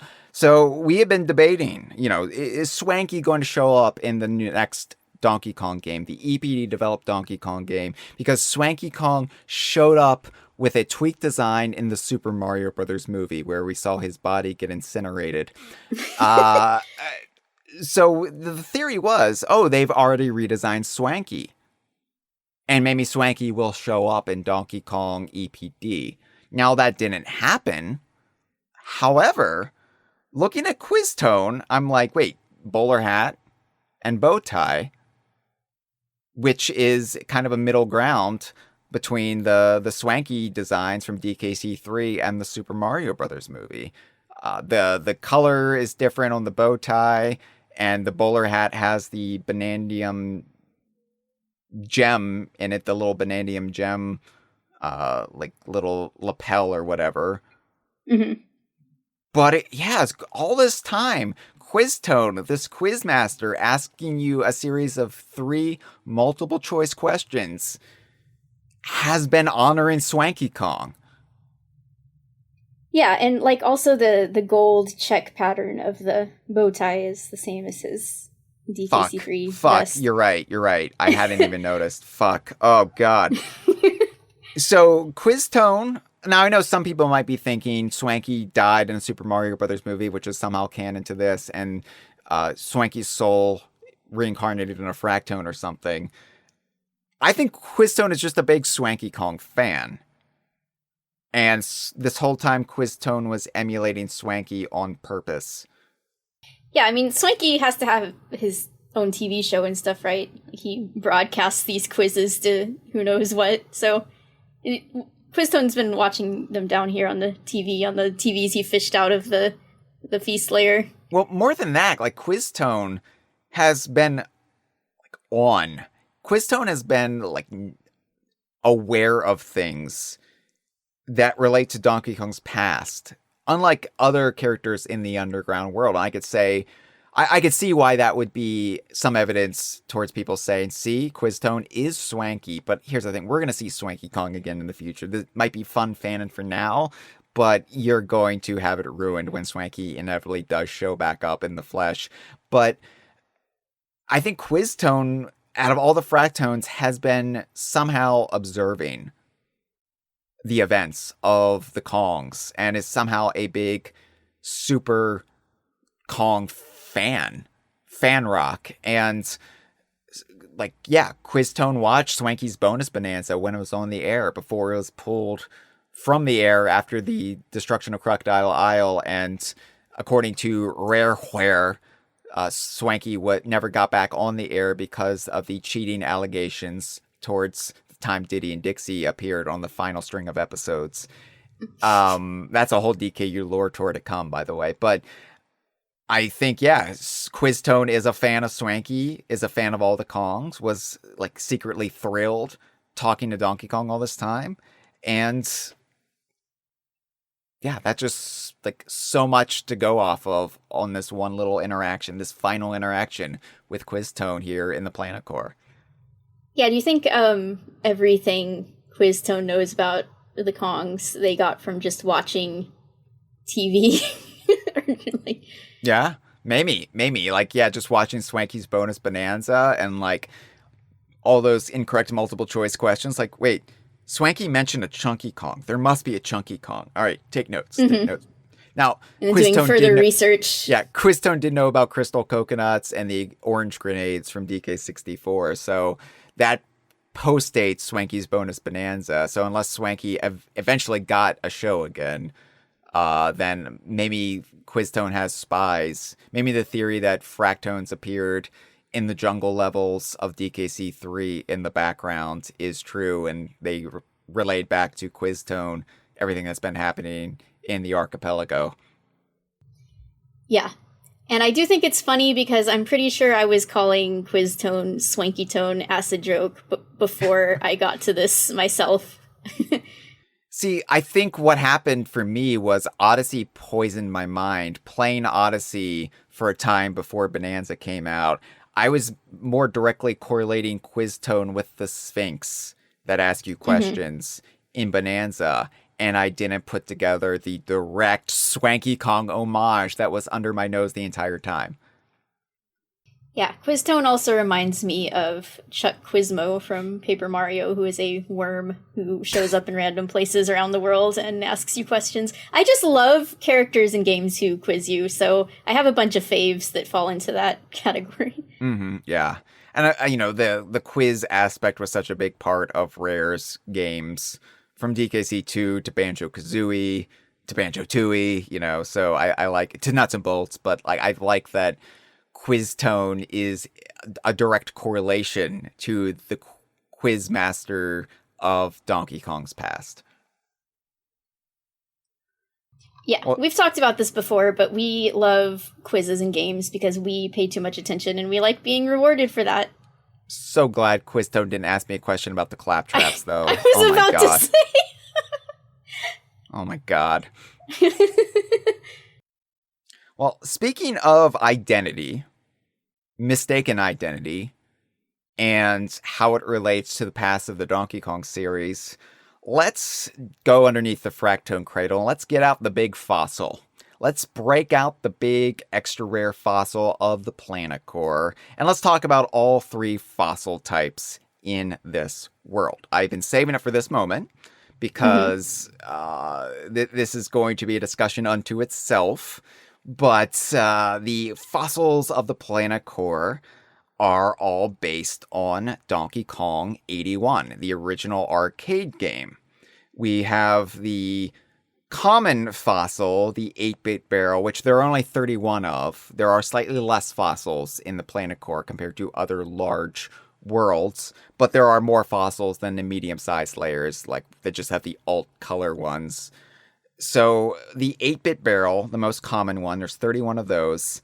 It says, a constant in the life of Kongs. Every new generation learns how to roll, throw, and blast themselves out of these. The rare fossil is the most unrare item in the game. 8-bit items. It says a fancy hat, purse, and parasol from days gone by. They may have been left behind by an elegant lady. Wink. And then finally, the extra rare fossil, which is embedded underneath the Fractone Cradle in spiky concrete, which is a big new terrain type in the planet core. It's concrete, but it's spiky, so you can't just punch it with your Kong Bananza. You have to use some other blunt instrument so you don't touch it, or in this case, very simply, you just use the mines embedded in it to blow it up and free it. 8-bit DK. Gasp, shock, horror. A certain Kong in the prime of his youth. His amazing skill at handling barrels has been passed down to his descendants. All right, let's break it down. Let's get controversial. What the heck is going on, Courtney? My reality has been shattered. This is retconning that Cranky wasn't the original Donkey Kong. Is the original arcade Donkey Kong dead? Is Cranky Kong actually Donkey Kong Jr.? What is happening? I'm going to burn all of my Donkey Kong games because nothing matters anymore.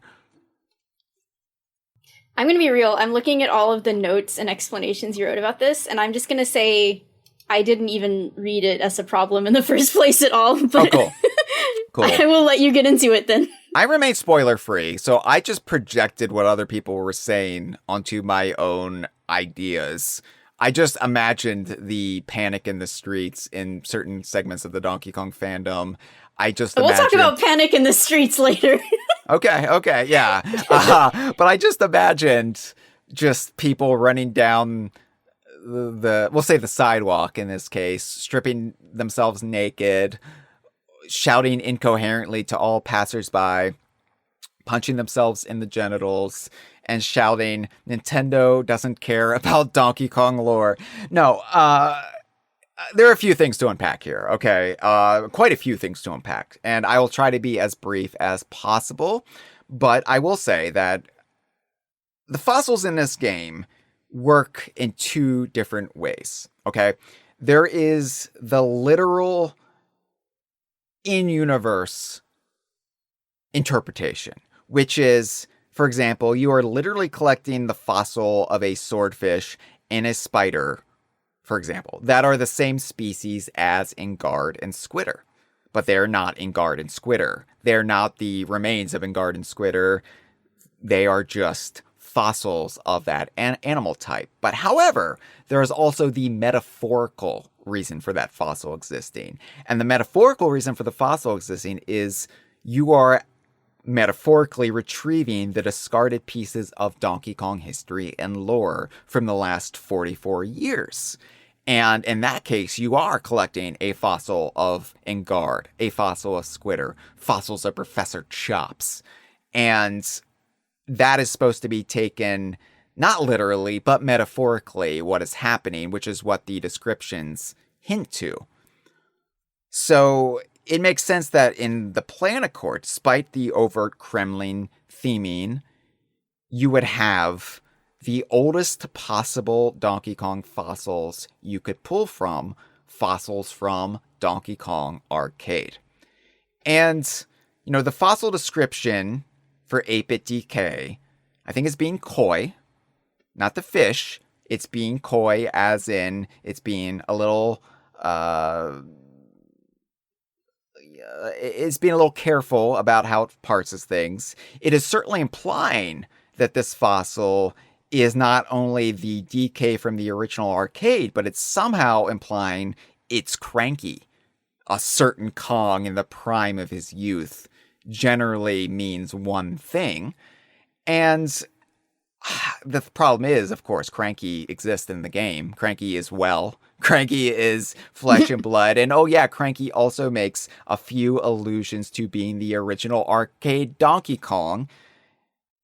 So, clearly this is not Cranky's remains or like the fossilized body of Cranky Kong. It's also possible too that these fossils are imprints and it's not actually living or formerly living remains. They are just this animal, this Kong, this whatever pressed up against this thing and left this indentation, like, you know, silly putty or those little pin things that you put your face on in Spencer Gifts, which I saw quite a bit when I worked there, dressed as in the penis costume. But anyway, I think fans need to think of the fossils from those two different perspectives.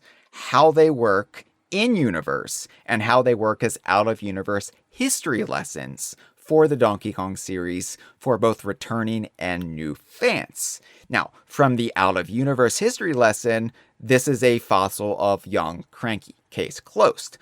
But what does that mean in universe? Well, a couple different things. This could have been just an imprint that Cranky left back in 1981 or somewhere thereabouts. I don't know. That's entirely plausible, and I will accept that interpretation.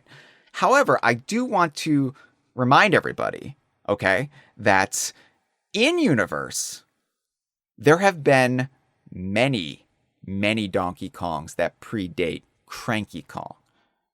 In universe, this could just be Cranky's ancestor, because DK is a title passed down across the generations. And we have seen an entire room of statues of past DKs in Donkey Kong 2, which, don't worry, Courtney, you do not have to play as part of your Kremling marathon. There are no Kremlings, aside from like reused renders that pop up during certain modes in Donkey Kong 2. There are no Kremlings that make in the flesh appearance in Donkey Kong 2.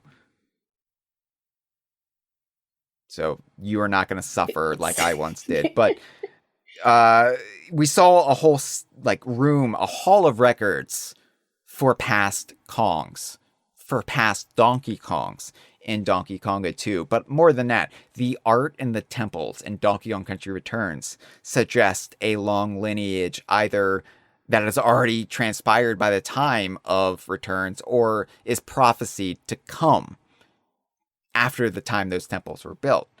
Also, remember Pauline's getaway commentary from earlier, where she says, I never eat a crystal down here. It might turn out to be someone's great-great-grandparent. Yawn. Great-great-grandparent. That's interesting. What does that bring to mind? What was that about Cranky's great-grandfather in Donkey Kong Country 3? That's right. The guy who owned the mirror in Donkey Kong Country 3 that Bazaar somehow got his hands on and then sold to Dixie and Kiddy Kong. That guy, that great-grandfather of Cranky, who would be then, I guess, Donkey Kong's great-great-grandparent, either lived or visited the Northern Hemisphere at some point, and his mirror was left behind. How did his mirror get left behind, though? Why was his personal effects distributed among the barrels? Could it have been that maybe Cranky's great-grandfather made the journey to the underground world? And maybe his remains made it all the way to the planet core? To the Fractone cradle? And the Fractones buried him in a place of honor? I don't know. They did have gorilla clothes ready to go. You know what, Hyle? I love this. I love this for you. I could have taken my bathroom break during that, but it's okay. I'm very glad I listened to it because I love what you have to say and I respect it. I'm just gonna say I'm gonna roll with it. I like that. When I read this, I thought, this is just some ancient Kong who maybe originated the art of rolling barrels. I don't really care who it is. It's someone far back in the past, and we know that Kongs have been represented with this sort of... I don't know why the fossil is 8-bit. I don't know if the Kong themselves was somehow an 8-bit Kong. Don't worry about it. But, yeah, I mean, the Temples and Returns shows that Kongs were represented with that style in the past. So either this was just some kind of artifact meant to honor this ancient Kong and is not actually a real fossil of them. Or somehow they, just like Mario can become 8-bit when he goes onto the wall in Mario Odyssey, sometimes a Kong could become 8-bit for an extended period of time. And this is the real body of that ancient Kong. But this actually did not throw... This actually connects to Mr. Pants, believe it or not, because Mr. Pants is always portrayed as a stick figure man, but I don't think Mr. Pants is literally supposed to be a stick figure man, but you could never portray Mr. Pants as anything but a stick figure man. For example, when Mr. Pants appeared on Boggy's TV in Hailfire Peaks, he appeared as a stick figure man, but to Boggy, he's probably viewing him as a fully fleshed out pasty British man in a bowler hat not unlike Quiztone. Do you think Quiztone also was inspired by It's Mr. Pants, the beloved puzzle show? I think so. But anyway, yes. But then Quiztone should have been wearing some underwear as well. Yes, I think that we just have to accept that sometimes these past Kongs, these past Donkey Kongs are represented in the 8-bit style, and that is just how we as gamers perceive them. But from an in-universe perspective, maybe they're a little bit more chonky. But anyway, yes, rejoice everyone, because this could plausibly be the same great-grandfather of Cranky that Bazaar mentions in DKC3, further enriching the connection between the Northern Hemisphere and the entrance to the underground world, Ingot Isle, what have you. Oh my god. Thank you for this journey. Yes, I hope that redeems me from not noticing the claptrap. It does. You're forgiven. I also just want to point out, before we move on from the Fractoned Cradle, that because I got everything as I went, didn't leave any Banandium gem behind, Fractoned Cradle Climb, that Banandium gem, is the 666th Banandium gem you collect in Donkey Kong Bananza. And I just wanted to point that out. It's a great little tribute to Satan here in the underground. Ominous. We're in hell. We are. Well, it could plausibly become hell if K. Rool gets his wish. So that is what we are fighting. It is a reminder that this underground world is not Dante's Inferno. It is not the Abrahamic conception of hell, or the same one held by the Greeks and other faiths. That in fact the underground gives us life. However, that could easily go sideways should K. Rool claim the Banandium route. So why are we sitting around talking about Bazaar Bear and mirrors? This is nonsense. We should really prioritize getting down there. Yeah, let's go. We gotta hurry. We gotta catch up with K. Rool, man. Oh my god. Sublayer 1607. This is my favorite name. This is my favorite name in the entire Planet Core. Kremling Quagmire, but Quagmire is spelled with a K. Okay, I got a problem with this because I always thought that if the Kremlings replaced a Q instead of a C, it would be QW or KW. Like, a Kremling Queen would be like KWEEN. I don't like the way it looks with the U. I just don't, but that's just me. I don't know. Plus, they've never had to replace a Q before because Kremkey in DKC2 was just with a Q. And Quagmire starts the same way, so why would they do it here? I think, they're just really embracing everything about their Kremling identity in a way they never did before. It's even more important to them because Crocodile Isle is gone. Their heritage is slipping away, so they have to double, nay, triple down wherever they can. Yeah, that makes sense. Maybe this is new to them and they'll work it out and they'll decide the W is better. I don't like the U.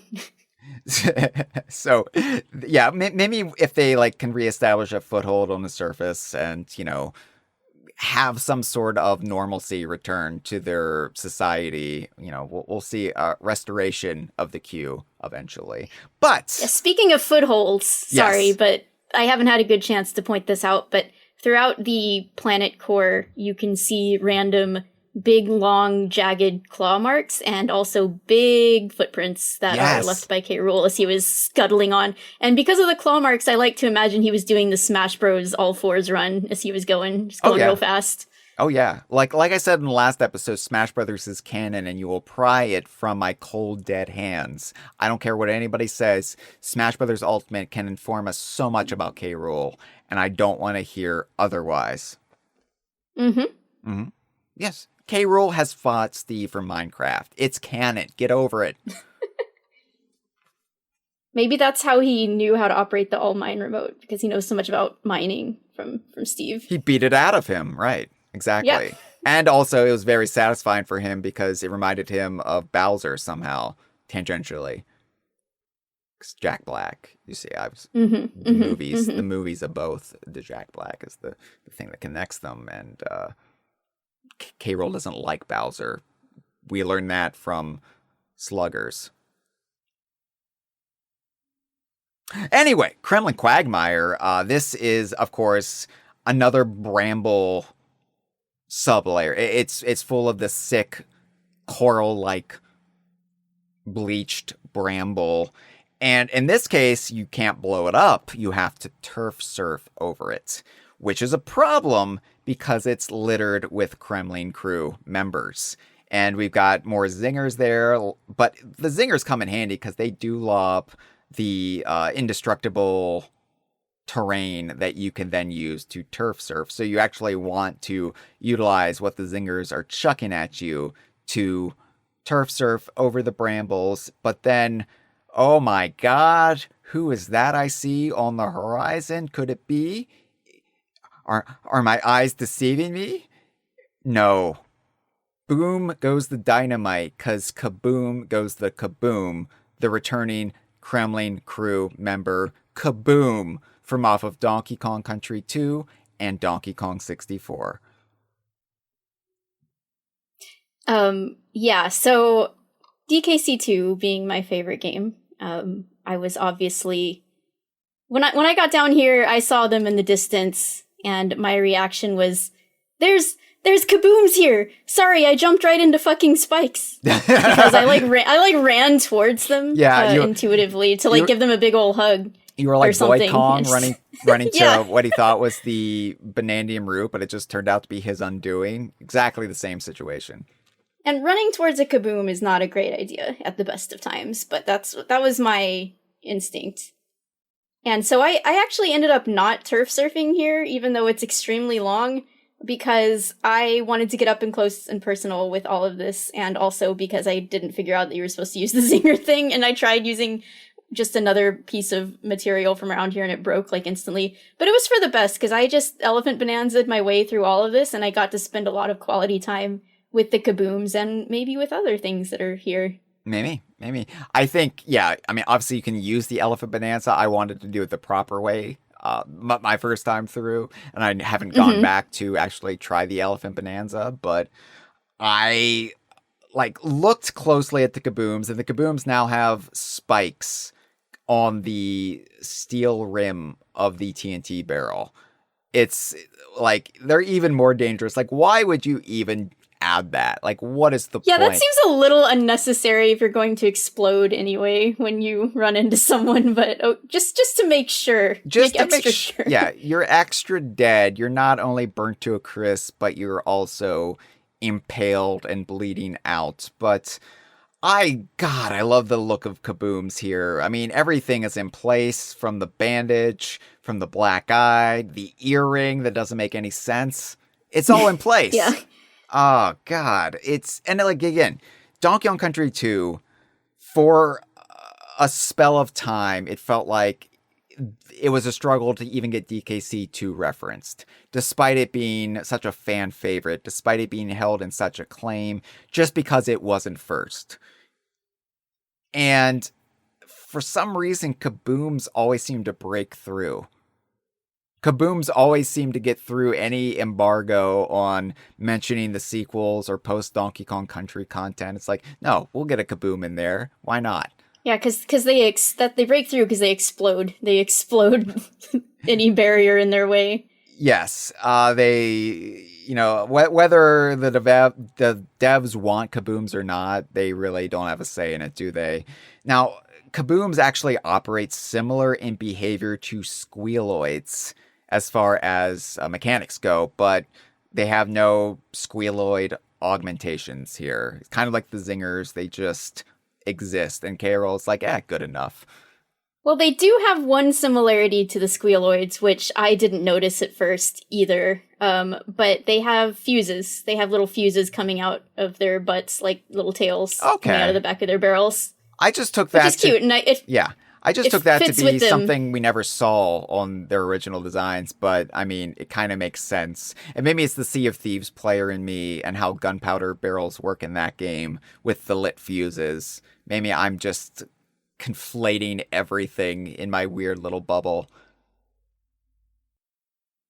Yeah, and I actually didn't even realize they were supposed to be the stand-in for squealoids for a while either, because just the fact that they run and charge at you, which is what they do normally, I wasn't comparing that to the squealoids because I didn't notice the fuses, and they're so different in design, so it took me a while to realize, like, oh yeah, that's what they're replacing. Sure. Now, it's funny because I always confuse squealoids with rolescoids. Rolescoids. They're just rolescoids now. It's fine. Like a mollusk, but rolescoids. I always confuse squealoids with rolescoids because they're very similar. They charge in little balls, and it's like, okay, whatever. But thankfully, the difference is really driven home here in the quagmire because we also get the return of armies. Yeah! Army alert! Armies that have exoskeletons. They're armadillo-shaped, like, rigid terrain balls that act like rolescoids.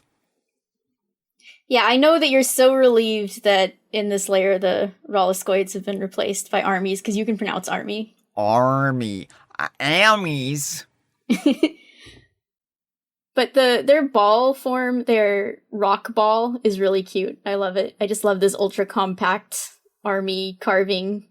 And they have the same K-Rool eye thing that we were talking about many hours ago now. It reminds me of the little, like, foam balls you would get as a kid that would be in the shape of a monster or something. Yeah, it was reminding me of, like, a toy from my youth from the 90s. Yeah. I want one of these. Like, I want to pick this up and just squeeze it a little bit. And I would, like, imagine it would buckle under my fingers. But, God, the armies look great, too, when you break them out. Like, they have nostrils now, which the renders of armies didn't have in Donkey Kong Country. But again, it's just like one of those details that you assume always existed. We just never see, like Diddy's millimeter of flesh. Mm-hmm. But yeah, they look so accurate to their render for the most part, just updated for and even more so graphics. Even more so than zingers, even more so than neckies, armies have gotten such a bad deal when it comes to returning Donkey Kong baddies.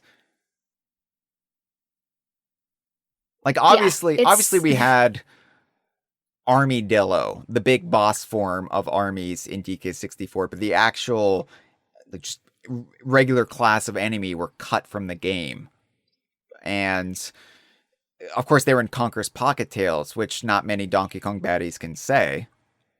I mean, hey, that's something, right? And, of course, armies will be seen later this year, just next month, when Conker's Pocket Tales is re-released as part of Rare Collection 1 on Evercade. We're all excited about that, right? Almost exciting. It's really the year of Army. Like, Army's never had a better year. That's true. That is true. And I'm so happy for our little armadillo nemesis. They are just... I think this is the best year for Army since 1999. Which is probably the last good year for armies, in fact. And lest we forget, armies also appeared as fossils earlier in the game as well. Mm-hmm. So I wanted to point out with the kabooms, if you let them hit you, they don't explode, actually, because I guess they just decide running into you with their spikes is good enough. And they do a little victory dance, like to kind of pop out of their barrels a little bit and wave their arms around at you. It's adorable. I love it. I guess, that's the first time they've ever successfully run into somebody and not exploded, so they're just feeling great about it. Yeah, maybe they don't actually have any gunpowder in there, and that's why they put the spikes on. It's all a fraud. Down here, at least, they ran out of gunpowder, so they used the gunpowder to blast through to the core. Or it didn't survive all the trips down the layers, like it got soggy by the time they got the resort layer, and they just ruined the gunpowder, and so, yeah, that's actually plausible that the gunpowder wouldn't have survived this massive trek downwards, and so that's why they were augmented with spikes. It's so they could still, have a purpose, and I'm sure a purpose that is much more agreeable with the kabooms. Yeah, they're like, we don't have to explode! We don't have to be reduced to a little pile of ashes on the ground with the blinking eyes. Yeah, it was like always just a bad deal for the kabooms that they were red, and so K-Rool got the idea. Okay, so clobbers, you just hide in barrels and just run at our enemies. Kabooms, you hide in the TNT barrel and blow yourselves up. Yeah, and you, ones that have the power to steal life from other people, you also just hide in regular barrels because you're too valuable. Yeah, I mean, I would have hated to be a kaboom, so I'm happy for them. I'm happy that their situation is finally improving by sheer circumstance of being trapped down in the planet core for years. Mm-hmm. Silver linings. Silver linings, yeah, or spiky linings in this case. Anyway, yeah, sadly, that's the last returning Kremling Krew members, but you know what? Good enough. Yep. Well, I got a question for you now that we've officially said that's the last. In a future DK game, or maybe what you would have liked to see in this game, what is the thing that you most want to see at this point when it comes to basic Kremlings or Kremling Krew members, or just returning enemies in general? I want some DKC3 recognition and love. I don't care. Mm-hmm. Dealer's choice. Surprise me. Because I really like the freaks from DKC3, even if they look more like iguanas and salamanders than crocodiles. It's fine. Kremlins are so malleable as a species. They can evolve in all sorts of different shapes and sizes. And, I mean, yes, especially sizes. Look at K-Lumsy or Kerosene. But, yeah, Cuff and Clout, they're annoying as hell, but they're just two weird brothers who are also like leather daddies with their gloves. I don't want to see them again. Okay. Hi, Jeff. Also, hi. Jeff's here. Oh, hi, Jeff. Jeff has arrived. Hi. Maybe Kasha from DK64. That'd be fun. Ooh, Kasha's a great one. As a contrast with Snowmads, get some of that direct comparison there, and also some of the Payon Kremlings. I would love to see any one of those characters come back, especially Calypso. Yeah, I agree with any of the individuals from Barrel Blast. I gotta say, I don't really like most DKC3 enemies, but I do like Copter, Recoil, Bazooka. There's a few of them that I'd be happy to see again. I mean, you just like Copter because Copter looks the most normal, because Copter was designed by Steve Mails. Yeah, Copter looks like a Cutlass, basically. I always thought that they were maybe just Cutlasses or closely related to them. I gotta have Clump and Crush. I'm super basic, but that's just who I want to see. I'm on what I call nipple watch, because I want Clump back, but he's got to have nipples. If he doesn't have nipples, if they decide to remove that aspect of the design, I will be very sad. I think the biggest nipple watch. The biggest test will be Trough and Scoff. Are they going to restore the nipples to Trough and Scoff? The nipple rings. The nipple rings. They always had nipples, but yeah. I mean, like the in-game models always had the nipples, but in the renders, they actually edited out the nipples entirely. Oh, really? Yeah. I thought they just edited out the nipple rings. So Cameron did find the original renders. They did make it out in the wild, and you see those nips sticking out in pure pierced glory. Oh, yeah, they were so, pokey. Just extra pokey. And so I think if Trough and Scoff ever come back, we'll know how hardcore the new DK developers are based on the size of the nipples and how many piercings are in the nipples. Because by this point, I mean, it should look like a porcupine. Yeah, well, maybe we can get some spinies too, but their spines are just entirely nipples now. In the live stream, Gothic Teddy Bear Hello says there is only so much they can cram into one game, but imagine next DK game, Kremlings from start to finish. I thought you were going to say pierced nipples from beginning to end. Wall to wall pierced nipples. And you know what? Why stop at nipples? There's so many things we can pierce. I mean, DKC3 had pierced Kremling lips. And I say we just keep going down. Yeah. Well. You love King K. Rool. Well, here's his son, Prince Albert. They can pierce their cloacas. Since Jeff is here, we can go ahead and mention that. LC L. Apin or LC Lapin says, we can pierce Brosnan. Bravo. Bravo. You get a round of applause for that one. You kept it to rare, and you made a funny pun. Well, that was a fun diversion. We better get moving. You know what? Everybody was hoping this episode would be the longest conversation on record. We are going to hit that mark in a little over 30 minutes. I hope you're ready. Oh yeah, I'm good to go. I have another drink that I can go get shortly on my next bathroom break. It's just a juice. I'm not drinking any alcohol because for reasons, and also it's probably best that I stay as sober as possible during this long conversation. Sometimes but on the I'm all juiced up and ready to go. Sometimes on the more leisurely conversations, I will have an adult beverage. In this case, I needed to stay sharp as attack or sharp as the steel rims on Kaboom's TNT barrels. However, here's a fun fact. I've only taken one caffeine pill. I can technically take one more caffeine pill today without triggering a cardiac event. So if need be, I have that fallback. This is an excellent staggering of my energy. I'm amazed. I'm amazed that I'm still going strong here. It's amazing what enthusiasm for the subject matter can do for you. A little bit of that. Yeah. And you're enthuestic as well. I'm not having to carry you over the finish line. Like, oh god, yeah, why are we I'm still being talking nice about Donkey to you. Kong? You're being nice to not me. dragging you down. Andrew just continually punched me in the gonads and then fled to Australia. To hang out with Freezer to they can be a bad influence on each other on being even meaner to you in the future. I know. I still bear the scars of those episodes. Anyway, Sublayer 1608. Kremling Coliseum. With a K. Mm-hmm, And we're talking about this is like a gauntlet of Kremling Krew members up until this point, but this is a literal gauntlet within the gauntlet. This is endurance. This is kind of like a Donkey Kong 64 battle arena. This is just defeating all the Kremling Krew members that appear because they have canonically hid the minecart that can then access Sublayer 1609. And the only way to retrieve the minecart is to defeat each and every one. Yep, I don't have anything to say about this. I mean, this is just greatest hits of everything we've seen so far. And it was very satisfying, but I didn't even take any screenshots of this because I was just like, yeah, I get it.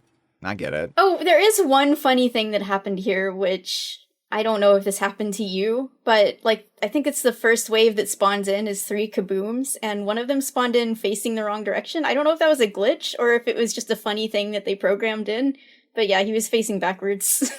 I was probably facing the wrong direction to see that because I don't remember that, if it did happen. Yeah, I kind of want to, because if you go back there, this doesn't happen again, so I'll have to just pay attention on my next playthrough of the game and see if it happens again. But that's all. That's all I gotta say about this one.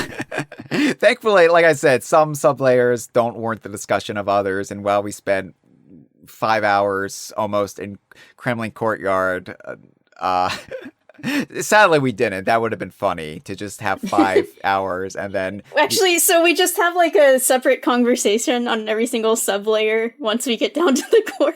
It's as long as the rest of the game, conversation series combined. Yeah, that would have been me in desperation to prolong the Bonanza episodes if there was no post game and no DLC. I'd be like, okay, here's what we're doing in Planet Core. But no, thankfully, I'm not that deranged for one, and two, we have plenty to talk about even once we're done here. So, Sublayer 1609, the final sublayer before the Banandium root. I mean, it is in fact the sublayer that connects to the Banandium root. Climactic Cliff. And also, that is not spelled with K's because this is not Kremling controlled territory, at least not in the sense that the other sublayers were. Yeah, I was climaxing all right. I was cliffing myself, which means I was on the edge of my seat, nothing dirty. So there is this big Kremling Krew insignia. It's like a shield or so. It's like a boulder in place above the minecart that's just like locking it in. But there is important stuff to see and do here on Climactic Cliff because in addition to Cranky Kong finally showing up, I was wondering where Cranky Kong was going to show up in the Planet Core, and part of me was hoping it was going to be during the final battle with K. Rool, considering the whole reason he's digging down here is to battle K. Rool. And I was like, all right, Cranky's going to help out. Cranky's going to be like Falco in Star Fox Adventures. You know, he'll come by and give you supplies. Or like Donkey Kong in Donkey Kong Country 2's K. Rool duel. Donkey Kong lowers down and you get a DK barrel. Cranky didn't do jack shit, which I guess is true, maybe to Cranky's character, but a little disappointing all the same. Cranky is hanging out on Climactic Cliff. More on him in a bit, but this is where the Exploratone saga comes to an end. And what a tragic end. What a roller coaster of emotions here, even before the final minecart ride. So you approach the familiar iconography of the Exploratone tablets, and you read this, and you're like, I thought that was the end of the saga of the Exploratone. What does this say? And it says, here lies Exploratone, the adventurer. May they rest peacefully in this land, in the warm embrace of the mother Banandium root. What a blow I felt here. I was so sad reading this because the Exploratone aspect of Bananza was really what, above all other things, got me on board with the Fractones. What made me realize, oh my god, like we are getting in-universe history behind all of this stuff. It's not just going to be presented at face value with no thought put behind it as to how it relates to everything else in Donkey Kong's world. Like we are getting a history lesson that we have not gotten in Donkey Kong games in quite some time, and even outpacing what Rare did back in the 90s. And so the Exploratone represented so much for me and my own journey with Donkey Kong Bananza, and how I fell in love with it the deeper I went. The Exploratone was right there with me, regaling me with their travels. And so one of the things I was most eagerly anticipating, assuming that Exploratone wasn't the main villain of the game, was that I would get to meet the Exploratone and we would have a nice chat. And then here we are, right before the Banandium root, what appears to be the Exploratone's tombstone. Yeah. In fact, I am going to go ahead and say that when it comes to the new characters introduced in this game, and I know there's not a ton, now my favorite new character in the whole game, you might think it would be one of the Voidco members or something, but I decided that it is Exploratone. I love Exploratone. We were talking about how we feel a little bit seen by Quiztone because they represent caring about the minutiae of games and paying attention, but in that same way, Exploratone represents caring about the story and the world building and the lore and all of that. So they are very much a stand-in for all of the stuff that you and I have discussed going back to the lore episode months ago. And they represent humility and curiosity about the world around them. and I really became endeared to them as a character before I even met them. A lot of the little details on their sagas that were just really cute, like when we don't know where to go, we spin around and fall over, and wherever we're pointing, that's where we go. Just like so cute. Right. And so when I got here and read this, I did a frown that cut through all of the joy that I had been feeling up until that moment. And I was like, I cannot believe they are doing this to us at the very end. I actually felt a bit of emotion. Like, I didn't tear up, but I felt legitimate pangs of sadness for this fictional rock that I never met, which is, I think, a hallmark of a good story where you can feel sympathy, you can feel empathy for this character who does not exist, who was a sentient pile of rocks and, you know, would only have existed as this bundle of pixels on your screen. It was like, okay, you got me, Bonanza. What a sad moment. This is like that moment in Pixar movies where they make adults cry and whatever. I was also like, I was mad because I was like, how do fractones even die? Like, of all the fractones to die, it was Exploratone. What happened? We don't know. We don't know if fractones can perish, but I think that given that Exploratone was the oldest fractone we had at least explicitly encountered or had been made aware of, maybe they do die of old age eventually. And so I accepted it. And then I was like, well, I've made my peace with that. I said my farewells. I have gone through the stages of grief and I moved on with my life. It's time I look for the last fossil in the game. And it's here somewhere. I know that. I got a fossil map that shows it's here somewhere. Let me start banging around, hand slapping, see that radar. Oh, it's underneath me. Oh God, I hope I don't like desecrate Exploratone's tomb, fall in, and oh, Exploratone's just asleep.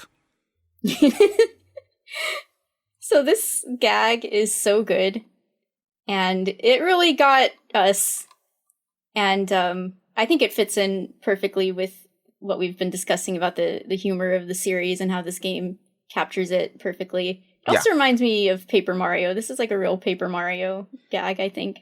Specifically reminds me of one in TTYD with the character Bobbery. It's very true to the sense of humor in the Donkey Kong series, but it's also very Nintendo at the same time. And maybe that is Paper Mario, but it feels very like on par with what Rare did. But it also feels like it's doing its own thing at the same time. It feels like it is a direct continuation of the Rare era, but it also has this, I don't want to say bigger heart or bigger amount of wholesomeness in it, but I will say that because the Rare games, as much as I love them and as much as they did have very sweet moments, there was, I think, a little bit more cynicism in that sense of humor at the time. And maybe it's just because I'm older, maybe it's the times we live in, but I need a less cynical approach. And I think Bonanza hit that balance perfectly. Yeah, I agree. And so Exploratone is down here, the last fossil, which is the rare fossil, the medium grade fossil.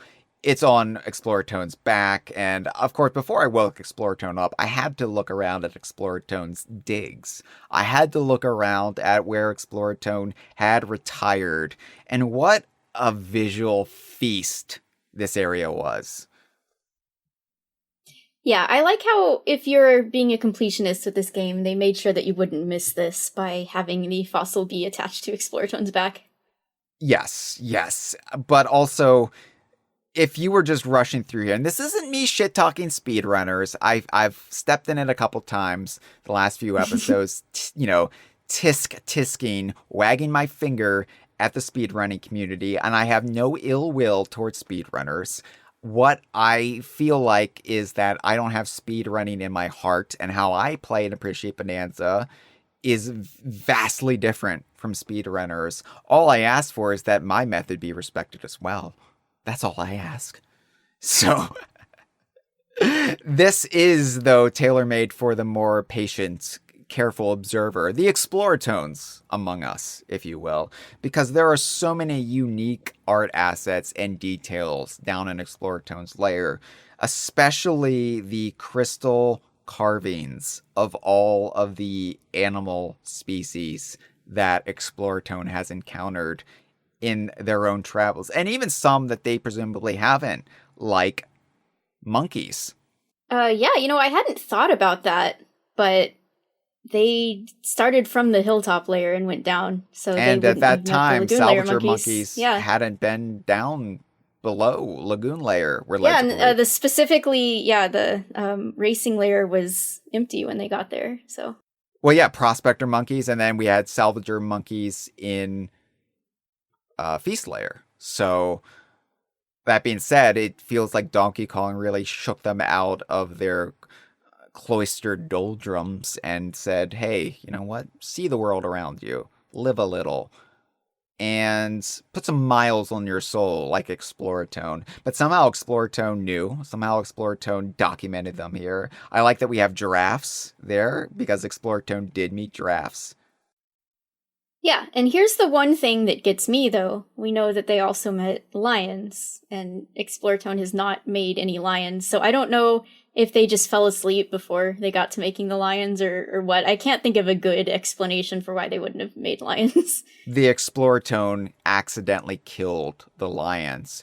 Whoopsies, just like fell on top of them. Yeah, like when they were doing their spin around thing. I made the joke, maybe Exploratone carried a disease, small rocks or something, and inadvertently it was lethal to the lions and wiped them out, and Exploratone carries the burden, carries that guilt with them. But more than likely, the lion sculpture either broke or Exploratone hadn't gotten around to making it. Yeah, it's probably difficult. The lion is probably difficult to try to like carve the details of the mane and make it look good. Yeah. I also really like the detail that Exploratone has books that kind of resemble the lore tablets, but they are all these tomes, all these stories that are maybe told in greater depth than what Exploratone left behind in their many verses. And there's also like a mug, I love the coffee cup. Yeah. Like, what are you drinking, my dude?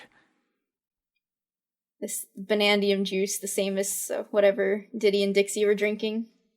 The Exploratone, another detail I really appreciate, the Exploratone isn't some resplendent, amazing, original fractone design.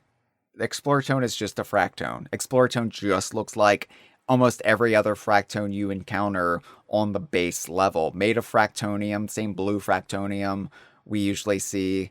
And I like that there's nothing inherently visually special about this character, because it really does help exemplify that kind of sense of community and unity between all fractones that Exploratone, more than any other character, I think, sold us on. Yeah, I was going to point this out too. I love that they aren't special. The reason they made this journey is simply because they wanted to and they decided to, and anyone could have done it, but Exploratone is the one who put their feet out there and did it. Like, they're in every tone. Anyone could have done it. Exploratone just made that choice. I mean, I would say Exploratone is special. All the fractones are inherently special, and that is the point of the fractones. It's the power of community, the power of the collective over the power of the ego, the power of the self. Yeah, Exploratone is no more special than any other fractone, and that's what makes them special. Which is a direct contrast to K. Rool, mind you. Which Indeed. I think it's important that we meet Exploratone right before we go into the thick of it with K. Rool. It's just a reminder of everything K. Rool is not, and everything we are seeking to preserve for the fractones and for the larger world. Everything's at stake here. Exploratone is inquisitive. Exploratone wants to know more about the wider world, and Exploratone wants that sense of fellowship, where K. Rool is all about himself. K. Rool is all about his priorities and his not even selfish desires, his spiteful, hateful desires. And I mean, we've seen this throughout the Donkey Kong series. K. Rool led the Kremlings to near extinction. K. Rool oversaw the destruction of their homeland and the harmful impact on other neighboring islands and landmasses. K. Rool is everything that the Fractones are not. Yeah, and I think that, we've talked about, or you've talked about this on the Kongversation with so many people about how we were skeptical as a fandom of the Fractones at first, and then coming to see them in the game, they're just so endearing. And I really love that they're endearing not just on a surface level, oh, they're cute and charming, but thematically, they have such a strong power to them that parallels a lot of what we like about the Kongs as well, where they are all a big family and they have a really big focus on teamwork, and Fractones take that maybe to an even bigger extreme. Yes. Exactly. I mean, there would be no island named after one singular Fractone. And I think like that sense of ego is very present in Cranky and maybe some of the Kongs that predate, some of the Donkey Kongs that predate, the current Donkey Kong. I think with the current Donkey Kong, you're seeing some of those tendencies mellowed a little bit. And yes, Donkey Kong is still driven by a lot of very base desires and maybe superficiality, like, oh, I want a bunch of bananas, gobble, gobble. But Donkey Kong can overcome those desires. That internal struggle within the modern Donkey Kong is an ever-present part of his character, and it is exemplified here in Bananza as well. Mm-hmm. Okay, and I guess we can find out why the whole civilization down here didn't work out, because the Exploratone fell asleep and hasn't made it back up yet. And if they had tried, they would have been unable to make it. Or maybe they did try and they saw that K. Rool's butt was there now and like, well, I guess I'm just going to go to sleep for a bit until this resolves itself. It's something I want to bring up maybe on the post-game discussion, and maybe it wouldn't be appropriate to bring it up here.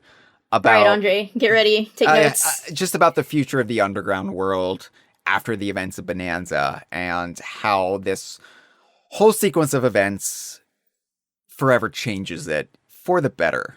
But Exploratone says, "Yawn, what a good rest. I don't know why I'm talking like this. What a good rest. Thank you for waking us up. We are the Exploratone, an adventure from the hilltop layer. We really must get around to writing the next part of our saga one of these years. Sign me up. I would buy that book. Like, if Nintendo released this piece of expanded media, this like canonical Donkey Kong novel, the saga of the Exploratone, I would be there in line at the midnight release. Yeah, I agree. Especially if it was like richly illustrated, maybe by the Knockaway art, or maybe by another illustrator, maybe something closer to Rosalina's storybook. But if it had lush illustrations, and maybe we even got to see what the giraffes and the lions look like originally. Maybe instead of Knockaway, it could be Rockaway. Yeah, Rockaway. Oh god. Oh god. Happy 4 hours and 45 minutes. Hey Courtney, you awake? What if the artist of the saga of the Exploratone was called Rockaway? Rockaway. Thank you. All right. Well, as mentioned, there's Cranky down here as well. Bye, Exploratone. It was great meeting you. Cranky is down here, and Cranky gives his usual goddamn rant, even though we know what's up now. We know it's K. Rool. Like, he doesn't change his spiel, right? He doesn't change it here. And he says, "What a rotten crook. No idea how that fella got so good with machines. Boggles the mind. He's such a coward, using his gizmo to zip around like some kind of buzz boy. Want verticality? Climb a girder or two." Cranky's so ridiculous. Yeah, well, also, I appreciate, in case there were any doubts, there's another reference to Cranky climbing girders, you freaks. Yeah, okay, so at this point, we know he's not talking about Void Kong, because Void Kong has already been dispatched and he no longer needs to chase him. So he should just at this point just admit he's been following K. Rool the whole time. And we do get that later, but he doesn't do it yet. He totally could have just said something here. He's like, yeah, you figured it out. I think he's prepared all of these in advance, and he's just sticking to the script. Yeah, I mean, I guess so. I really like the various things that he says that we know we're talking about K. Rool, but also technically could have applied to Void Kong. And so let's address the Ellie in the room when it comes to Cranky's journey here. I thought you wanted to address him using the term buzzboy. Which, what the hell is that? That made me laugh, because I also, that just seems like one of those old people things to say. I don't know, is that like offensive? I don't know what he's talking about. What the fuck is a buzzboy? I mean, maybe he's talking about, Kremling Krew, they have buzzes, so you're a buzzboy. That sounds like a derogatory term, though. I'm not really cool with it, Cranky. Maybe your generation used it freely, but we've become evolved in the time since. And look, you know Crunch, you know K-Lumsy. Maybe think about your words before you say them. Okay, but anyway, so now we can establish for certain that he actually has been chasing K. Rool. He was not chasing Void Kong. Yes. But it couldn't have actually been K. Rool that stole the bananas, because K. Rool has been trapped down here for a really long time. So what happened? Like, I think Cranky was correct ultimately, but for the wrong reasons. Like, he ended up being correct, but he was working off of some assumptions that turned out to be wrong. And someone else did steal the Kong's banana hoard, and he just assumed it was K. Rool, but it was actually someone else. And my two theories for that are, A, it was Voidco, and they took all of the Kong's normal bananas to feed, the main three as they were going down through the center of the earth. So they took the Kong's banana hoard and then just zoomed off in their pay dirt pile, whatever the fuck it's called. Pile driver. Pile driver, there we go. And B, it actually was Kremlings, but some of the Kremlings that remained on the surface, because they're so down and out these days that whatever little band is left, they just went back to old time's sake and stole the banana hoard. And Cranky one day just noticed a bunch of reptilian footprints left in the banana hoard, just like old days, and maybe at least one pair of boots for Clump. And was like, all right, well, we're back in it again. But it couldn't have actually been K. Rool that stole any bananas from the Kongs anytime recently. Tiki Tong fans, keep the faith. I'm just saying, look, it took us how many years to get K. Rool back? Here you go. Here's a little breadcrumb. Maybe Tiki Tong was up to no good and secretly, covertly stole the banana hoard. And this just caused Cranky to follow a trail of evidence about the Kremling Krew's underground world / Planet Core expedition. And yeah, Cranky did do some solid detective work. He was just wrong about the original motivations and the original perpetrators of what he was investigating. Yeah, that's what seems to have happened. He learned where K. Rool had last been sighted and that he was going on this underground expedition and decided to follow him, but he was just wrong about the initiating action for it. Also, yeah, Andre says buzzboy is slang a pejorative term for a pilot originating in World War II. Well, there you go. I did not know that. I just knew that pilots in the World War II era would see what they called Foo Fighters, which are some of the first documented sightings of unidentified flying objects or flying saucers during the age of aviation, and of course would become Dave Grohl's band after Nirvana, although Dave Grohl cheated on his wife and impregnated somebody else recently, so we don't like him as much. But I didn't know that's what Foo Fighters were. Now I know. Yeah. Just an old-timey term for what Whizpig was in. Or Xananab was in. Yeah. Anyway, yeah, it's interesting because, yeah, there are no banana thefts that Cranky would plausibly be investigating that would lead him down this route. It's weird. It is kind of a lingering, loose plot thread interesting. So maybe the reason he remained vague this whole time is because he thought maybe it was actually Void Kong or these people that he didn't know much about. So he made sure to say things that applied to both of them so that no matter who it ended up being, he could say he was right the whole time. A bullshitter to the very end, to the very deepest depths of the earth, in fact.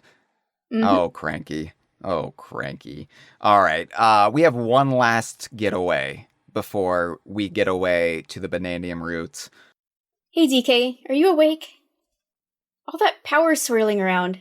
The planet core really is incredible, isn't it? But what's funny is, even somewhere like this, we can have a getaway built for us. They seem to pop up everywhere. No matter how strange things get, it's nice to have something familiar and comforting to hold on to. Good night, DK. Home is where the heart is, or in this case, where the heart of gold is. Yep.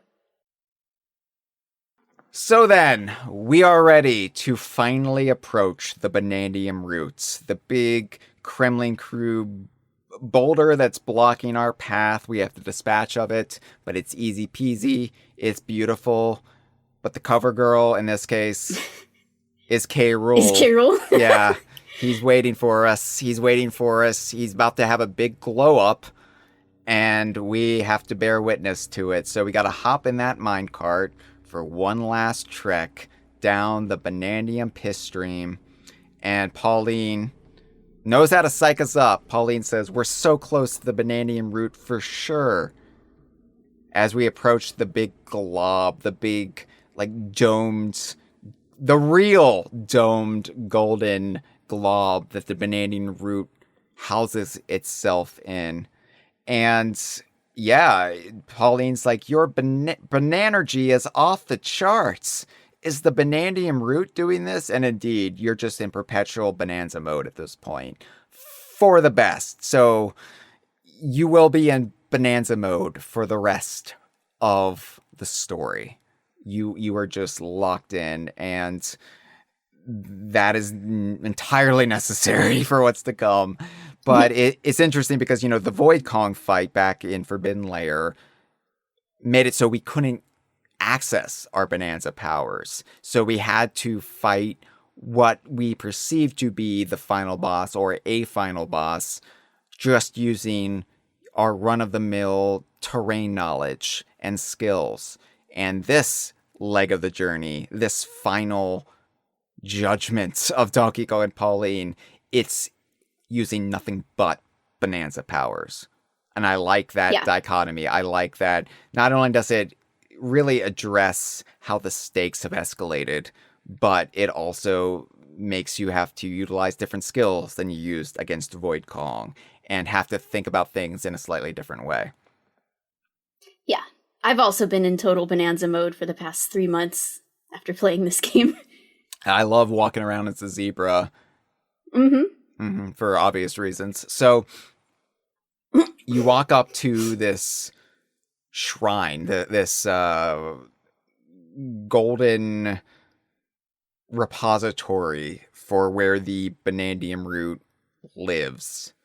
If we can call it life, it's hard to really piece together what this entity actually is, but there are some interesting visual similarities to what's going on here, given that Rool has peppered a lot of the Kremling torches around the entrance here. And I say visual similarities to the Kremling core from Donkey Kong, or the crocodile core, that is, which houses the Kremling source in the Kremling Lost World in Donkey Kong Country 2. Yes. So that's an interesting visual similarity. I'd like to talk about another visual similarity going on here. So take a look at the root itself.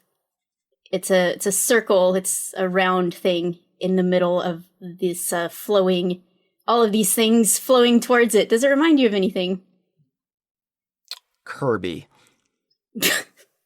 Okay, perhaps it might remind you of veins meeting at the center of an eye. Interesting. I also want to point out that in most other languages, at least Western languages, it is not called the Banandium root. It is called the Banandium vein. And for most of those languages, they're maybe not all of them, but from my research and from what I know of some of these languages, knowing to speak them at least partially, there is, much like English, a correlation between a vein is in like a vein of gold or vein of ore in the earth and veins within a body. So that was probably deliberate in some degree, like the similarity of this being the blood or the lifeblood of the earth, and this looking like the bloodshot eye, perhaps. And there's this contrast between K. Rool's eye, which represents greed and evil, and this eye, which represents truth and light and harmony, or whatever you want to say. Mm-hmm. Like the all-seeing eye or the third eye, there's a lot to like directly compare it to in human spirituality and religion and mythology. And I think that like this being the main vein is a great way of looking at it. But I also wanted to point out that, and this is a little bit more subtle, but the Banandium root is emanating light. And if you look closely, that light is a mix of magenta and cyan. More on that in a second.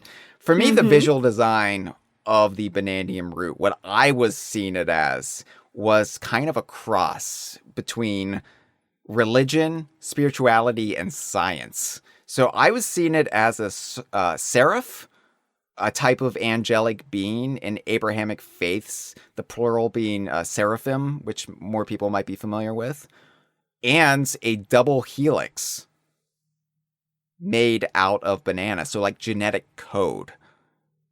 And I think the fact that we're seeing so much of that in this one design shows what an effective design. It's communicating so much to so many different people, and we're all perceiving it from our own experiences, or maybe our own beliefs, or our own areas of knowledge and expertise.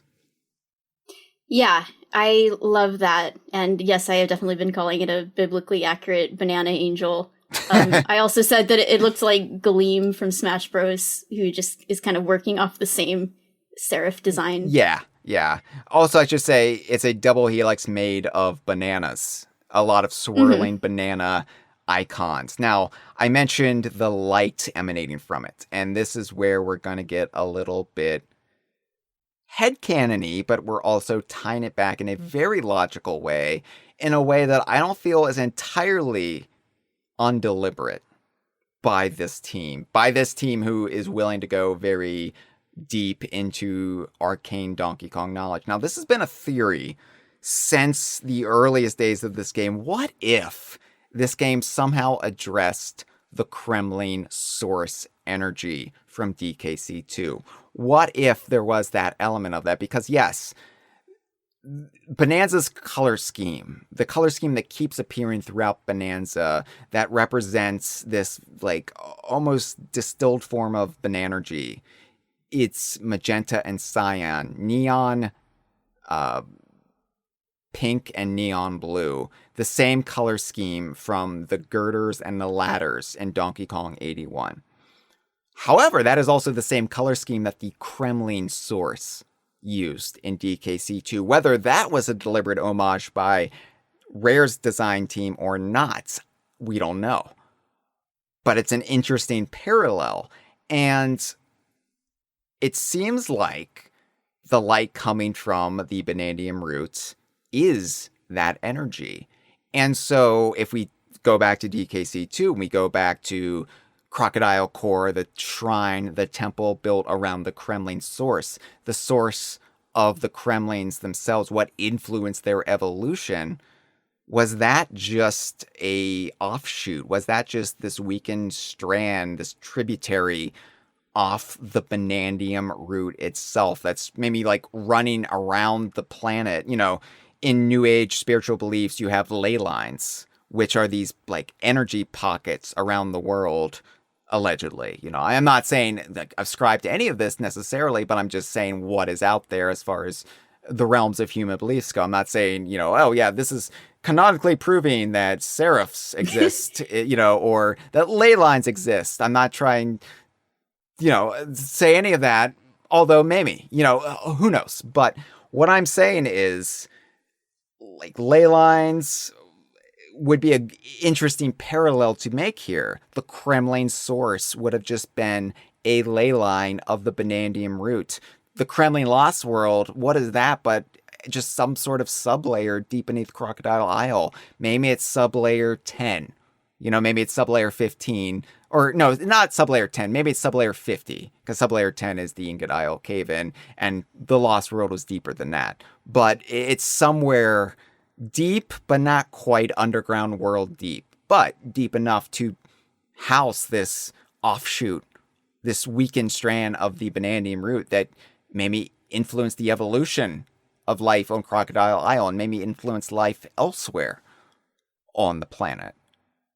Well, Hyle, unlike the Cranky's great-great-grandfather thing, I'm right here with you, and I was already here also. Okay, so great. I have been excited to talk about this. So, first of all, I'm going to say I think The Lost World is much deeper than you're thinking, because, you know, my whole life I always thought it was either just beneath Crocodile Isle or it was actually just kind of the inside of Crocodile Isle, which was hollow. That's kind of just what I imagined in my head, even though it might not make the most sense. But this game made me question it. After all, the manual does say it's deep beneath Crocodile Isle, and to get there, it's not like you're just kind of walking there. You have to jump inside a magic golden barrel that Clubba is guarding, and who knows how deep that's taking you or shooting you down. So I like to think it's real deep, very deep, and it is perhaps in between the forest and the freezer layer. Why? Because the freezer layer has ice and it has lava, and the forest layer has, like, jungle that we have been shown has potential to be or become very hostile and scary. So it pretty much covers the entire gamut of the levels that we have in the Kremling Lost World. Interesting. I'm not sure. I am open to it, absolutely. And it makes me think, like, oh, was the divide and the junction built to circumvent the Kremling Lost World? And, you know, like, I'm very quick to, like, oh, yeah, that could then explain that. And, ooh, that would be fun. And, oh, theory here oncoming. Wow. But, you know, I don't know. I'm just keeping open to it. I think, though, that we are on the same page, more or less. And yeah, I mean, that was just one small aspect of it, but I, you know, like thinking that perhaps the Kremlings were originally underground dwellers back in their earliest days. And they started. Their life started in the Lost Yeah. World. That is established in the manual, and is not dissimilar to Fractones starting in the Planet Core. Yeah, so Andre is pointing out something that I didn't notice until yesterday when I was listening to a lot of this music again. And I actually got this from some YouTube comments, but in the fight music in the Planet Core, there are specifically medleys that are from the freezer layer and the forest layer, of all things. And that could just, I don't know if that's a coincidence, but we can use it. You know, we can use it in our fandom. So it just makes the most sense to me that that's where the Lost World was located. And perhaps we could even say that the junction or the divide is maybe where the Lost World was, and that in the collapse of Crocodile Isle, like, everything above and below it was just totally wiped out or damaged in some way. And that's why those spaces are so empty now. Maybe that's kind of where it used to be. I don't know. I'm just throwing things out there at this point to consider. There's a lot to consider. Although it's worth pointing out that the Explorer Tone did establish visiting those locations pretty much as existed.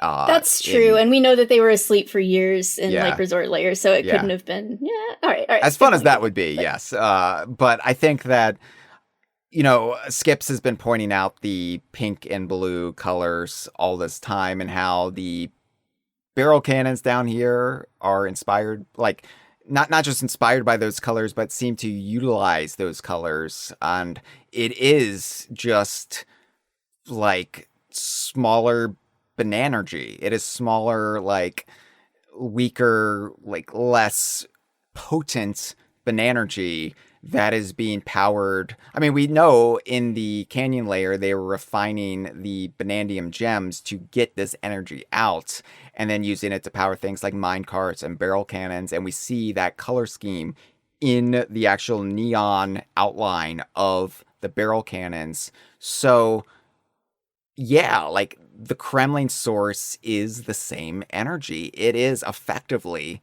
Bananergy from the Bananium root, just much less potent, much less powerful given the distance it's traveled through the earth. And I think that is mind-boggling to think of, that we are finally getting more lore and context for what is, I think, one of the favorite aspects of the series for hardcore Donkey Kong nerds. I mean, ever since I saw it in the instruction manual of DKC2, I have kind of been low-key obsessed with the Kremling source, Crocodile Core, the Kremling Lost World. And oh my god, I mean, we are getting answers here. I mean, sure, answers that give us more questions then, but I'm fine with that. I never want to stop this train. And also, like, how did K. Rool know about the Banandium root? How did he know about the planet core? Well, the Lost World. He knows about this because it is part of their history, and he's seeking, you would think, seeking to restore the Kremling source, or seeking to restore the Kremling homeland, or like reigniting the spark that was extinguished. But no, of course, that's not what he's after. He's after that power, but for his own awful reasons. And Yeah. that's so true to K. Rool. Like, here's this chance of salvation, of righting the wrongs. But no, we're not doing that. And also, you know, we could get into Krematoa. We could get into what Boomer Bear might have been looking for. We could be getting into the connections between Ingot Isle and the Northern Kremisphere, and how Ingot Isle is definitely part of the Northern Kremisphere. We could get into all of that, and I feel like that would be better served for another day. I am actually going to Okay, I'm glad we're gonna just put that on, because we got ideas, Hyle. Me, Jeff, Andre, other people, we got ideas on all this. So if you want to make a whole different episode about this, there's material about the Krematoa connection. Well, Andre has said it's like I've been having the same discussions that you have all been having for 3 months, and I appreciate that. I've not been part of it, but don't worry, I got the update installed in my brain. I'm right there with you. No, I was having these discussions when I was playing it. I was having these discussions in my head. I was having solo conversation time in Hyle's brain. So don't worry, I'm right there with you. I do want to make a new DKU lore tour video as soon as we're done with the Kongversation episodes on Bananza, which have been incredibly time consuming. Understandable. So especially this one. Especially this one. But I mean, not just doing the episodes, not just editing the episodes, preparing the episodes. It has taken every ounce of energy I've had, so I haven't had time to really concentrate and focus on anything else. But I do want to do a new DKU lore tour video.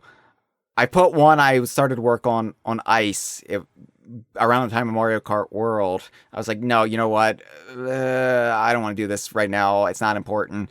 I'm going to do one on the Banandium roots, and it's going to be a sequel to the one I did on the evolution of the Kremling Krew, the Kremlantis video. It's going to be one that actually delves into Kremling source mythology, the Banandium roots, the Force Point temples on Dinosaur Planet. Why the fuck not? It's going to be great. But, I have a lot of ideas, and I'm sure you have a lot of ideas. I'm sure so many of our listeners have a lot of ideas about the Northern Kremisphere, about Krematoa, about the Kremling Lost World, about the Underground World, about the Kremling Source, and about the Banandium root. And we're probably all pretty much in agreement. Yeah, I mean, I do just want to say a couple things real quick about that before we need to probably be moving on. But I do think it's interesting from an in-universe and out-of-universe perspective that we've always, just as a fandom, taken the Kremling source to be this unique type of energy that the Kremlings had to themselves and was able to let them evolve to what they are today. And it turns out that it's actually a far, far more universal energy. Yes. And I think that's very appropriate because what we've had access to is just what the surface dwellers know, and this type of energy is not very common on the surface.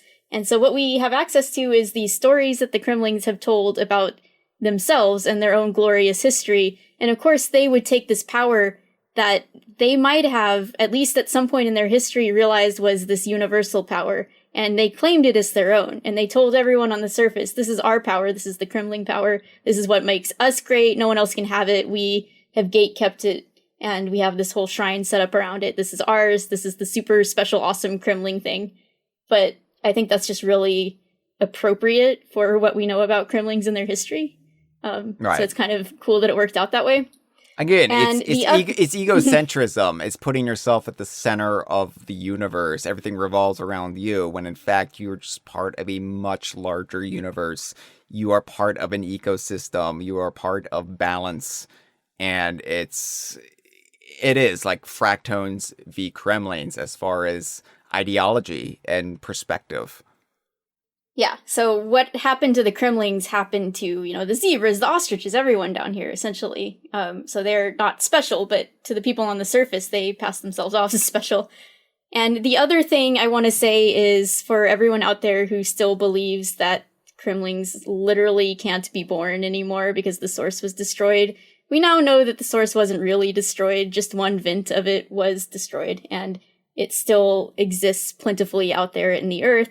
So Kremlings can continue to exist, and if you believed that they crawled forth individually from the source vent, then, we can get around that. We can say that more of them could be born or wished for or what have you. The point is, I've never liked the idea that literally Kremlings are going extinct because no more can be made because the source is gone. And I think this game definitively disproves that. If you're a Kremling fan, it's time to get hype because they are not dying out. Kremling kind is back in action.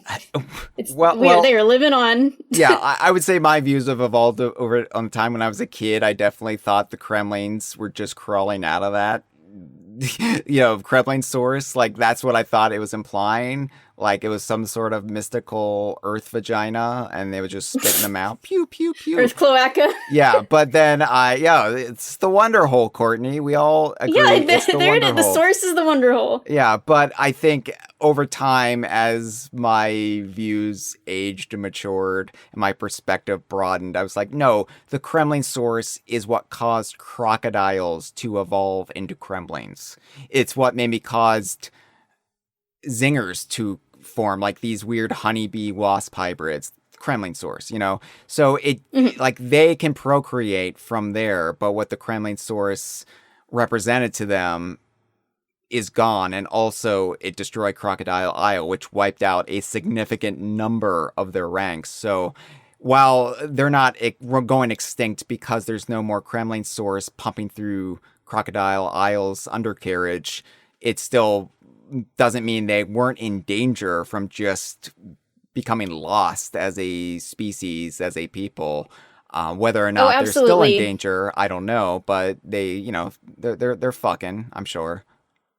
Yeah, I mean, they have hit some hard times as a species, for sure, and I think that's one of the most interesting aspects of the Donkey Kong series, as far as any games that have Kremlings in them, is that we get to see the consequences of past games, and the consequences of the decisions that Rool has made on their entire society and ranks. Yeah. And don't want to discount that at all. Like, they've certainly, they're not in a good place as a species right now, for sure, but they're not literally incapable of reproducing or anything, because I think there's still some people out there that might believe that, at least before this game came out.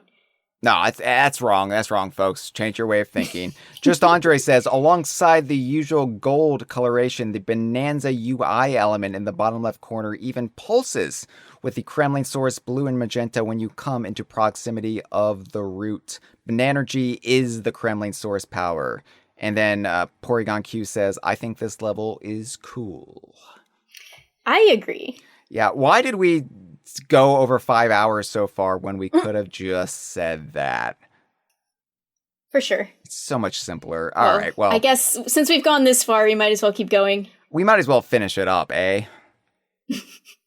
All right, wrap it up.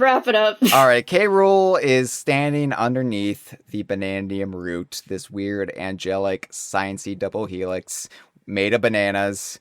Looks like an eye. It's the main vein of all life. And not literally God, but definitely the thing that has made Earth such an abundant font of life. That it's definitely like continued to inspire evolution and to drive species forward. Life finds a way, says Jeff Goldblum. Well, why is that? Well, it's because of this fucker right here.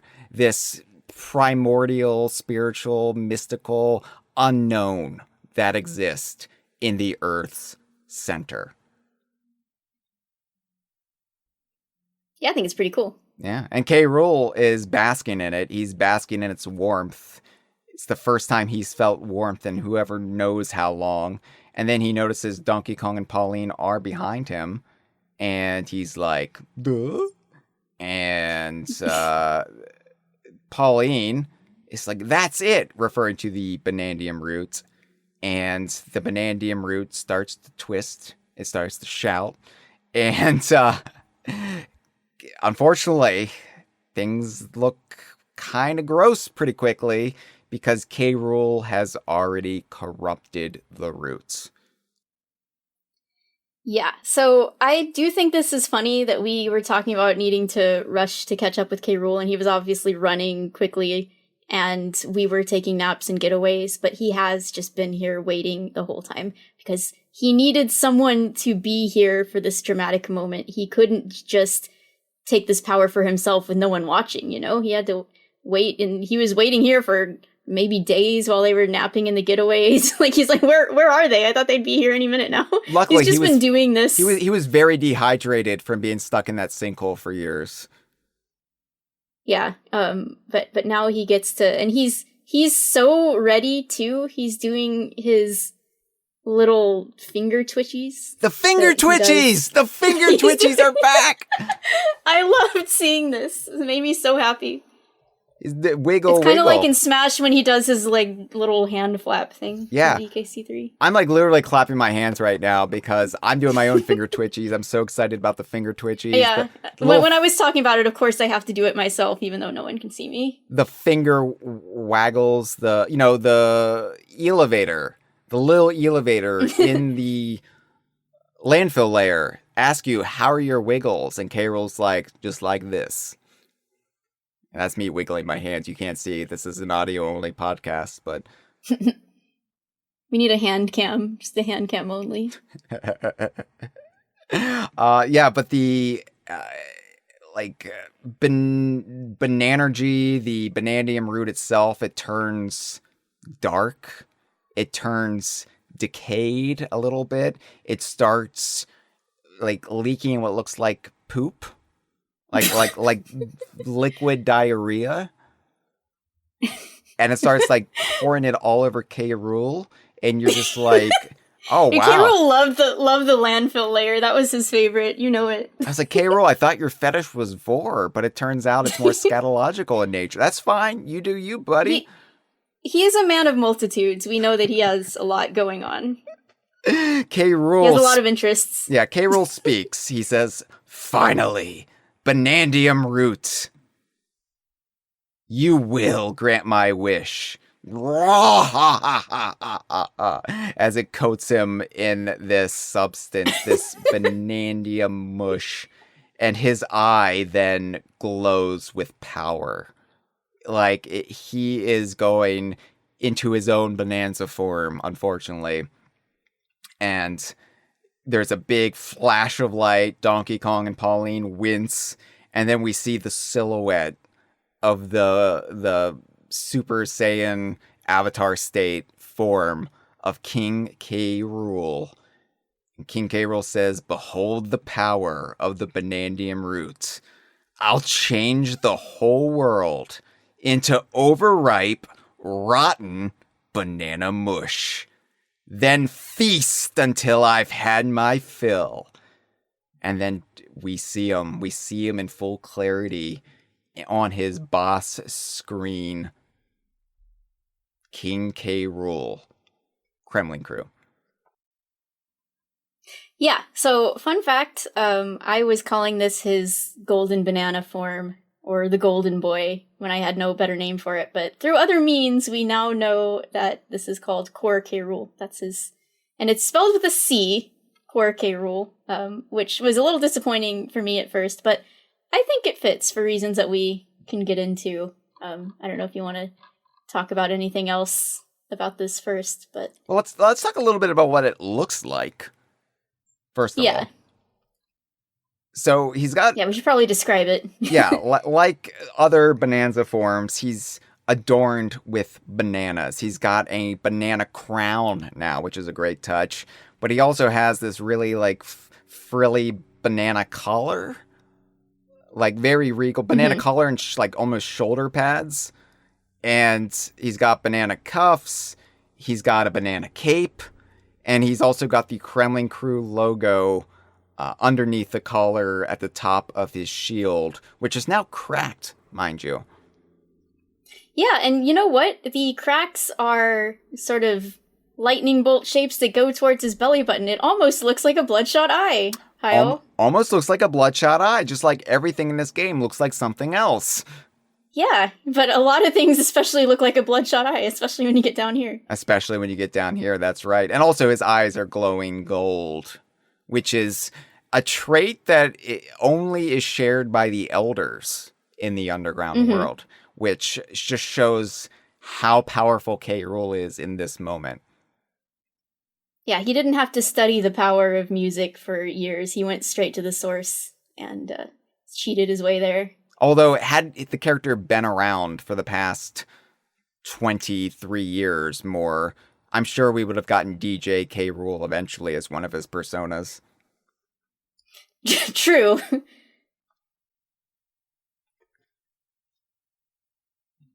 But yeah, this form, did you mention the banana cape? I mentioned the banana cape, yes. Well. Yes. So it's a really cool design. I thought this was going to be all we were going to get, and I was happy with it. I thought it was neat. And I will say the way that his banana crown, I mean, obviously because it's made of bananas, this would be the case, but the way it splays out at the top, because bananas are curved, makes it look a little bit like a jester's hat to me. And I think that fits with this form, but also with just the fact that he's the fake out king.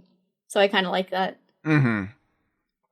Like, for me, it looked very, like, maybe, like, Mesoamerican in its, like, design. Like, and maybe that's just a coincidence. Maybe it's not supposed to evoke anything like that, but it looked very, like, regal in that sense. Like, it's from some, like, ancient civilization. And, it does help sell this as a more primordial powered Rool than we've ever seen before, where this version, at least in this moment in time, is not relying on technology, and any technology he does rely on will be more Banandium generated than what he typically uses. But yeah, like, I thought this was a great design. Like you, I thought this was going to be it.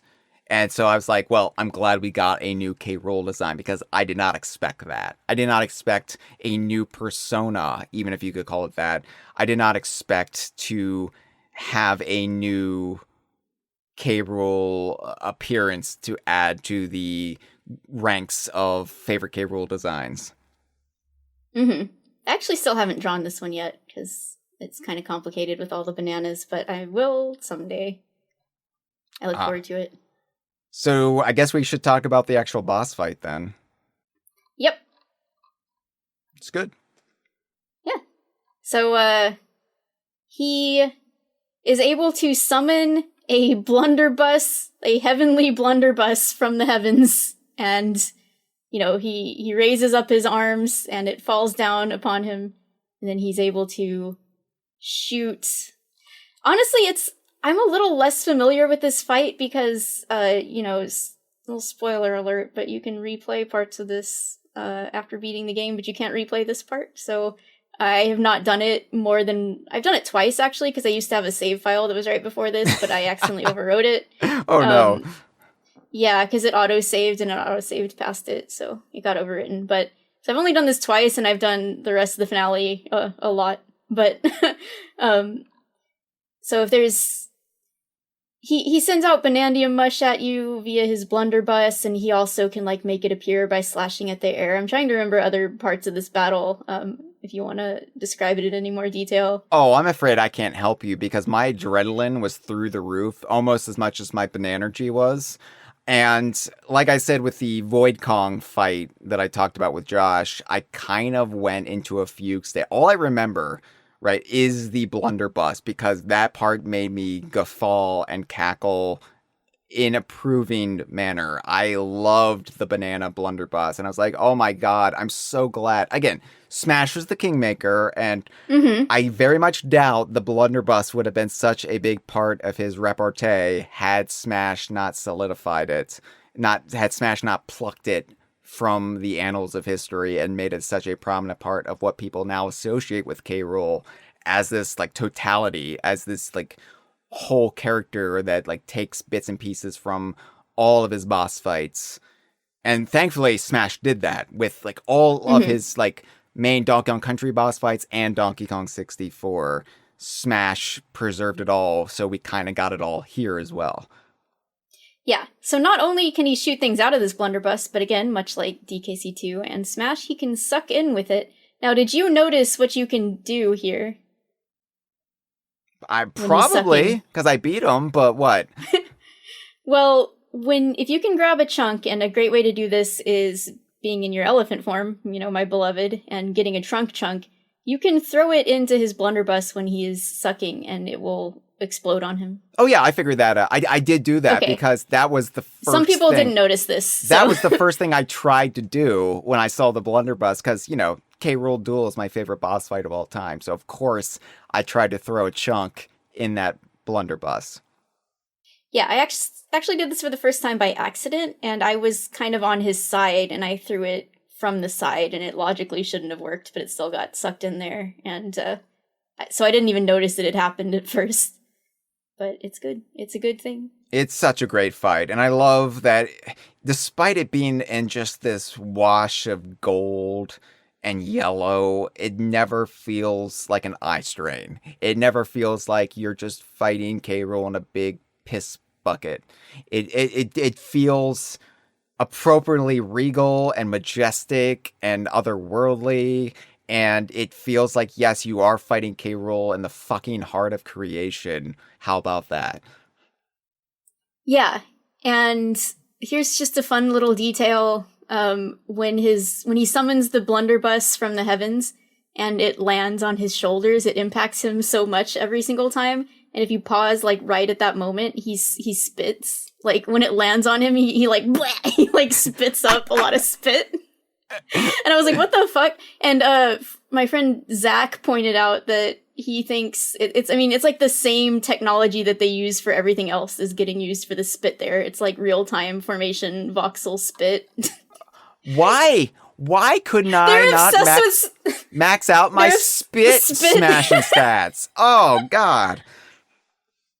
They're obsessed with spit in this game, too, because Donkey Kong also does a lot of spitting. Oh, yeah. I've gotten screenshots points, of that. I've delighted in Donkey Kong saliva. Well, I was delighting in K. Rool's saliva, so it's there. If only I could actually legally put that on a t-shirt. I've delighted in Donkey Kong saliva. I would sell that shirt. I would wear that shirt. Yeah, make the K. Rool version for me. So, just the alternate versions. Oh, God. This was the hardest boss fight up until this point. Yeah? Mm-hmm. Yeah. Yeah. Oh, I want to say I was doing the 3 heart run the whole time and having no major struggles with it, but when I was in the core, Andrew was there and he backseated me and told me to go respec into having more hearts, and I listened to him. I wouldn't normally let people backseat me during a stream, but he's a friend and I trusted him, and I'm glad I did because I didn't want to be, like, frustrated and mad during the ending of this game, so it was worth it. And meanwhile, I prioritized maxing out my hearts and, getting the extra getaway hearts because I always took a nap in that bed, and I wanted to experience the game, and I didn't want to artificially limit myself as far as making it harder when I didn't know what I was in for anyway. And, I still struggled with this. I didn't die. I didn't die at all during the K. Rool fights, but I still had the toughest go of it. And for all the talk about Donkey Kong Bananza doesn't have good boss fights, I think that was put to bed towards the end of the game. We had some really good boss fights. The difficulty really ramps up once, debatably with the Void Kong fight, but definitely once you get here. Yeah. And in the live stream, we've seen Gothic Teddy Bear says a lot of people complained about the frame rate drop when the boss fight gets chaotic. Well, I never noticed that. I think, again, I don't notice frame rate drop unless it's very corrosive to gameplay. And for me, that's like Yuka Replay on a Switch 2, and that's it in my entire existence. So yeah, I think I noticed it more in the Void Kong fights than the K. Rool fights. But I never noticed it. And in fact, if it did slow down, that was just me going into bullet time. That was just me going into Matrix mode and just thinking that my senses were slowing everything down, and I'm just entering some super cool, calm and collected mode where I'm just trying to get a grip on what's happening around me. So I never noticed it. And I didn't know what the Banandium Mush was at first. I know he says that's what he's gonna do, but I still didn't really understand what exactly it was that he was producing, and it looked like brownie mix to me. I was like, why is he sending out hot brownie mix? Is he a baker now? That's his next persona. Oh, that's sweet. Cook K. Rool. K. Rool has a little easy bake oven. Oh, I'm going to make some You're gonna make brownies. us some nice warm brownies. Oh, Donkey Kong, I'm sorry for all the trouble I gave you. Here's some brownies from my easy bake oven. He baked with his wife's pots and pans, says Gothic Teddy Bear. Oh, yeah. Now, Donkey Kong, I do need to use your brain and Diddy's brain to power this easy bake oven. Sorry, but you'll get delicious brownies after, I promise. That's just how the game ends. He just bakes us all some brownies. It's all good. Miyamoto comes in. What if K. Rool bakes them brownies at the end? That seems like a far nicer ending. Yeah, and then they all hang out in Donkey Kong's treehouse. And then Banjo-Kazooie show up, and then the party gets started.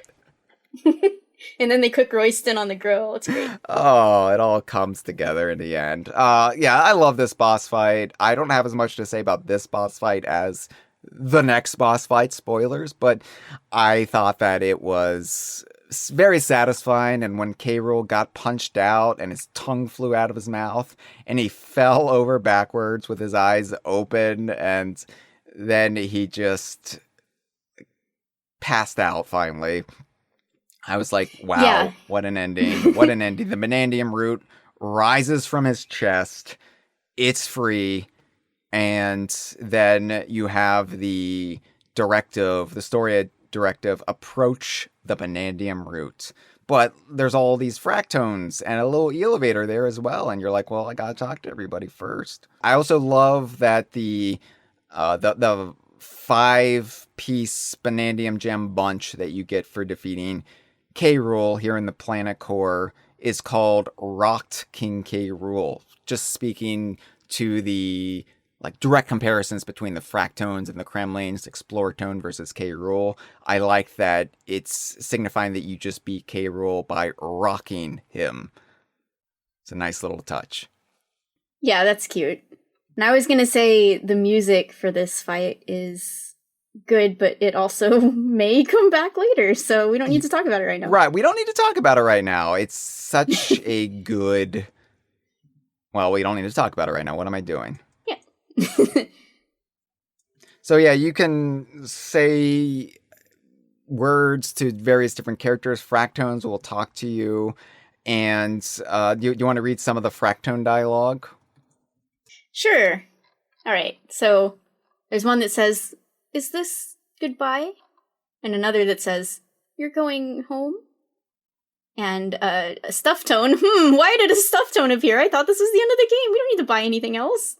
The stuff tone says, "Thank you." And another one says, "Are you ready?" Another, "You're all set?" And these are the ones that haven't been speaking for a while, so they all have a lot of dots, and they're speaking in a halting manner. Right. Yeah. Goodbye. You did it. think I that's also all just of them. love how this entire time, like, K-Rool's just laying there inert with his tongue sticking out of his mouth. And yeah, I tried to go jump on him. You better believe I did. I tried to turn that boy into Oh, a you know I trampoline. did. Yeah, I wanted to bounce on K-Rool's I wanted to bounce on it. gut, and the game just doesn't let you. There's a shield around him. You just slide off, and I'm like, oh, come on. Yeah, that was disappointing. You should have been able to climb him. But he's so big, by the way. He's huge. He's And huge. someone was trying to tell me that he was about the same size in DK64, and I was trying to do a size comparison, but it was difficult for me to get a good screenshot of DK64, especially from an angle that would be comparable, because the boss fight in DK64 kind of like locks you into a specific camera angle. Mm-hmm. But you can tell, like, he's way bigger than even he was in DK64. Yeah, I mean, size is always relative with K. Rool, right? I mean, Yeah. he's whatever size he needs to be, and you just squint and say he's slouching in some other games. It's fine. It's fine.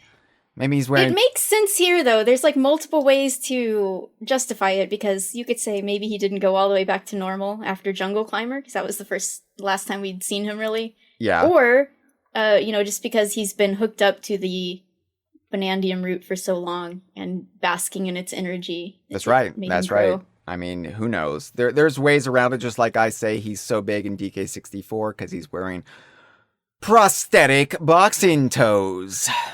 That makes him that much taller? Wow. I mean, they're get some pretty of big those. toes, yeah.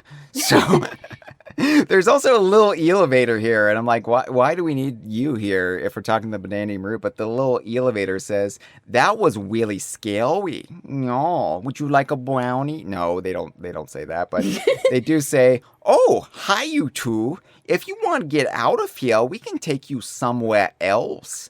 Just open up the map with the select minus button, whatever it's called now, and choose where you want to go. And I'm like, well, that's nice. That's nice. There's a way out of here, I guess, I suppose. Although, it's like, oh yeah, I want to go take a nap and a getaway for 3 days. No, let's talk the Banandium root. Let's get the show on the road. And the Banandium root, you approach it, and it just does this, like, again, this ellipses talk, like the Securitones. And I'm like, uh-oh, is it mad? And DK thinks to himself, okay, wish time. And you can choose the surface, bananas, or later. And Later. being the evolved protagonist that I allowed DK to be, I chose the surface. Got to give Pauline what she wants. And so the Banandium root begins radiating energy above K. Rool, and Pauline says, this is it. It's really happening. Our wishes are about to come true. You ready, DK? And you have another option here to, opt in. And then ready, and Pauline thinks, home. I want to go home. And Donkey Kong just butts in and it's like, bananas. Like, maybe I get what I want too. Ooh. And so this happens, and Donkey Kong has the banana eyes and the tongue sticking out his mouth. And it's just like, oh yeah, give me more bananas. I've already eaten 700 some Banandium gems throughout the course of this adventure, but sure, this is my wish. You can wish for world peace right now, Donkey Kong. Fuck you, but also whatever. Maybe that's too much of an ask, Maybe that is beyond the Banandium root's capabilities. Anyway, Pauline. Yeah, well, also, he hasn't been eating real bananas. He's just been eating maybe banana-flavored rocks, and he's just really desperate for some real bananas at this point. Especially if his hoard has been stolen by forces unknown, yeah. So, Pauline says, oh, great Banandium root, please grant our wishes. And then another flashing, blinding light. Donkey Kong and Pauline look up with bleary eyes. And then this Banandium mush comes circling down upon them, scooping them up and pushing them with a giant mound of bananas. And they're terrified. They're like, what is happening? We didn't ask for this. Pauline asks, where is he taking us? Or where is it taking us? And then we see a view of the map screen, or at least a really zoomed in view of the map screen. And we see the Banandium root is driving them downwards. Yeah, and we should point out this Banandium mush is not like the rotten Banandium mush from K. Rool. This is very golden, bright yellow mush. It's the piss very stream. Similar. Yeah. Yeah, very similar to what Tiki Tong was guzzling, that type of stuff. Oh yeah, interesting. It's also what the banana, or excuse me, the Banandium powered minecarts were running on down here in the Planet Core. But yeah, we see them getting driven downwards, south, I guess. And you're just like, what? Like, this is wacky. And Pauline is freaking out. We're gonna crash. And they break through. And then Pauline's kind of getting it. She's feeling better about this whole situation. And it's like, I guess the Banandium root is taking us back to the surface. What a happy ending. And then the game's logo pops up on the screen. And that's interesting. That's weird. Yeah, wait a second. Well, wait a second. This looks a little sus. Yeah, it's a special alternate color, like a fossil, for the Donkey Kong Bananza logo. That's fun. We got, it's green and like orange, slightly like off gold, maybe a little bit of red in there. We got a claw mark swiping the A and the B, and there is green for the Donkey Kong logo, and in the middle of that is the neon Kremling Krew logo. It's odd. Yeah, the way it blocks it off and it just says Donk Kong is funny to me. Donk Kong, yeah. Donk Kong. Donk Kong Bananza. And so you're like, well, that's just a reminder of what we overcame, right? Right. And then the familiar music of the Gangplank Galleon starts playing. And we get Donkey Kong Bananza credits, but it's Donkey K.Ong Bananza. Yeah, so I want to say I expected K. Rool to do a fake out because when he was laying there, he was just so over dramatic with his tongue hanging out and everything. I was like, okay, he's gonna get back up. Just look at him. And also then the stuff tone popped up and is like, you want to buy some more juice and whatever? And I'm like, maybe it's not over. But this cutscene lasted so long before the fake out that I was like, maybe there's not a fake out, and maybe the fake out is just that we expected there to be a fake out, and this is just the end of the game. It took just long enough that I started thinking, okay, well, maybe that's just it, after all. And then this logo pops up, and the Gangplank Galleon song starts playing, and I'm like, here we fucking go. And when I saw the credits, I said, what did I say? I have my quote here. I said, yes, they fucking did it. This is actually might be the best game ever made. It truly might. And then I immediately said, Clump mentioned. So I did not expect the full-on Donkey Kong Country style fake out credits. Like, I thought that wasn't a touch they would go for. They go all in on that. Like, I thought maybe K. Rool would have a fake out like he's want to do, like he's done before. You knock him down and he gets back up again. He did it in DKC2. He did it in DK64 to an extent. He's a big fan of Chumbawamba's Tub Thumping. That was the number one song around the time of Diddy Kong Racing's release. So that's what he was listening to when Crunch was sent out. So, yeah, it is a full-on fake credit sequence. All the C's replaced with K's, mind you. Well, mostly, if it has a K sound, if it has a S sound, like cinema or cinematics, it's not replaced. That's how I describe this game, cinema. Just absolute cinema.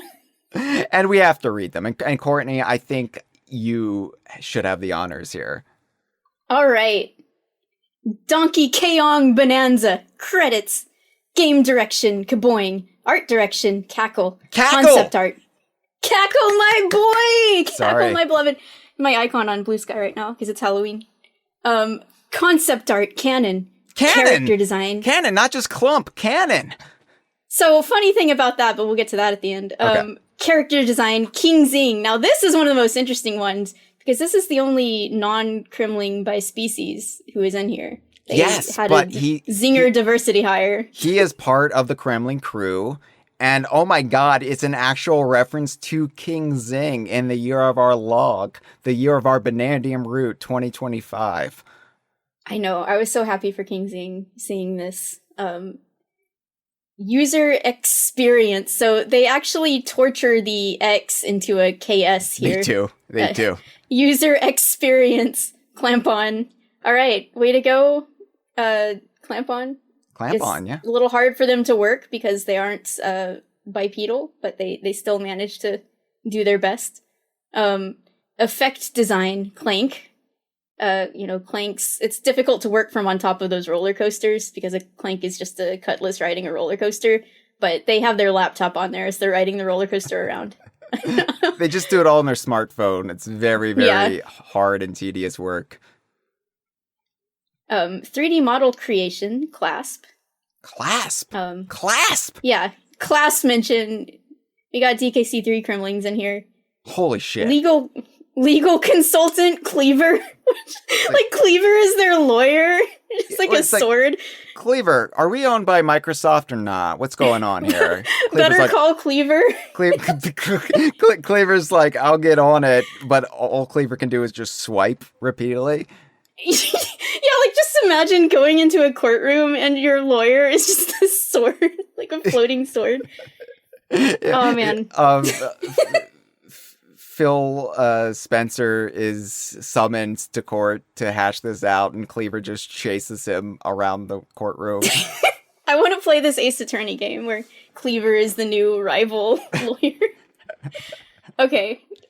Cinematics design, speaking of cinema, is Klinger, one of my all-time favorite Kremlings. I think mine too, of course. Yeah, I love all of them, but Klinger has just such a very strong, distinctive design. So shout-outs to Klinger. Motion capture, Cloak. Hey, grab by the Ghoulies tie-in right there. Yeah, Ghoulies reference. Happy Halloween. Cloak is not letting death stop them from having to work, I guess. Same with Cackle, Contracting, Clobber. Okay, good. Clobbers made it in somehow, not just kabooms. Graphic design, Clomp. So, good for them, also. They made it in for more than just their noises. Program direction, Clubba mentioned! Let's go! They're thinking of him! Clubba is in the zeitgeist. He's being thought of. We may see him again someday. Clubba mentioned. I popped off. The Clubba vibes are off the charts right now. Mm-hmm. Game coding, Clump. Okay, there's that Clump mention, and I think this is very funny because, as we all know, canon is just Clump, or canons are just clumps, depending on how you want to look at it. I know it's not completely sensical, but the one brain worm that the cartoon gave me is I like to think of Clump and Crusha as entirely individuals. So I like to think that Clump was doing double duty here because he's the most dedicated one. So he literally put on different hats to do different jobs. He's like, I will do anything for you, your majesty. I will do the game coding and the concept art. He probably did it for free, honestly. See, I'm very much not of the cartoon-brained ilk, and I very much view them as a class of Kremling. But my perspective is there are canons still living as canons, while there are clumps who never became canons. So that is how you can have the difference. And plus, if you really want, General Clump could be his own singular clump. That's true. But I just think it's funnier to imagine there was one guy who had to do both of these jobs. Fair enough. And then network coding, Naka, or Naka, Naka if you want to. Naka! We got Clobbers referenced. We got Naka's referenced. They got the barrel guys. Lots of barrel-dwelling Kremlings in here. Yeah. Specifically. And then finally, last one, System Functions Cobble, another DKC3 reference. Speaking of the lip ring, Cobble, oh my god. The poor, underloved, distant relative of critters, but we still get a reference to Cobble. Stay strong, DKC3 brethren. You're about to get a very awesome reference coming up just after the credits roll. And just a little fun fact is I played the finale in multiple different languages, and the credits are completely untouched down to the English descriptions of what the titles are. Oh, wow. Let's see, I did it in French and Spanish and German and Italian. But all of the Kremling names are the same as well, except in French, I noticed that cloak is called cape, or perhaps a cop. I don't know how you would say it in French. And in Italian, lots of them are different. This is how I learned that the Italian localizations for some of the DKC games, they gave them different names, and they actually went back and used the correct localized names for those Kremlings in the Italian credits. I always appreciate when they do that, when they keep it consistent. I mean, this is what fans knew in that region. Why deprive them of it? Mm-hmm. There might be some other differences too, but I'm pretty sure in the Spanish and German versions, it was all completely the same. Okay. Interesting. Yeah. Was it like always in English in the like the original Donkey Kong Country? Is that why they had the like English preserved for the job titles? I don't know. Yeah, I don't know about that, honestly. But I do know that in like German, for instance, German already uses K's in most cases for the K sound, so the pun wouldn't really work here. Or the K gimmick wouldn't really work in German as well. Right. All right. Well, then the end comes up, but we all know that's a bunch of bullshit, and indeed, that then fades away to K. Rool opening his damn eyes again. Yep. The end, question mark.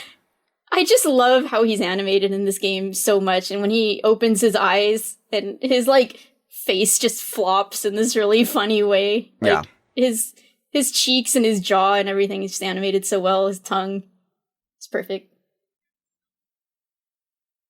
So, yes, this then segues into the Banandium Tower pursuit chase. I don't know how you want to call it, but K. Rool takes off. He's got some sort of helicopter backpack that we can't quite see.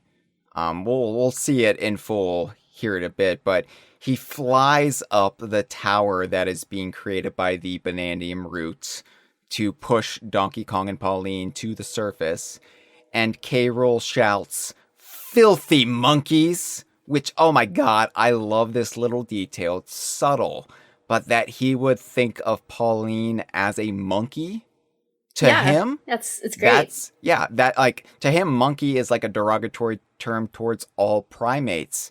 And whether or not he can distinguish that Pauline is a human or not, I think he can. More on that in just a bit. But I think, like, to him, they're just all filthy monkeys. Primates are primates. Whatever.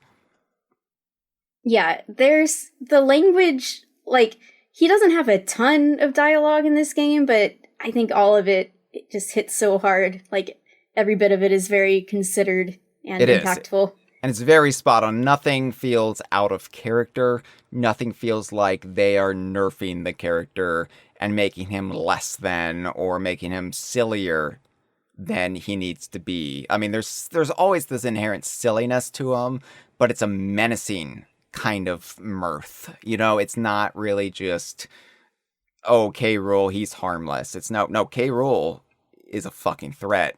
And we better be wary of him. Yeah, they don't make him less than. They make him more than. Yes. They make him worse than he has ever been. And yeah, he screams, "The Banandium root is mine." And he will pop up then at the top of the tower, and Pauline's like, "K. Rool?" And meanwhile, by the way, in this whole sequence, we see how deep Donkey Kong and Pauline are, what their sublayer or relative sublayer position is. And so we are watching this counter, this gauge on the right-hand corner of the screen, knowing like how long we have to survive K. Rool's assault, his attack on them on this very precarious mound of bananas on this Banandium root tower. Yeah. So speaking of Banandium root tower, I want to go ahead and say this is my favorite piece of music in the game. You know, it shouldn't be entirely surprising. And, you know, just this is incredibly the hypest moment I had experienced up to that point, which is really saying something considering everything else. I love Gangplank Galleon. I gotta say that I always loved the song. Of course I did. But I have gotten such a even stronger positive reaction and association with it due to Smash and it being so heavily associated with his Smash reveal. So it is very important to me as a song, and hearing it in this moment is also important to me as a song for another reason. Do you want to hear about that? Sure. All right, this is going to be a little tangent, but I promise it won't take that long. I just thought this is a story that you might find charming if you didn't know it. And I promise the story is 100% true, even though it's going to sound like something I made up, but it is true. Okay, so when I was in college, my sophomore year of college, I was in a band. I was in the college band, and the weird thing about the college band at my university was it allowed any type of instrument, as long as you could play and basically make your own arrangements and, you know, figure out how to play the songs that we were playing. You could play whatever instrument you wanted. And there were a few accordion players in this band, and I didn't really know them. And so this was maybe like September or so. And after one rehearsal, a lot of people just kind of like to play random music and dick around on their instruments and whatever. And I heard this accordion player from across the room, and he was playing the Click Clock Wood music. I guess it would be the summer version, the more slow version of it. And I was like, well, that, you know, I love Banjo-Kazooie. I'd like to go talk to this guy, but I'm a little shy. You know, lots of people like Banjo-Kazooie. I'm not going to make a big deal out of it. Maybe I'll talk to this guy at some point in the future. So he's playing that for a little bit, and I'm talking to people, getting ready to go. And then he stops, and I hear him start up something else. And what he starts up is do do do do do do do do do do do do do do do do do, and I immediately stop what I'm doing. I run over to him, and the first words I say out of my mouth are, "I love you." And within a few weeks, on October 21st, which is Donkey Kong's birthday, we were dating, and 14 years later on that date, we got married. Wow. That's a better meet cute than K. Rool had with Pauline back in Forbidden Lair. But yeah, wow, that's an amazing story. For me, I was just like, oh, I'm glad they worked this in, considering there's no pirate ship. Yeah, that's so that's all I have to say about it. Very happy to hear Gangplank Galleon. And yeah. I just wanted to tell that story. No, it's a great story, and like, congratulations again on your many years together. But I think for me, like, Gangplank Galleon, I've always been a Crocodile Cacophony person as far as like my favorite K. Rool anthem goes. For me, Gangplank Galleon, I associate it with the ship itself, and I have a lot of like strong, loving memories of it, but it's more about the ship or the ship as a locale than it is about K. Rool himself. But I thought it was really clever how they worked it in here, because it thematically fits with the fake out and the fake credit scene. You're able to work it in a way that feels true to both the song as a concept of that place in time and K. Rool engaging in this duplicitous chicanery, you know? So it's perfect. It's perfect. Yeah, and it also has a little snatch of K. Rool Returns in it, which obviously hearing that is going to make me extremely emotional. Yeah, absolutely. And K. Rool has returned for real. I mean, He's back in action. The last time, I mean, when K. Rool returned, when that song was composed, he hadn't been gone all that long. He had been in Donkey Kong Land just a few months before. So to have that, like, just a whiff of it here is so much more impactful. Yeah, it's kind of crazy that at the time that song was written, it was like, oh yeah, of course he returns, whatever, there's a sequel. And now the name of that song is just, over time, it's just become so much more important and meaningful. It also popped up in at least one of the Smash medleys, and then we get again here having the exact same impact. Mm-hmm. Yeah. Well, K. Rool dive bombs you. I went into zebra mode here. I was like, that's probably the time to use the zebra bonanza, if ever there was a time. And it came in handy, because I didn't fall, I didn't trip up, I evaded K. Rool, and I kept to the ever-dwindling banana platform until it, regenerates. But this is where I paused the game, or rather I went into camera mode, I went into photo mode, and I looked closely when he was flying over the Bananium Tower, and I said, oh my god, that backpack he's got on, it's not his original backpack, it's not even his backpack as seen in Smash. This is a new helicopter backpack that also has a jet on the bottom, and on top of it, I recognized the little helmet. His new backpack is built with Chaos AI.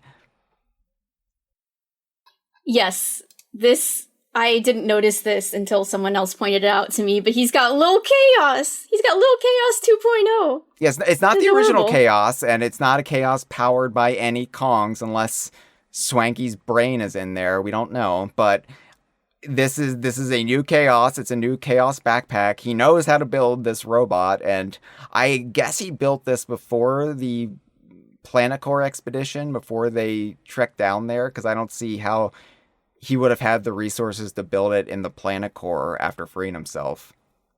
Yeah, I don't know where he was hiding this during the rest of the in his cloaca, but whatever. I mean, maybe the other Kremlings had it on them, and he just ferried it in somewhere. But I'm glad he has it. It's such a lovely visual touch, and again, it's the kind of tribute that you would never expect in the Donkey Kong series. We had been so conditioned never to get anything of this sort. And here we go, Chaos. The second time Chaos has been referenced in some form or fashion in Donkey Kong Bananza at this point. Yeah, Skip says using his wife's cups and plates. Using his wife's helicopter backpack. Yeah. Anyway, yeah. I wanted to say that I like to believe that, it doesn't need Kong power anymore. It's just completely independent. But I like to think that he powered it with the way to speak again, just like the first Chaos, and that it is like FLUDD for Mario, except it just kind of berates him, where it says the wrong thing at the wrong time. Like, Master, you really fucked it up this time. You had a 95% chance of winning. How did you mess this up? Well, and also the original Chaos got to live life as the fake Kremling king for a bit, and this one is just a backpack, so I imagine it's a lot more bitter. It's like Kazooie, if Kazooie really hated Banjo. Yeah, I like to think this thing can talk and they have some kind of dynamic going on. And there's one other little detail from this I really love, which is that he has neatly rolled up his cape and tucked it under the Chaos and under the harness. Oh yeah, I was too busy just staring at Chaos or the new Chaos head to notice that. That's a lovely touch. Yeah, because he obviously was so insane and ready to get up here as quickly as he could, but he took a few moments to do that because he doesn't want his cape to catch on fire. Safety first. Safety first, yeah. I mean, his other backpack didn't have a jet on the bottom, so this makes sense. And he didn't have a cape. He was just wearing like a mad scientist thing, so it was less flowy. I was thinking in Smash, but yes. Oh yeah, that too. And I also like that the harness has the Kremling Krew insignia on it as well. Yeah, and it's it's kind of just torn off at the bottom, which is like where this belt part connects, and I like to think it's been bitten off. Instead of tearing it, he just bit it off because it was hanging around too much. Anyway, K-Rool says, I will claim the Banandium roots. Watch me. And he says that when they basically get to the surface, and you're like, okay, we made it. Now what? Well, we all knew it was coming eventually. There's no getting around it. I figured it would be in some sort of end-of-game cutscene. I didn't imagine it would take on the form that it does. New Donk City makes an appearance. The unmistakable city streets of New Donk City and the new Donkers strolling about. Now, we could sit here for another 2 hours probably and talk about all the Easter eggs, all the references, all the little gags in the background of New Donk City, because these are all different mind you, from Super Mario Odyssey. I don't think they repeat any reference or any Easter egg that we can see. Yeah, I don't think so either. Even the license plate of the taxi cab has this year's date instead of 1981. Oh, yeah. I didn't notice that. So, yeah, the street starts to crumble. Donkey Kong and Pauline get burst through like a cloaca would lay an egg, and only upwards, only up in the sky. And yeah, Pauline looks around as they are at a very dangerous height above the city, and she says, This is my city. All the Donkey Kong references mean this is my city. Which, how did you not put it together, Pauline? How do you not know anything about Donkey Kong or K. Rool or okay, whatever. Yeah, has she never been to K. Rool Avenue? Come on.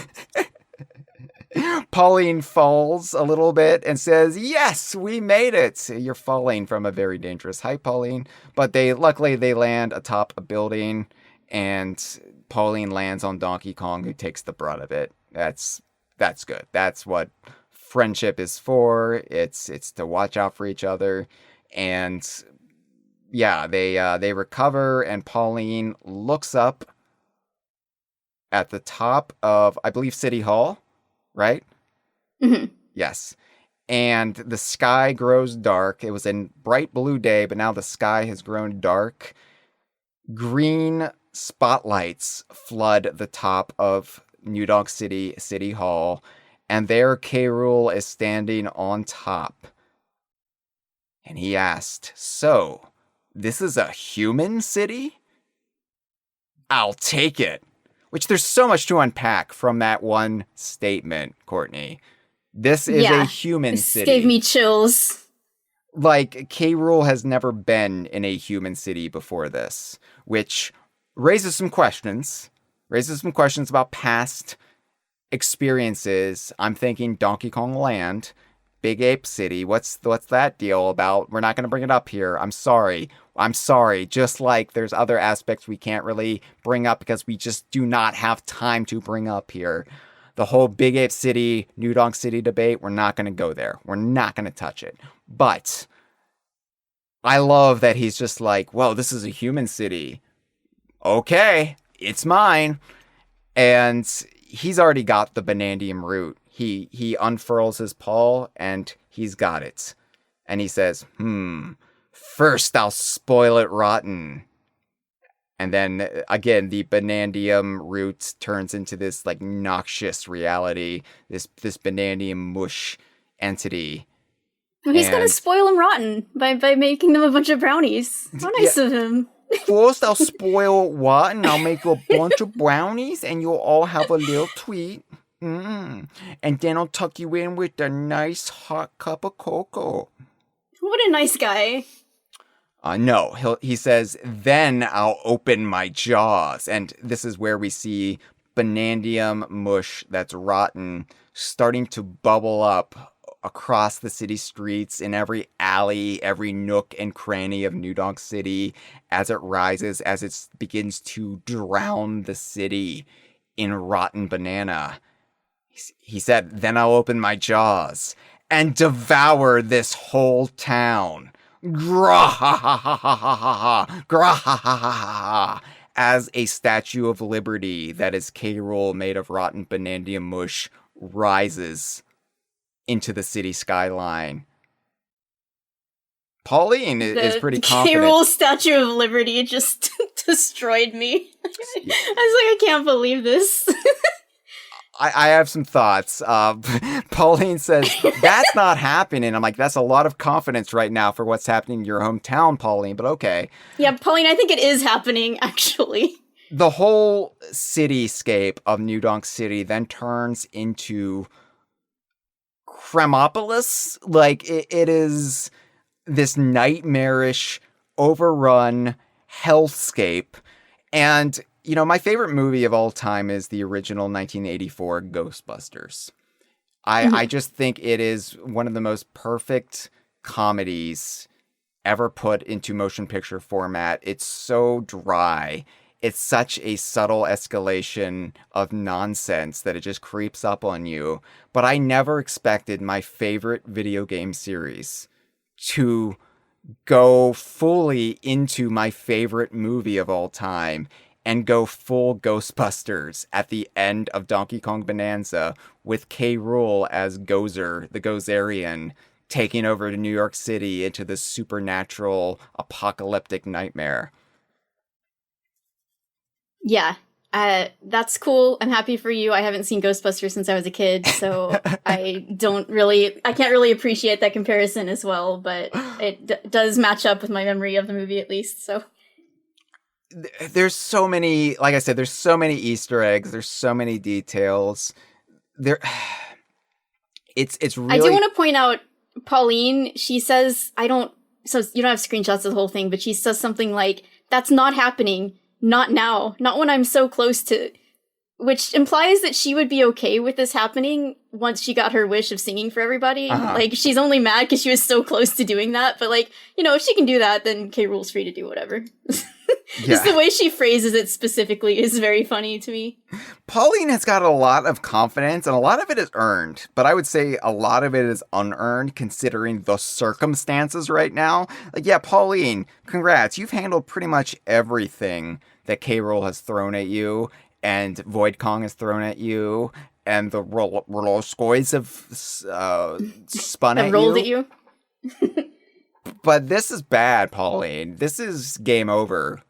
Not just in the video game sense. This is game over as far as life on Earth. Because it's going to be New Donk City, and then it's going to be everything else falling under the thrall and ruin and rot of K. Rool. But there are a lot of Easter eggs here, and eventually I will do Destination DKU New Donk City. Never thought I'd say that, but... I want to point out one thing I absolutely love. So a lot of the Easter eggs, as far as the Donkey Kong series go, they remain intact. But there are a couple that get augmented with K. Rool's takeover. And there's one in particular that is such a dumb joke, but it's so effective, and it actually sent chills down my spine. So when we first see New Donk City, there is a sign up above one of the skyscrapers, and it says, "City Litigator, Public Law." Okay. And then, if you look around after the K-Roolification of the city, after it becomes Kremopolis, we see Rotten Bananza Mush is coding that sign.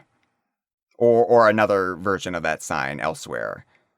And it's been partially obscured, but we can still read Gator Claw after the City Litigator Public Law. But the C is partially obscured. I don't even like to read the C. I like it just to read Gator Law. Like, you are now under Gator Law, peons. Yeah, I like that it can sort of be read either way. It's such an effective gag, and I don't even mind that they're misappropriating K. Rool as an alligator temporarily. It's been done before, whatever. Roll with it. It's such a perfect sight gag. It's such a perfect, subtle thing that how many people playing this game will ever notice that and ever put it together? It's brilliant. God. Yes. Some critter needs to run by with some spray paint and turn that C into a K, and then it would be perfect. I've got to point out some of these Easter eggs. I did screenshot what I wanted to specifically point out. There is Candy music, and it's got a vinyl with her bow on the middle. There is Lanky, some brand called Lanky with Lanky's face on it. DK64 fans, stay winning. It says, "No style, no grace, funny face." What the hell could this be advertising? I have no idea. I think it's got to be like a TV show or like a comedy show or something. Oh, a live comedy show. It's like a stand-up comedy routine. Yeah. Lanky has his own Netflix special. Yeah. He signed Lanky's Forbidden Rants. Yeah. After Lanky was canceled, after Barrel Blast, Not because he did anything problematic, just because everybody stopped using him. He just, he leaned to the comic performer aspect of it all. There's one band, there's a human band called Stickerbush Symphony performing live at City Hall. And it's a shame they didn't make these composers or these artists look like actual Donkey Kong series composers. Like there's a bald man, there's a thin British man with gray hair, there's a ginger British man, there's Evelyn Novakovic. I don't know, but yeah, it's still a nice it's a nice touch. Again, I love that this team recognizes what is one of the most popular Donkey Kong tracks of all time, Stickerbush Symphony. Get it in there. There's a brand called D&K New Donk Style, which I imagine is a reference to DK New York, which is a famous clothing brand. It's a lovely touch. There is a radio station called 94.0 NDC Radio.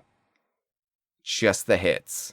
Which, again, I feel like the original New Donk City, the original New Donk City appearance in Super Mario Odyssey did reference so much of the series. But it's so wild to me that we get 94. We get that date called out in particular as a date of utmost importance in the series. And of course, tied it to music. That is where the genesis of Donkey Kong music really originates from. I don't know if you have actually it is in some of your screenshots, but people really want us to talk about Tiny Bank because that ties into Tiny being a tax professional. Is that intentional? Is that an intentional joke? Like at this point, I don't know anymore. I don't know anymore. I'm like thinking, no, there's no way they would reference that obscure reference on the German Donkey Kong 64 website. And then I'm thinking, these freaks are fans like us. These freaks are in the trenches along with us. We just didn't realize it. Why wouldn't they know that? Why wouldn't they know that? and like, here's the thing. How deep does this go? In the Nintendo Treehouse presentation for this game, they made a pan joke, Courtney. I don't know. Mm-hmm. Are they among us right now? Are they in the live stream chat? Yeah, they could be in the Twitch chat right now. I don't trust anybody anymore. Like, Traveler of the Stars, have you just been a Nintendo spy this whole time? Yeah, I'm looking at the chat and there's a few people in here who are lurking and haven't chatted at all. So it could be one of them. And also, you don't have to chat. It's fine. It's fine to lurk. Fine. I'm able to see who's in there because I know how Twitch works. But we could have a dev of Donkey Kong Bananza hanging out just right now. Hello. Thanks for making the game. If you're listening on YouTube, thank you. This is my second favorite game ever. Yeah. It's only not first because DKC2 exists and there's nothing you can really do about that. Sorry. Yep, same. There's just a sign. There's just an advertisement for Funky's Flights, and it's just an advertisement for Funky's Flights. There's nothing funny about it. It's just an advertisement for Funky's Flights. The barrel plane is on there, the original barrel plane. Yeah. Yep. Yeah. There's a lot. There's so much. There's an advertisement for Espresso's sneakers that says flap to it. God. But then we also have all of the Kremling signs that have just gone up. The Kremopolis transformation of New Donk City. And would you like to read some of these in particular? I think you previewed some of these when you promoted this episode on Blue Sky. Yes. So I would like to have some of these signs in real life, maybe on the door to my streaming room, my office. Especially this one that says, "Warning, Kremling's ahead." And then in very tiny text, which is hard to make out, "Kongs should prepare for a humiliating defeat." Mm-hmm. And then you've got these are all just sort of like safety signs, I guess you'd call them, like warning signs. And there's just a few that have the new Kremling logo on them that say Kremling Krew, and another one that is like on the side here. I cannot read what that says. And I actually don't know what that one says. You know what that says? This is dense. This is so dense with detail that I don't pretend to know what all these signs, all these references say. I've pored over all the screenshots I was able to take during this whole sequence, but eventually the frenetic pace of the gameplay, and when I realized the Banandia mush, the rotten Banandia mush was rising, I was like, oh shit, I've got to scale. Uh-oh. And so, like, my navel-gazing quickly got the best of me, and then I stopped doing it for a while. I still tried. There's a sign that says Banana Bandits as well, but it does have the Kremling logo on it, which is cool, because that's confirming that they are also banana bandits, and that's the word that Cranky has been using, or the phrase that Cranky's been using this whole game. Yeah. There's also, later on, there's a electric sign that just says, King K. Rool is back. And I felt like that was so much a proclamation from the devs, not just K. Rool's own propaganda, but just this assurance. He's fucking back, and he's not going anywhere. Like, don't worry. This is all part of the series identity from here on out. Get used to it. And never in my life have I been playing a video game where I felt the devs were talking directly to me. For sure. Like, as much. Like, they were looking me in the eyes. They were holding my hand, and they were saying, it's all right now. Look at this. We literally have put up signs. We have signposted it. But I mean, for me, there's always been this burden. There's always been this stigma. There's always been this almost prosecution complex about Nintendo and Donkey Kong post-Rare, where it was like they're out to get what we love. They don't understand. They're going to tear it all down and replace it. And what this does is have them shout at us, we love it too. And for the first time, that divide between the Donkey Kong fandom of a particular generation and Nintendo has completely fallen. And we're just embracing each other, and we're kissing a little bit. And it's really the divide has become the junction. I did want to point this out. Yeah. Oh, go on. Yeah, go. There's, similar to the Gator Law one, there's another one where it says Dynasty Parking, and the mush covers that, so it says Nasty King. Nasty King, yeah, thank you. I forgot about that, but I love Nasty King. I just, yeah. It reminds me of a joke on It's Always Sunny in Philadelphia that I won't bore you with, but there was a character that you thought was pronounced Shady Nasty, but it was Shed Dynasty. Anyway, there's just so much to take in, and we just don't have the time, unfortunately, because this will be the first 7-hour episode of the Kongversation. Oh, are you going to break the 5-hour mark? Are you going to break the 5-hour mark? Yeah, we're going to break the 5-hour mark. And then how about I told my husband this was going to be at least 7 hours. I knew it. I knew what was coming. God. All right. So we have to scale New Donk City. We have to get to the top of City Hall, which is just such a great... It's so thematically great to the history of Donkey Kong. And it's just the fact that it's like NDC. And by the way, they do refer to it as New Donk City when you get the disc, when you get the getaway disc for this whole sequence. It is listed as New Donk City, but I think aside from background signs, they are very like careful. They only call it NDC throughout this whole sequence. Mm-hmm. And I have some ideas about why that is, why they are very deliberately not calling back so directly to Super Mario Odyssey, but I'll get into that. I'll save that for when we're kind of wrapping up. But you have to scale it, and next to NDC, you get the meter mark calling back to the arcade Donkey Kong. So, 100 meters, 225 meters, just, it's great. It's so fucking great. But again, it's arcade Donkey Kong through the prism of a Kremling invasion. Barriers are falling. Like, the barrier between Donkey Kong Country and the arcade era, it has been just completely lowered. The whole series is unified. It is at peace. And, what's the word? Harmony with each other. Let's go. It's a harmonial. Let's fucking go. Harmonia. And the Fractones show up. The Fractones got pushed up by the Banandium Tower, and they are confused. They don't know where they are. They're like, where are we? It's just so good. It is so surreal to see them in this context. Like, talk about worlds colliding. Yeah, I feel really bad for these unlucky Fractones that happened to get pushed up into all this. Like, they were just the ones standing wherever the Banandium Root Tower was, pushing itself out of the earth, and they just got swept up in it.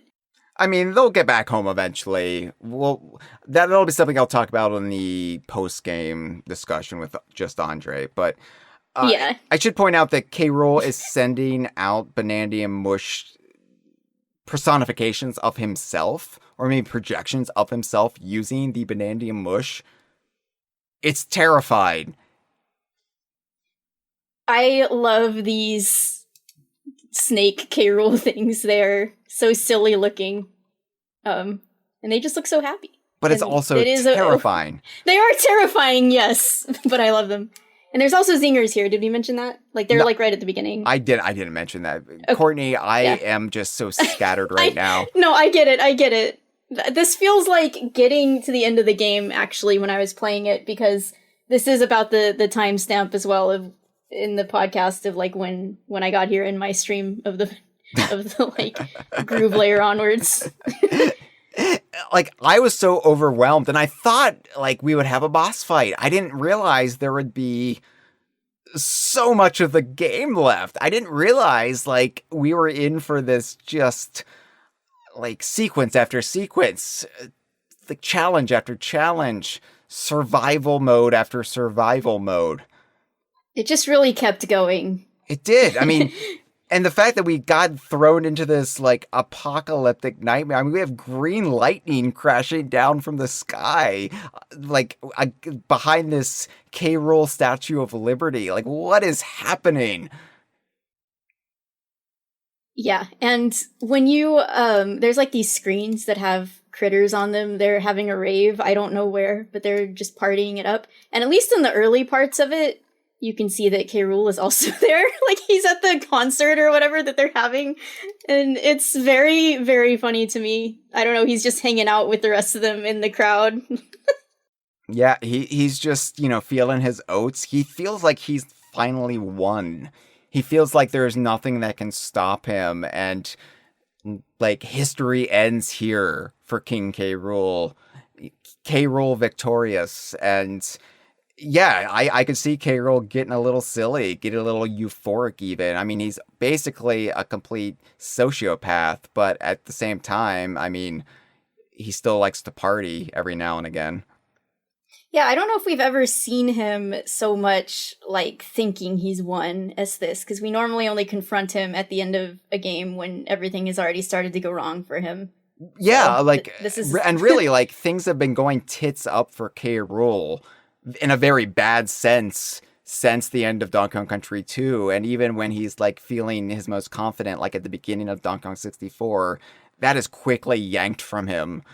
And so, this is him at his most powerful he's ever been. Even the end of Jungle Climber does not compare to this. And he wields the power of not a supreme deity, but as close as he can get to that. And he's harnessing it. And there's nothing he thinks anybody can do because he has supreme power at his fingertips. Donkey Kong has never been at more of a disadvantage. The only thing he's got going for him is the union he now has with Pauline and the Bananza forms he's already mastered. Mm-hmm. So you scale to the top of City Hall, and what rises from the Banandium Mush but a boxing DK64 fans, stay winning! I've been saying all along that Donkey Kong Bananza is quietly a sequel to Donkey Kong 64, a surprisingly direct sequel in a lot of ways. I never expected it to end in a boxing ring, duking out with K. Rool. Like, that is just, even when I thought K. Rool was in it, like, I was like, yeah, you're going to end it in the planet core. K. Rool isn't going to concoct a boxing ring. And here we are. We're doing it again. This is terrific. Even as somebody who has his fair share of problems with Donkey Kong 64, I was clapping like a seal, like a beloved Donkey Kong Country 2 animal buddy who also appeared in Donkey Kong Land 2. And the seals from Donkey Kong 64 were not him, but we'll reference them as well. Yeah, and I just want to say, as the designated DK64 fan of the Kongversation, that I love the game dearly, you know that, but as we've discussed, it has a lot of flaws, and Bananza is such a better game and a better representation of Donkey Kong in 3D than DK64 ever was. But Bananza is so respectful to DK64 as really just a part of the journey that Donkey Kong has been on, and I really, really appreciate that about it. It doesn't try to be like, oh, well, we're not going to reference that shitty 3D Donkey Kong game because this one is so much better. It's very loving in its references towards it, and it just makes me so happy. It makes me happy. Like, I like a lot about Donkey Kong 64, and I don't want people to misinterpret my statements, to be to the contrary. God, Bananza is so much better as a game, and I say that as one of the biggest Rare fans on the planet. I say that as somebody who is so biased towards Rare that Grab by the Ghoulies is now my 5th favorite game of all time. It was originally 4th before Bananza. Sorry, Grab by the Ghoulies. But, I think that Bananza is almost everything I ever wanted from a Donkey Kong game, but I didn't realize it. I didn't realize that, oh yeah, have Donkey Kong climb on walls and just scale whatever. Yeah, hell yeah. Like, it works. It works so much better than whatever Donkey Kong 64 was going for. Being Banjo-Kazooie, but worse. Oh my god. I got so excited just now, I bit my lip and I'm bleeding, but it's fine. I'm going to power through it. Oh no, are you okay? The blood is going to run down my chin, and it's going to be just the most glorious thing getting to the end of this episode. All right, well, let me know if you need a break. I feel like I've been punched in the face by K. Rool, and what a feeling to have right at this moment. So that's true. It's really being immersive in the experience. Yeah, you get up to the boxing ring, and God, I mean, it's so detailed. It's so... Like, there are the screens with the critters on them. There are little details like a big bell at the top. Like the ring bell. Like, it's just so amazing. Unfortunately, there's no, like, Rareware logo anywhere on the apron, but whatever, Yeah, you just needed 2 critters up there at the bell ready to smash it at any time to save K. Rool by the bell. Unfortunately, beloved character Micro Buffer doesn't make a reappearance, but fingers crossed for the sequel. True.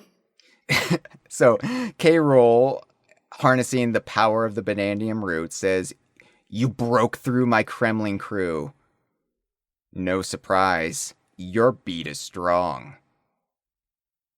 Dramatic pause. However, and his crown falls at this point. Oh, he doesn't fall. He drops it, which I can talk about in a minute. Sure. You read the rest, though. I've got my own beat. I've got the Banandium roots. And when it comes to rot, I rule. And then he reveals his new persona. He says, "I'm rotten to my core. Now I'll turn you into Banandium mush and eat a meal fit for a king. K. Rool, King of Rot." Wow. Wow. Wow. Wow. He is a Dark Souls boss now. Oh, see, I don't have any reference for video games outside of what I played as a kid and the DKU. So what I was thinking, with the big Banandium mush cape he's got, I don't know if you ever saw Doctor Strange, the movie, with Benedict Cumberbatch. Sorry. No. Well, I don't know if you ever saw the sequel to that. This is Marvel stuff. I'm not into Marvel stuff. Sorry. Okay, well, this reminded me, in the second Doctor Strange, he has to possess his corpse from a different universe, and then a bunch of demons pop out and say, "You can't possess corpse You can't possess corpse. You can't do it. Bad. And then Doctor Strange, Benedict Cumberbatch, in zombie form says, yes, I can. And he turns those demons into a big flowing cape of just demonic hell energy. And that's what the big cape he's got on here reminds me of. It reminds me of Benedict Cumberbatch, who would make an excellent K. Rool in the Donkey Kong movie, mind K. you. Umberbatch. Yeah, so this, I did not know how to respond to this in the moment. Like, my voice broke, and I was just like, oh, Lord. Like, it was so unexpected. So one thing about K. Rool is that he loves putting on different costumes and taking on different personas, but he has never transformed. The most he's ever done is get really big. And so this was completely new. I would not have really... Even his form from earlier in the game was just kind of an enhanced form of himself, wearing all these banana accoutrements and stuff. Right. It was still recognizably him. And this is a beast. This is a monster that he's turned into. So this is a very new step forward for his character, and I was not expecting anything like this ever, because it's so unexpected for him. And he's got, it's worth pointing out, 2 bug eyes, but the one that's normally bugging out and bloodshot is even more bugging out and bloodshot. I mean, he looks crazed here. He looks like a maniac who has just gotten everything he ever wanted, and he is just like high on his own supply, and it's very frightening to see him in this form. I mean, it looks a little silly, but at the same time, like, I have never been more scared of K. Rool than I have at this moment in time. Yeah, so... Oh man, where to even begin?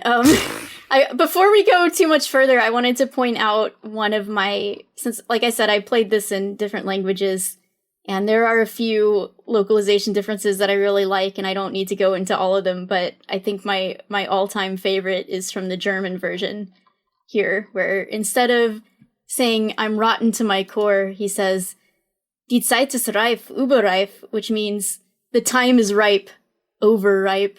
And I just love that. It's so good. That's like such a thing he would say, and it's a very good pun, and I wish... Especially considering the time is right, because he's had to wait so long for this. And it's definitely overripe for his return. Yeah. So, I love it. It's kind of meta. And one last, before we go further, I just have to point out the other one, which is also from the German version, which is when he says it's a city of humans, the word he uses is Menschlein, which is... Like, line is a diminutive, so it's like ito in Spanish, if you're more familiar with that. It's basically just a way to say that something is small or cute. So he's basically saying, oh, this is a city of little humans, or cute little humans, or something like that. And I think that makes the line a lot more chilling. Oh, just little humans. I'm gonna bake them I'm some gonna bake them some brownies! Oh, I'm K. Rool, King of Raw. Oh, I want to be your best friend. But yeah, he looks down on these little humans, and you might even think they're a little cute. And in fact, the next line he says is not, I'll take it. It's gefällt mir, which means I like it. And he still decides, they're cute. Look at these cute little humans. I'm still gonna drown them in banandium mush. And I was thinking about all these new Donkers when this was happening. I'm like, how many have already died? How many have just drowned and their corpses... The banana root brings them all back at the end. It's fine. We'll get there. It's fine. It's fine. I like there to be some consequences. Like maybe we'll see. Yeah, maybe just maybe the older ones, the infirm ones, like they got wiped away. I don't know. We have to have some body count here. Yeah, the banana root didn't bother bringing the old ones back to life because it was like, well, they were about to die anyway. or maybe the like depraved ones, the serial killers and what have you. Yeah. They got wiped out. It was like, whatever. That's fine. Thanks, K. Rool. That's pretty cool. Pretty cool of you. But yeah, I love the cheering critters on these signs, and they're holding up K. Rool banners, flags. They're waving, and they're just like, it's such a wild visual after all this time. Again, this feels like Donkey Kong fan fiction. This doesn't feel like a real thing we are experiencing. Yeah, This entire finale felt like that, but this especially. Jeez. Oh, God. And this boss fight. Courtney, this boss fight. This sucked in the best possible way. This was brutal, but again, I loved every minute of it. I loved the shellacking I took from Rool here. I was like, yes, daddy, spank me harder. Yeah, it was such a difficulty jump, and when I got here, okay, it's funny looking at your screenshots where you're maxed out on, like, everything and you have a shit ton of gold. Because when I got here, after essentially rushing through the game and buying a lot of getaways and stuff, I had nothing. I had, like, a few balloons, I had no juice, I had no gold, and I really struggled. I had to do several attempts on this boss fight, and it doesn't help that it took me a while to kind of figure out the most effective ways to deal damage to him. So it took me multiple tries because I didn't have any juice to work with or any way to buy juice even when the stuff tone pops up. I don't know if you know this, but if you fail at the boss fight, then at your respawn point, a stuff tone pops up. You can buy some more stuff. I didn't know that because I didn't die, because I went so slow that I was maxed out on everything. I had all the juice. Oh, I had the juice. And I was like, yeah, this is where my patience pays off. This is where my DK Vine done slow ethos actually comes in handy. Is it less of a challenge? Yes, but I came prepared. And, sometimes Tip Top beats Rodney the Hare. And, I'm not saying, like, your way of playing is wrong. It's not, clearly, but I was relieved that I could appreciate this boss fight rather than get frustrated with this boss fight. Because for me, it was more about the experience. It was more about seeing how it plays out. And I'm happy with that. I'm content. I didn't have anything to prove. I just wanted to walk several hundred meters in Donkey Kong's non-existent shoes and get to see the end of Bananza's main story.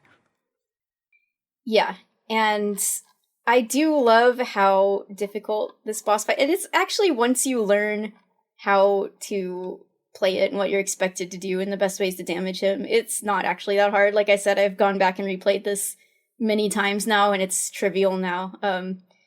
But the first time, and I was a lot less familiar with the game's mechanics too, because I had spent so much less time practicing with them, and I had just gotten through the game, and of course, not every Bananza form was perfectly comfortable for me yet. Right. So there was that aspect as well, and I was not good at switching between the Bananza forms. This whole, like, climb and final battle sequence was the first time I really had to do that, like switching between them on the fly, in such a quick manner. So there's a lot thrown at you here, and because it's so brutal and a difficulty jump, it really feels like you are truly going toe-to-toe, but not like DK64, with Rool, and really meeting him where he is in this epic conclusion, and it's so thrilling. It is. God, like, just seeing the, like, almost zombie-like hands of the Banandia Mush rise up and just come at you. And then I was like, oh, elephant, suck it up.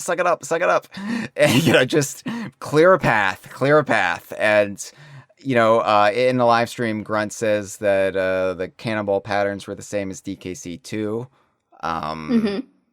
with Blunderbuss. And, there's so many little details. There's so many little flourishes. We didn't talk about, like, the music of this yet, like the fact that the basis of it is the Rool theme from Donkey Kong 64. Yeah, so we have that. There's some crocodile cacophony in this, and it's kind of hard to make out, and it's a little subtle, especially because it's harder to hear, but the very beginning of the song is this, like, rapid string thing, and that sounds like Big Boss Blues. It's very subtle, but yeah. I thought I might have been imagining that or something, but then again, in the YouTube comments, people were reinforcing that. So, all across his history has been represented musically in this game. I've never seen anything this dense, this full of references, both visual, both like oral. That's oral with an a u, Uh-huh. not oral, like, I have not seen anything this dense in gameplay references. Like, there's just so much to process that is almost impossible to take it all in your first time through. And I can't believe we got this. I can't believe this actually exists. This is real. Even me, at my most optimistic in the years preceding this game, talking about Donkey Kong EPD, I never thought that we would get something this ludicrous to end the game. Yeah, and, the music is just, it's so full of references, it's even kind of hard for me to make out sometimes, because there can just be, like, little snatches of things, and it's all interwoven and worked on top of itself so expertly. So good. It's so good. And we didn't even talk about the new Donk City climb music having aquatic ambiance in it, which is an interesting choice. I mean, you're trying to avoid swimming in Bananza mush, so it kind of makes sense. I mean, there are certain musical stings you want to get in there for a game that celebrates all of Donkey Kong that there's really no room for in Bananza. And aquatic ambiance, unfortunately, there's no real swimming, or there's no underwater swimming at least. So yeah, like, work it in somewhere there. Like, the same thing with the Gangplank Galleon music. It made sense thematically where they put it, even if it's not a ship, even if it's not the deck of a ship. So sure. Yeah, I mean, I agree that they really just wanted to get it in the game somewhere, and that there's a nice irony to using it here. But I also thought it could be read as maybe sort of representing DK, and maybe representing his, like, internal trying to calm himself down by thinking of more peaceful times. I'm going to go to my happy place and remember when clams were shooting their pearls at me, when jellyfish were coming at me from every direction. Oh yeah, those were the days. I mean, compared to this, sure. Yeah, I mean, that sounds maybe blissful. It's specifically a poison pond reference. That would be more fitting. Yeah, I mean, remember when I was choking on the toxic waste that this man's factories were producing? Spiky tires. Gotta love them. Spiky tires, yeah. God, the memories. And the memories this game is making, not just in the callbacks, but the new memories as well, which is the best. It's all you can hope for in a new prominent entry in your favorite series, is not only to have the callbacks, not only embrace the past, but also set new cherished events and characters and moments that you can carry forward into the future. And God, Bananza just does it so well. Yeah. So I don't know. I know that we probably shouldn't spend forever, but, like, I don't know if you want to talk about the battle itself, or if you want to talk about the King of Rot thematically. I assume we'll want to at least cover some things about these.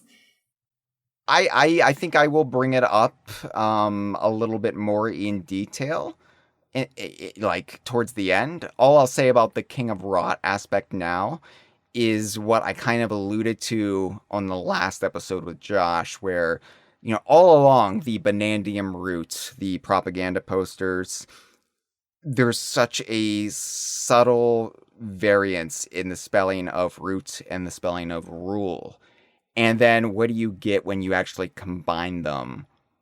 Root, rule, you get the opposite of life. You get rot. And for K. Rool to take on that personification of death and destruction and the antithesis of life, I guess. And the added detail that this game invented, but it fits perfectly, that K. Rool prefers rotten bananas. He doesn't want them fresh. He doesn't want them ripe. He wants them disgusting. When you throw the bananas out, when the fruit flies have gotten to them, and you're just like, no, I'm done with these. Sorry I didn't get to you sooner, bananas, but you go bad so quickly without a banana stand, and I can't get that banana stand that's sold in Japan that's Donkey Kong branded because of tariffs. Anyway. Yeah. I think he's gone through an arc where he used to love fresh bananas back in the DKC days and a little beyond, but I like to think that he started to have this like trauma association with bananas where he associates them with the Kongs and he grows to hate them. And that's why in Jungle Climber he says that he hates bananas. Right. But he realizes after some time that there is a way for him to like them again. And he just only likes them when they're rotten. And crocodiles have extremely strong stomachs. They can digest pretty much anything, including horns, hooves, and bones. So rotten bananas would be no problem for him. That's true. That's true. And it also is a banana the Donkey Kong would not want to eat. So it's like that extra insult to injury. It's like, not only have I let your bananas go bad, but I'm still going to enjoy the hell out of it. You bastard. You little bitch, DK. Nom, nom, nom, nom, nom. And just the added context, too, of I'm going to turn New Donk City and maybe every other city after this into rotten bananas, and I'm going to gobble it all up, humans and all. Like, what the hell, man? Like, this is full on, like... Calm down. Yeah, this is, like, obviously it's not cannibalistic because K. Rool is not human, but this is the most carnivore-like that K. Rool has ever been. This is the most, like, yeah, I'm going to eat you. Oh, I'm going to eat a baby. Like Fat Bastard from Austin Powers, which I hate. But I love this. I love this. This is the best version of Fat Bastard because this is one I can get on board with. And all of the youth in my life aren't doing silly voices around me in school while I'm just trying to fucking study. Yeah, there's a few design aspects of the King of Rot that I want to point out real quick. Yeah. First of all, wow, he sure does have these zigzaggy lightning things that all center onto his belly button. It almost looks like a bloodshot eye. It almost looks like a bloodshot eye. And it's so funny, too, that the eye aspect of what we thought was the Bananium root, what Voidco thought was the Bananium root, and, that segues into K. Rool actually opening his eye. So just the connection between his golden belly armor and the eye, it just keeps coming into play. And yeah, I love how everything is just like 9 layers deep, or in this case, 109 layers deep in Donkey Kong Bananza. It's just, God, it is the most well-considered game I've ever played.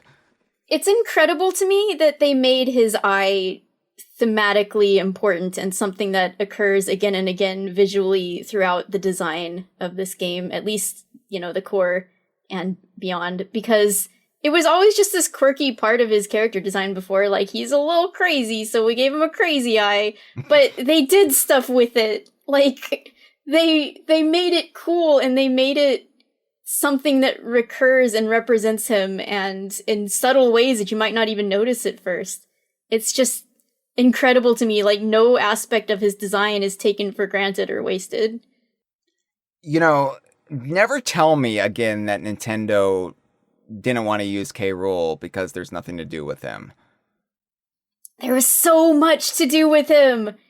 So much was just lying, like, latent, waiting. And so another cool thing about his design is he has little scutes on his tail. And I guess they kind of look like bananas, but he doesn't normally have scutes, which, if you don't know what those are like the scales on a crocodile that are sort of like ridges that rise up along their back and tail. So it's got those. And he has it in the Smash design. I think he has some, but not normally. And he's got a modified version of the K. Rool Kremling emblem. It's all goopy on the bottom. It's all goopy. And by the way, it's also worth pointing out he's got Banandium mush pants. He's got trousers. Oh, yeah. He's got breeches. He's covering his shame for the first time. And it's a nice visual shift, too, to see him. And he almost looks like, again, like with the cape that almost resembles wings, he almost looks like an angel of death. Mm-hmm. And like a golden angel that's almost like the personification of the Grim Reaper. Now we know other Grim Reapers. Greg, for example, or the Reaper from off of Grabbed by the Ghoulies. But in this case, it's more metaphorical. It's more, K. Rool isn't literally the Grim Reaper, but he is the Angel of Death when he is K. Rool, King of Rot. That is what he wants to bring to the world. Holy shit. It's just incredible. It is. It's, again, like, we could probably sit here for another 7 hours and just talk about this snapshot in the game. Yeah, I could talk about the King of Rot for 7 hours. But here's the lovely thing about Donkey Kong Bonanza. We're going to keep talking about this game for the rest of our lives. So there's no need to just get it all in here now.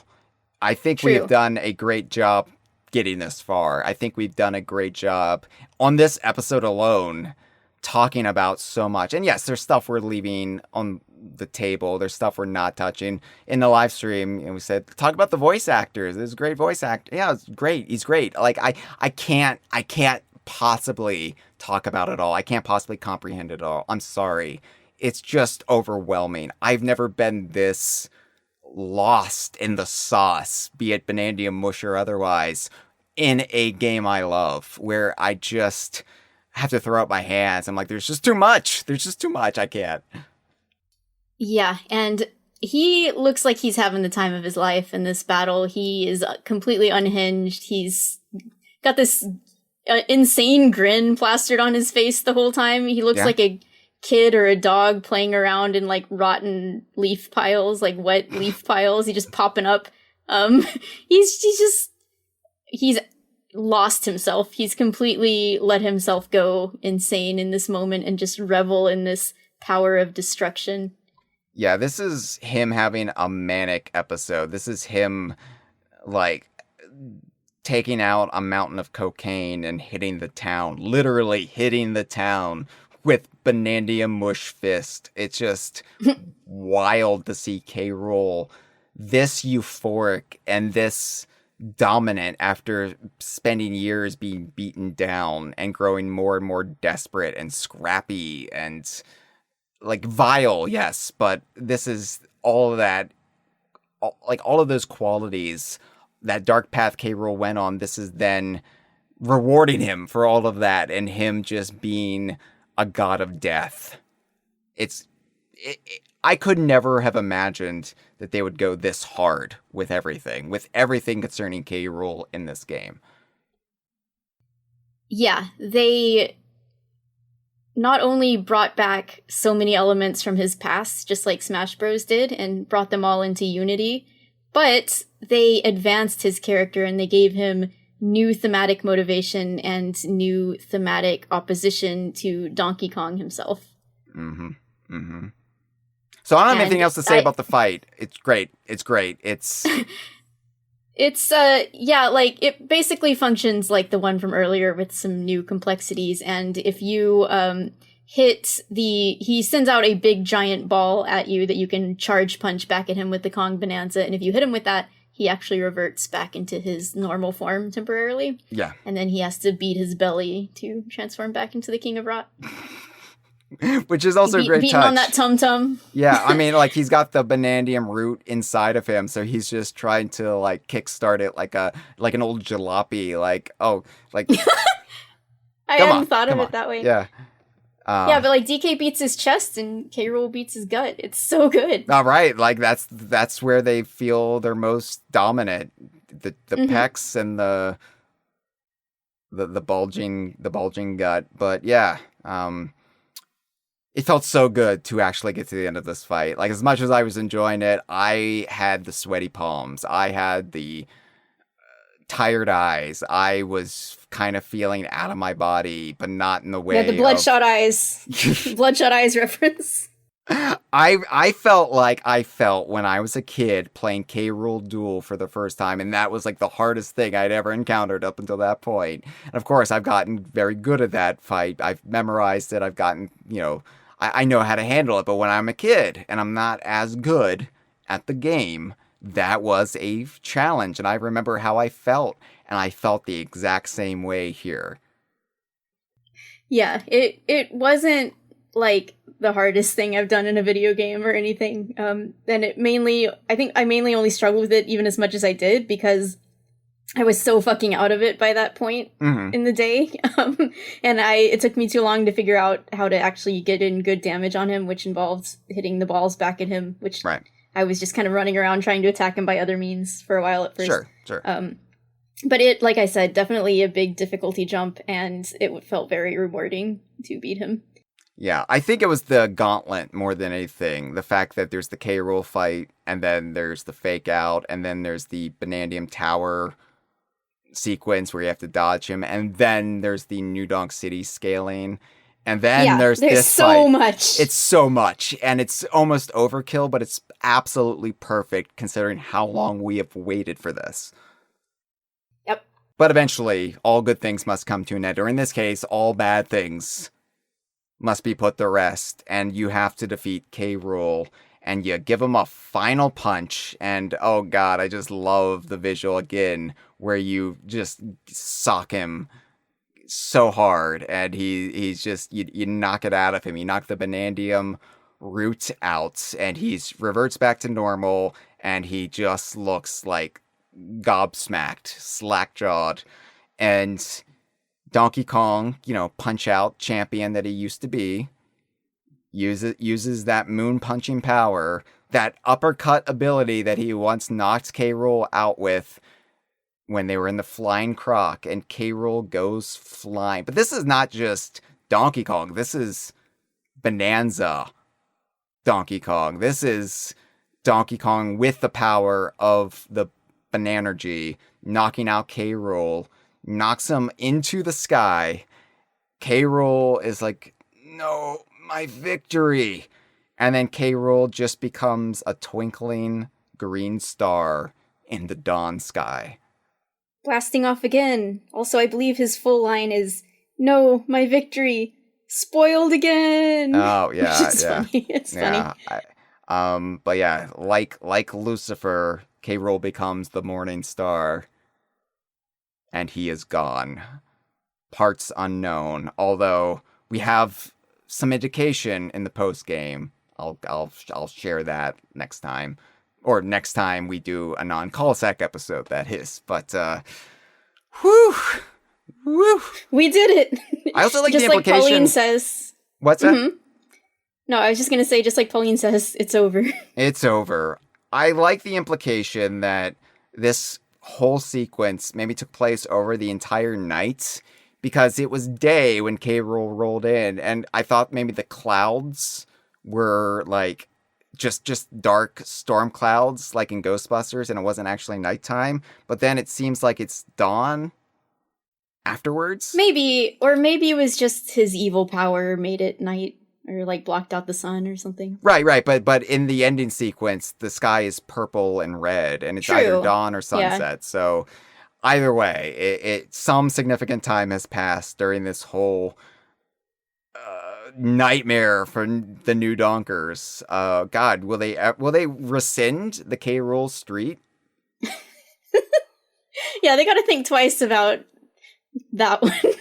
I mean, it's not really cool to have that anymore. It's like naming a street after Bin Laden or something. Like, no, like, get that out of here. Like, no good. Why did we ever have that? It can be like a memorial. Yeah, maybe he's dead. Maybe he's dead for all we know. That killed him. No, not to him. It's like a memorial to the events that happened. Oh, yeah. To all the serial killers we lost on that dark day.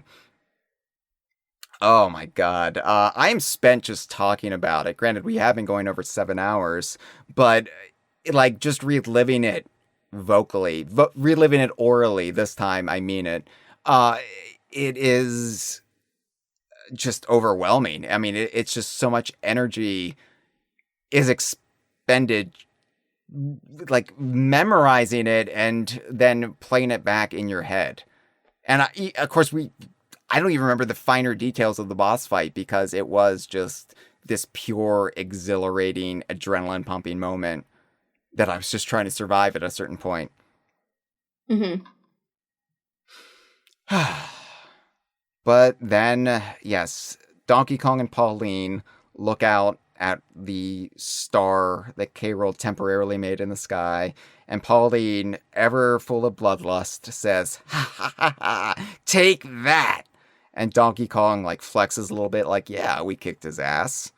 Well, I always kick K. Rool's speaking ass. of which, like, in the screenshot you've taken of DK delivering the final blow, like, Pauline is so into it. She's also making a punching motion. She wasn't, like, cowering or scared during any part of this. She's like, ready to go. Yeah, it's a shame that Pauline didn't have any spit coming out of her mouth.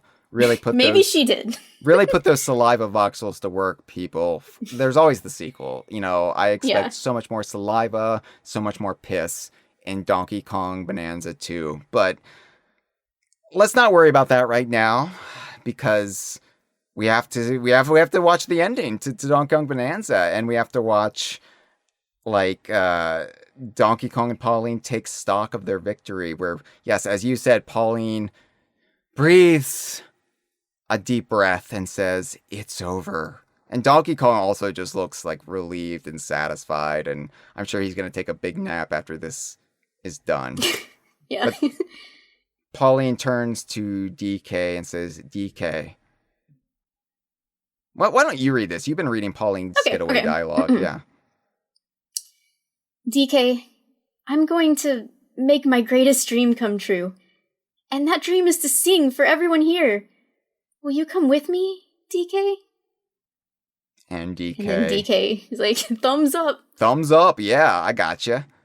And then I really love Donkey Kong extends his hand, like, let's go. And then we can see all of the K. Rool modifications to New Donk City. All of the rotten Banandia mush begins to disintegrate, begins to explode even in bursts of positive banana. I don't know. I don't know, but it's just this like reemergence of life to the city. And you know, this is where all the people who were drowned in Banandia mush come back to life, because you can hear noises of people, like, talking and, or, you know, just general noises. Yeah, they go milling about. You can hear all the crowds below, basically. You hear the sirens as the people need CPR stat because they've been choking on rotten bananas for like 8 solid hours. Yeah, now when you go to New Donk City, instead of getting a shirt that says "I heart in DC," you get a shirt that says "I guzzled K. Rool's hot banana mush." I guzzled K. Rool's hot, and then unfortunately the shirt cuts off there because they ran out of space. Anyway, Donkey Kong is looking up, and he's got the bananas in his eyes because of the positive bananergy or whatever. I don't know anymore. And Pauline's like, "Pretty," so which, yes, I guess it is. I guess it is after this catastrophe was averted or reversed in this case. And then Pauline, like, sees how Donkey Kong is reacting about bananas. And she kind of has a moment of realization of everything she's learned along the way. Learned from the Fractones, learned from her relationship with Donkey Kong, and put into perspective of what they've overcome just now against K. Rool and the Kremling Krew. And, by the way, where did all the other Kremlings go? Yeah, I don't know where they were watching from in having their little concert. I was actually wondering that when I was playing. I don't know where they are. This is like the end of Return of the King, where, like, all the orcs just scatter after Sauron falls. It's just like they all just chase after K. Rool when he got blasted off. They just ran in that direction to try and go find him. Like, I don't think the majority of the Kremlings fell into a crevasse or anything. I mean, a Kremling crevasse. Kremling crevasse, yeah. Critter crevasse. Critter crevasse. But I think that, you know, that would be awkward, like getting on the New Donk City Metro or whatever. Just all these Kremlings. It's just like, a critter. Yeah, like, let's just get out of town as quickly as we can. Let's find our way back. Hey, anyone know where Mechanical Crocodile Isle is these days? Or it's still floating around out there somewhere? Where is the Rare Archipelago in relation to? Oh, it's on the other side of the planet. Oh, god damn it! Yeah, that's another thing that maybe is not appropriate to bring up here. is the spatial relation to New Dogs. Anyway, Pauline. What's important are the emotions, Courtney. The emotions that the characters are feeling.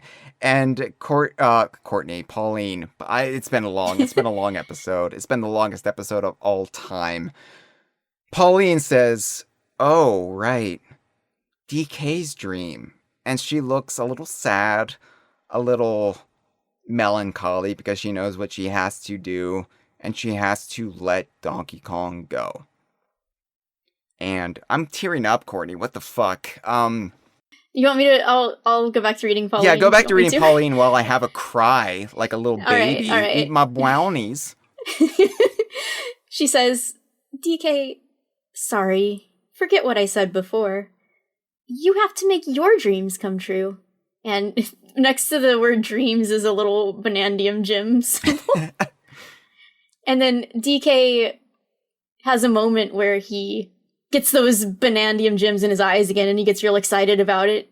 And then he knocks himself out of it, and he comes back to himself, and he looks at her instead, really sheepishly and sweetly.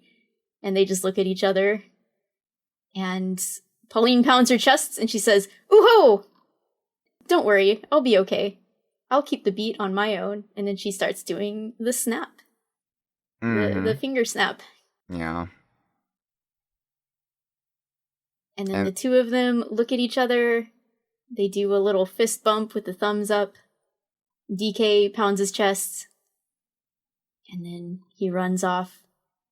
And Pauline is also crying at this point. She says, "Bye-bye." And DK jumps into the sinkhole. Into the sinkhole that the Banandium Tower made in the streets of New Donk City, which hasn't been repaired yet. And yeah. Well, look, it just happened. I mean, it just happened, and the Banandium root can't repair everything. Yeah, focused on bringing the actual humans back to life, not fixing the streets. Except the serial killers and the pedophiles. Yeah, right, exactly. Yeah. And Pauline actually tearing up and crying was where I lost it in real time. Like, I didn't sob at that point, but I definitely teared up and I got choked up. And then Donkey Kong goes through the sinkhole, paralleling the beginning of the game, where Donkey Kong and Odd Rock at the time begin their adventure. We get the Donkey Kong Bananza logo, the real one this time. And then the game's credits roll as Donkey Kong falls back reversey in the underground world, as we see various sinkholes that represent each world of the game, and including Ingot Isle, because we got girders at this stage, which is appropriate, falling from New Donk City. But the full song of Breaking Through Heart of Gold plays over the credits, which you can control Donkey Kong falling, by the way, so you can still, stim as you're listening to this very emotional song of Pauline singing. And I teared up. Like I said, I didn't sob like a baby, but this whole credit sequence was so perfect and such, not just a catharsis, but an emotional release of all of these feelings, not just as somebody who just beat Donkey Kong Bananza, but as a long-suffering Donkey Kong fan as well. Yeah, I gotta say, I rewatched yesterday my entire stream of the core just so I could remind myself of my first reactions to things. And getting to this part and seeing all of these level images pop up, like we got the hilltop layer, we've got the canyon layer, and so on. It immediately made me think of listening to the conversations about those episodes over the past, I guess, couple months or longer. And it just felt like the culmination of a journey all over again. And what an absolute, I've been thinking this since you confirmed that I could be on this episode, over a month ago, but this hit me all over again. And I just want to say, Hyle, it's been such an honor. Thank you for letting me be on this episode. It means so, so, so much to me. Thank you. I mean, look, once I kind of pieced together why you wanted to be on this episode, before I was spoiled, I was like, yeah, there was no there's no doubt that it had to be you. And well, I'll get into it a little bit because we've got to give our final thoughts. There's not going to be a credit fake out here. This is where we wrap things up because I have a couple things I want to say about this. And first, it's something that Traveler of the Stars has been egging me on about for the past several hours now. Thank you for staying with us, Traveler. Thank you for staying with us. Everybody who stayed in the live stream chat, on and off, or who have joined us earlier, or who are listening to this later on Spotify, or Apple Podcast, or YouTube, or SoundCloud, or just listening to it on DK Vine like a weirdo. Thank you for also going on this journey with us. We're not done yet, obviously. There's more to come, but we are at the emotional climax of it all. And I'm sure there will be emotions later on as well. But really quick, I wanted to talk about New Donk City being used and how I feel about that. Because I have been the most adamant about not crossing the streams, Ghostbusters reference, of Donkey Kong and Mario. However, I knew it was apparent from day 2 when we saw the NDC stamps on the crates in Ingot Isle in the treehouse footage that this was coming. So I was braced for it. I was ready. I can adapt, damn it. I'm not so stuck in the mud or the Banandia mush in this case. And I think, everyone's focusing on New Donk City and how New Donk City was a world in Super Mario Odyssey, which is indisputable. I'm not arguing that. But I think many failed to see how it was used there and fail to understand why it was used here and what that means going forward. And how it doesn't mean that the line between Donkey Kong and Mario is now forever destroyed or blurred. Because I think everyone's focusing on that aspect. And they're not realizing how damn respectful Bananza was to Donkey Kong's own integrity as a series. And how we really have nothing to worry about from that perspective. I will grant you, Donkey Kong and Mario, they will forever, ever and ever, on any platform, be linked as sister series. And I'm fine with that. I made my peace with that. Because they have a shared heritage. And it's the arcade game. It's Donkey Kong 81. And from that, we have Donkey Kong routinely appearing in these side games of the Mario series. Your Mario Karts, your Mario Parties, and so on.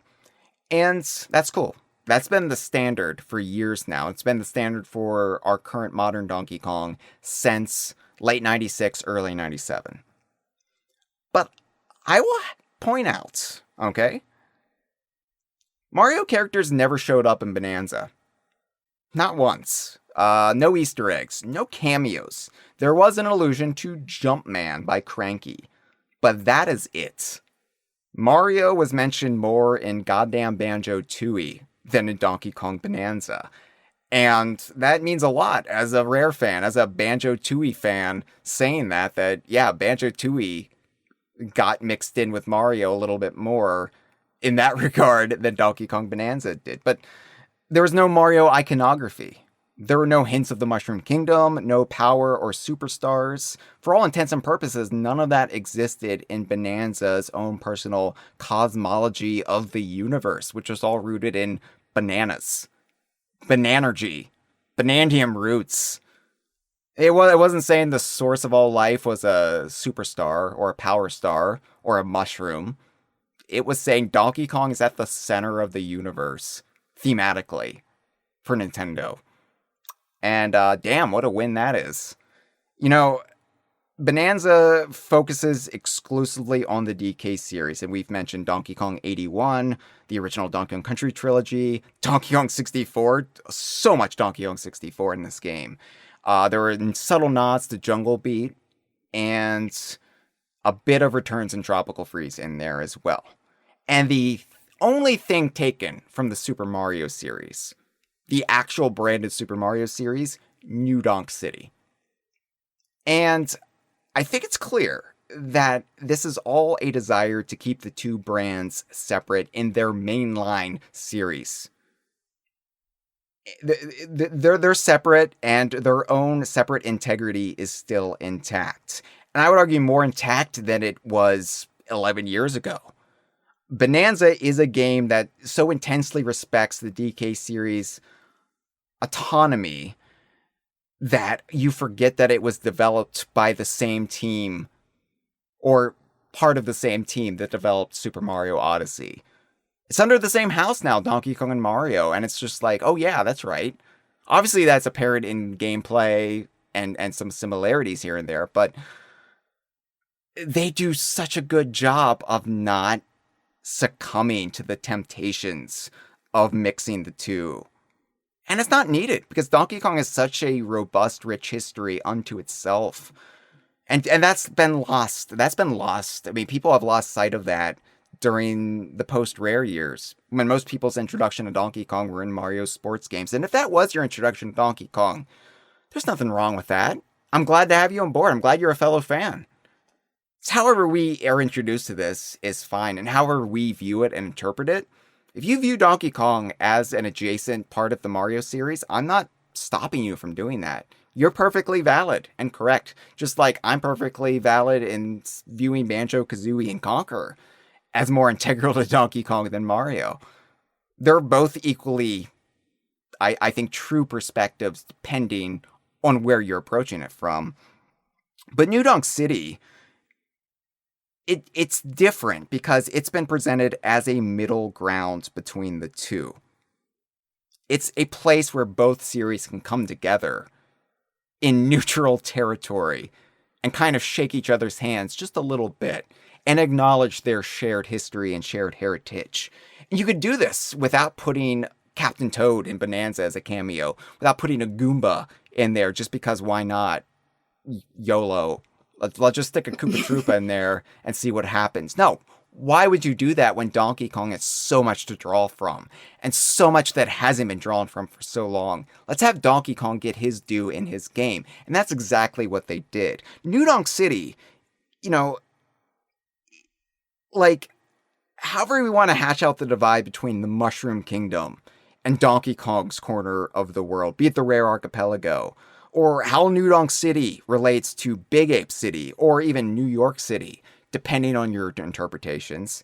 And I've got evolving theories on that, Courtney. You better believe I do, but I don't think this is the time or the place to get into it, because that would be an additional 7, 8, 9 hours of me climbing up my own ass, and I couldn't upload this into one block on YouTube then, and it's just not feasible. So, to be continued on that front, but I will say that it's clear that New Donk is this shared space where the two series can come together on equal footing. Not having Mario loom over Donkey Kong or just gobble it up because it's such a much bigger, more prominent, and more well-known series. Look at Mario vs. Donkey Kong. Look at all my complaints about that series. It's just Donkey Kong in Mario games. New Donk City represents actual equality between the two. And it makes all the sense in the world for me that Odyssey would foretell Bananza, and Bananza would call back to that by bringing it full circle. And, using common sense and knowing that the game's final cutscene would at least take place in New Donk, I was, again, more than pleased. My expectations were shattered with what we actually got, because it never once ceded ground to the Super Mario franchise. It never once said Donkey Kong is less than Mario, making the little crocodile symbol with my hands right now. You see what I'm doing there? This is a game, aside from this ending, that took place in a wild world that was just underneath the Northern Hemisphere. That's a fact. You can fight me on that, but you're wrong. Not you, Courtney. I know you agree. It's a prominent locale in the archipelago of islands and landmasses where Donkey Kong games mostly take place. And, oh yeah, assorted rare games also take place. Again, deal with it. So yeah, I'm okay with New Donk City. I survived. Yeah. I mean...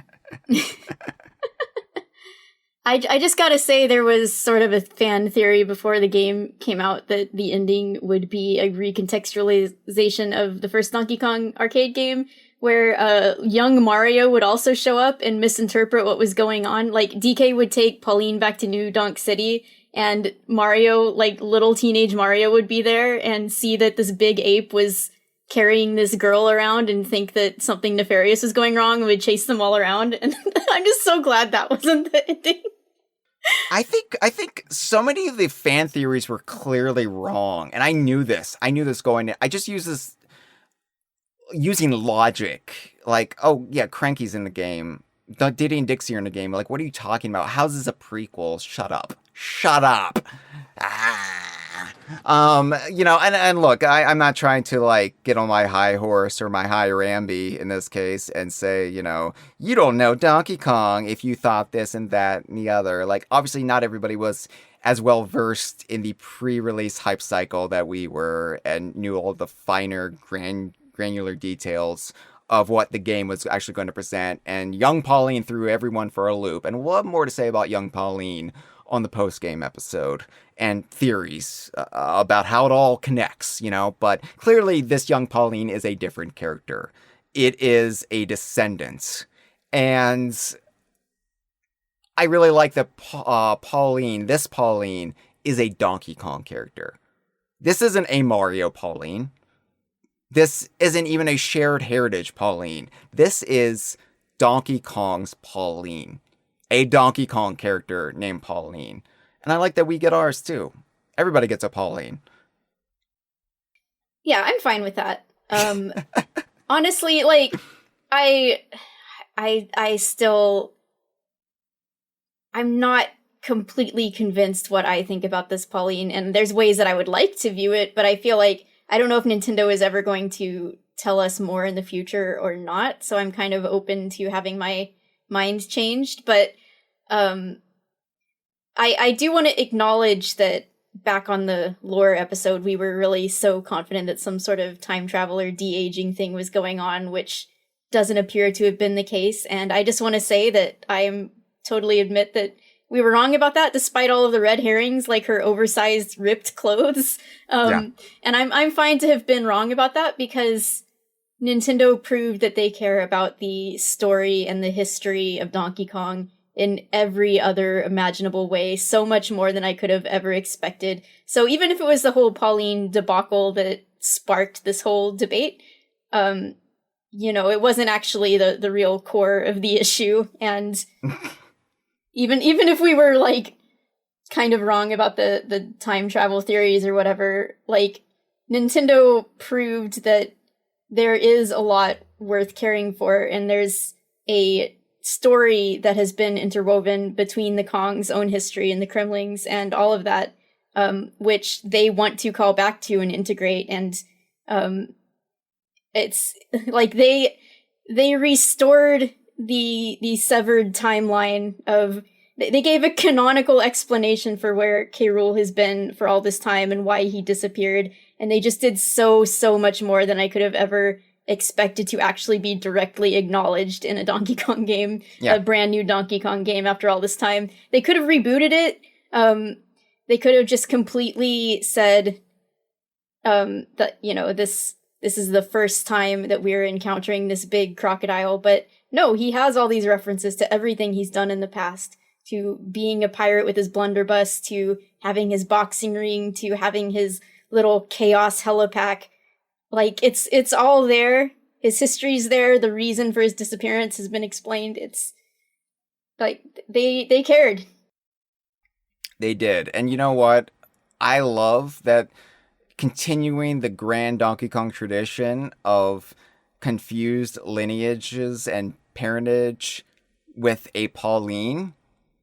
It really does heal that generational trauma between the Paulines and the Kongs. It really does. Back when the Nintendo Korea website leak happened, like a couple days after Bananza's reveal, and we learned that Odd Rock was actually a young Pauline, my first theory was this was Pauline's daughter or some relative, and they were going to heal the generational trauma between Kongs and Paulines. And they did do that. It turned out it wasn't time travel, that all of the hoopla from the Bonanza Direct about Pauline. This is Pauline. But they never said it's the Pauline. They skirted around that, and everybody took it to mean it must be Pauline as we know her. And no, it like no time travel, no de-aging, and it works out fine. And it's just another funny wrinkle in the grand story that is Donkey Kong. One more thoughts on that in episodes to come. Yeah, I mean, just if anything, my last thing to say is, if anything, they took such care to preserve the Donkey Kong timeline by making sure to reestablish that Cranky was the original Donkey Kong, and that all of these past adventures had happened with Diddy and Dixie talking about DKC2 and all of K. Rool's references to his past. They took more care of like making sure that was preserved and solid than maybe they threw the Mario timeline into a little chaos. We don't know if you want to interpret it that way, but like Donkey Kong timeline, real solid. This is me jumping off New Donk City Hall, giving Mario double fingers as I fall downwards back into the sinkhole. No, I'm joking. I don't hate Mario. Super Mario Odyssey, I was having a great time. I'll have to finish it at some point now. But listen. The best ending of the Donkey Kong series, yes? Well, okay, the ending itself, like the actual, what you would consider the ending cutscenes and stuff, I don't know about, like, but as far as a whole finale sequence and stuff, yes. I will say this. The original version of Donkey Kong Country 2, not the Game Boy Advance remake, the original version of Donkey Kong Country 2 on the Super Nintendo has been my gold standard for almost 30 years now as far as best endings go. Nothing has touched it. Nothing has touched it. And it's still, I mean, one of my favorites. But the only reason it hasn't been dethroned is because nothing has approached its gravitas, its sense of grandeur, its sense of melancholy even, and just the payoff of finishing the game. But I think Bonanza has done it for me. Because Donkey Kong Country 2 felt like the perfect ending, but what it was paying off was the drama and struggles of 1 year of continuity at that point, and world building. Like, it felt great at the time, and it still feels great today, but a year is a lifetime as a kid, but as an adult, this hit so much harder for me because it felt like it was the perfect culmination of the entire adventure of Bonanza, which was a staggering amount of time I spent in it, but it's just such a huge game in general.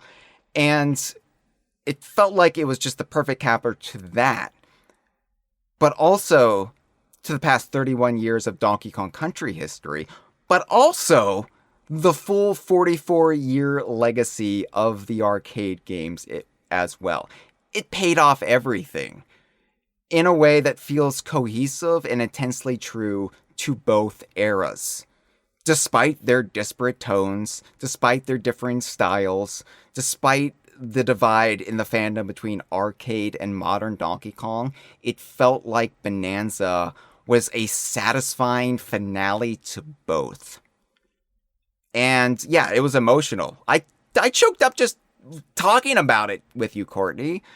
And it's emotional not just for the moments that were earned with Donkey Kong and Pauline, but as I alluded to, it vindicates our fandom. It vindicates every Donkey Kong fan who has ever dared to care about this goddamn stupid series about talking apes and monkeys and sometimes bears. They don't show the bears as much. They should.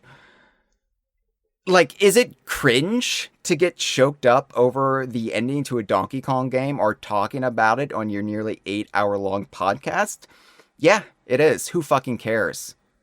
Embrace it. Feeling emotion is human. You psychopaths, don't come at me with, I have to be layered in so much irony for anything to really matter. Like, shut up. Try caring about something for once. And, I felt loads of emotion from this ending because it gave us something I never thought we would see again. Because it treated Donkey Kong, it dared to treat Donkey Kong as a serious subject matter. Yes, the games are lighthearted, they're goofy, they're fun, Yes, I will grant you that. But they can also take a very dramatic turn if needed. And I think that's just so funny for a game that takes place deep underground because it raised the bar and put it in the stratosphere for me. So, like, I think this is the best ending to any Donkey Kong game. Yeah, and look, I totally agree with you, and I feel that way about everything we've discussed today. The core gauntlet, the final boss battles, the New Donk City climb, all of that. I just think, like, the ending cutscene itself was a little abrupt. Like, why didn't they even hug? They just did a fist bump.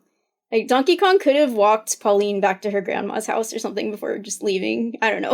Like, I like it, but nothing is ever going to be more poignant to me than the Kongs holding each other and watching Crocodile Isle sink into the ocean. Like, that is the peak video game ending of all time. So I get where you're coming from, but I'm just saying why I still prefer that one. Don't get me wrong. Donkey Kong Country 2 is still my favorite game of all times. I mean, as good as Bananza is, and as almost perfect as a game as I view it, Donkey Kong Country 2 has the wind of nostalgia in its sails, and it means so much to me and my whole like life and career as a Donkey Kong fan / journalist that I don't think it could ever be dethroned, but I never thought a game would come as close as Bananza did.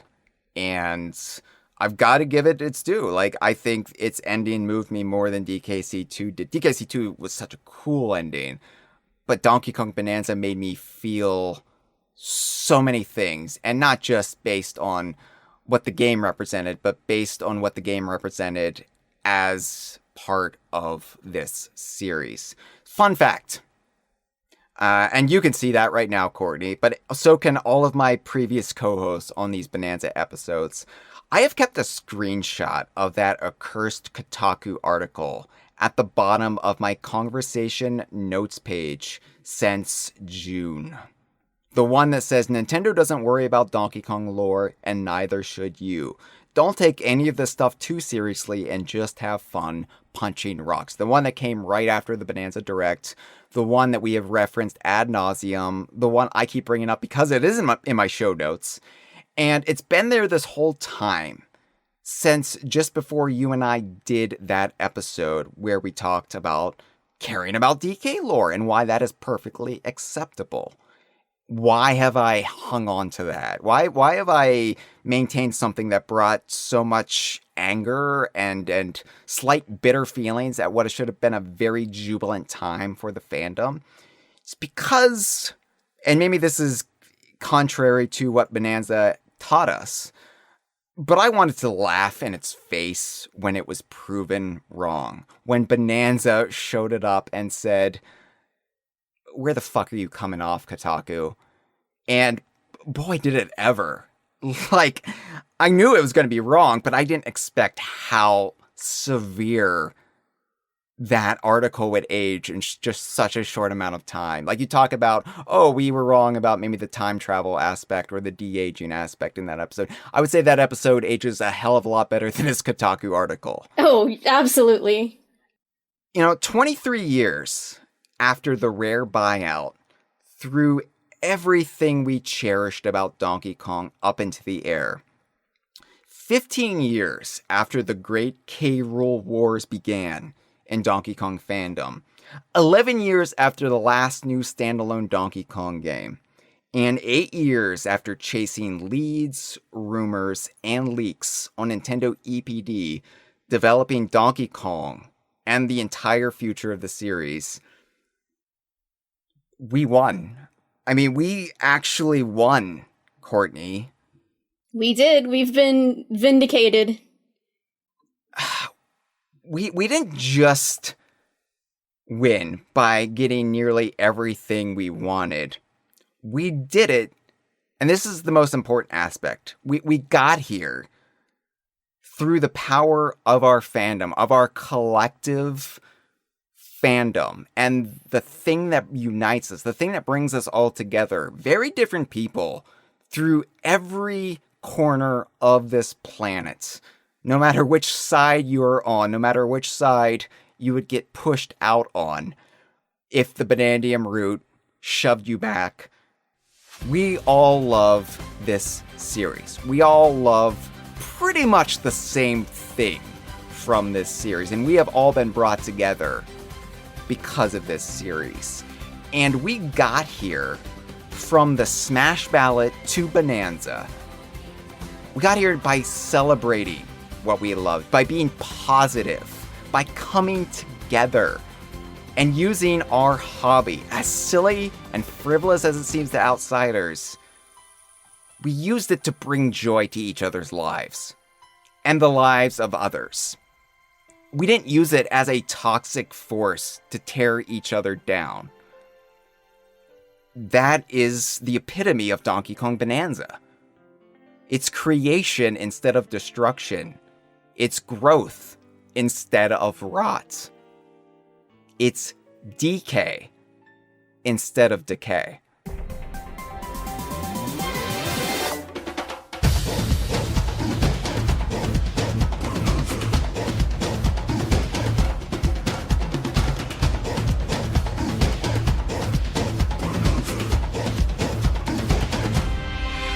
This has been a File 2 production.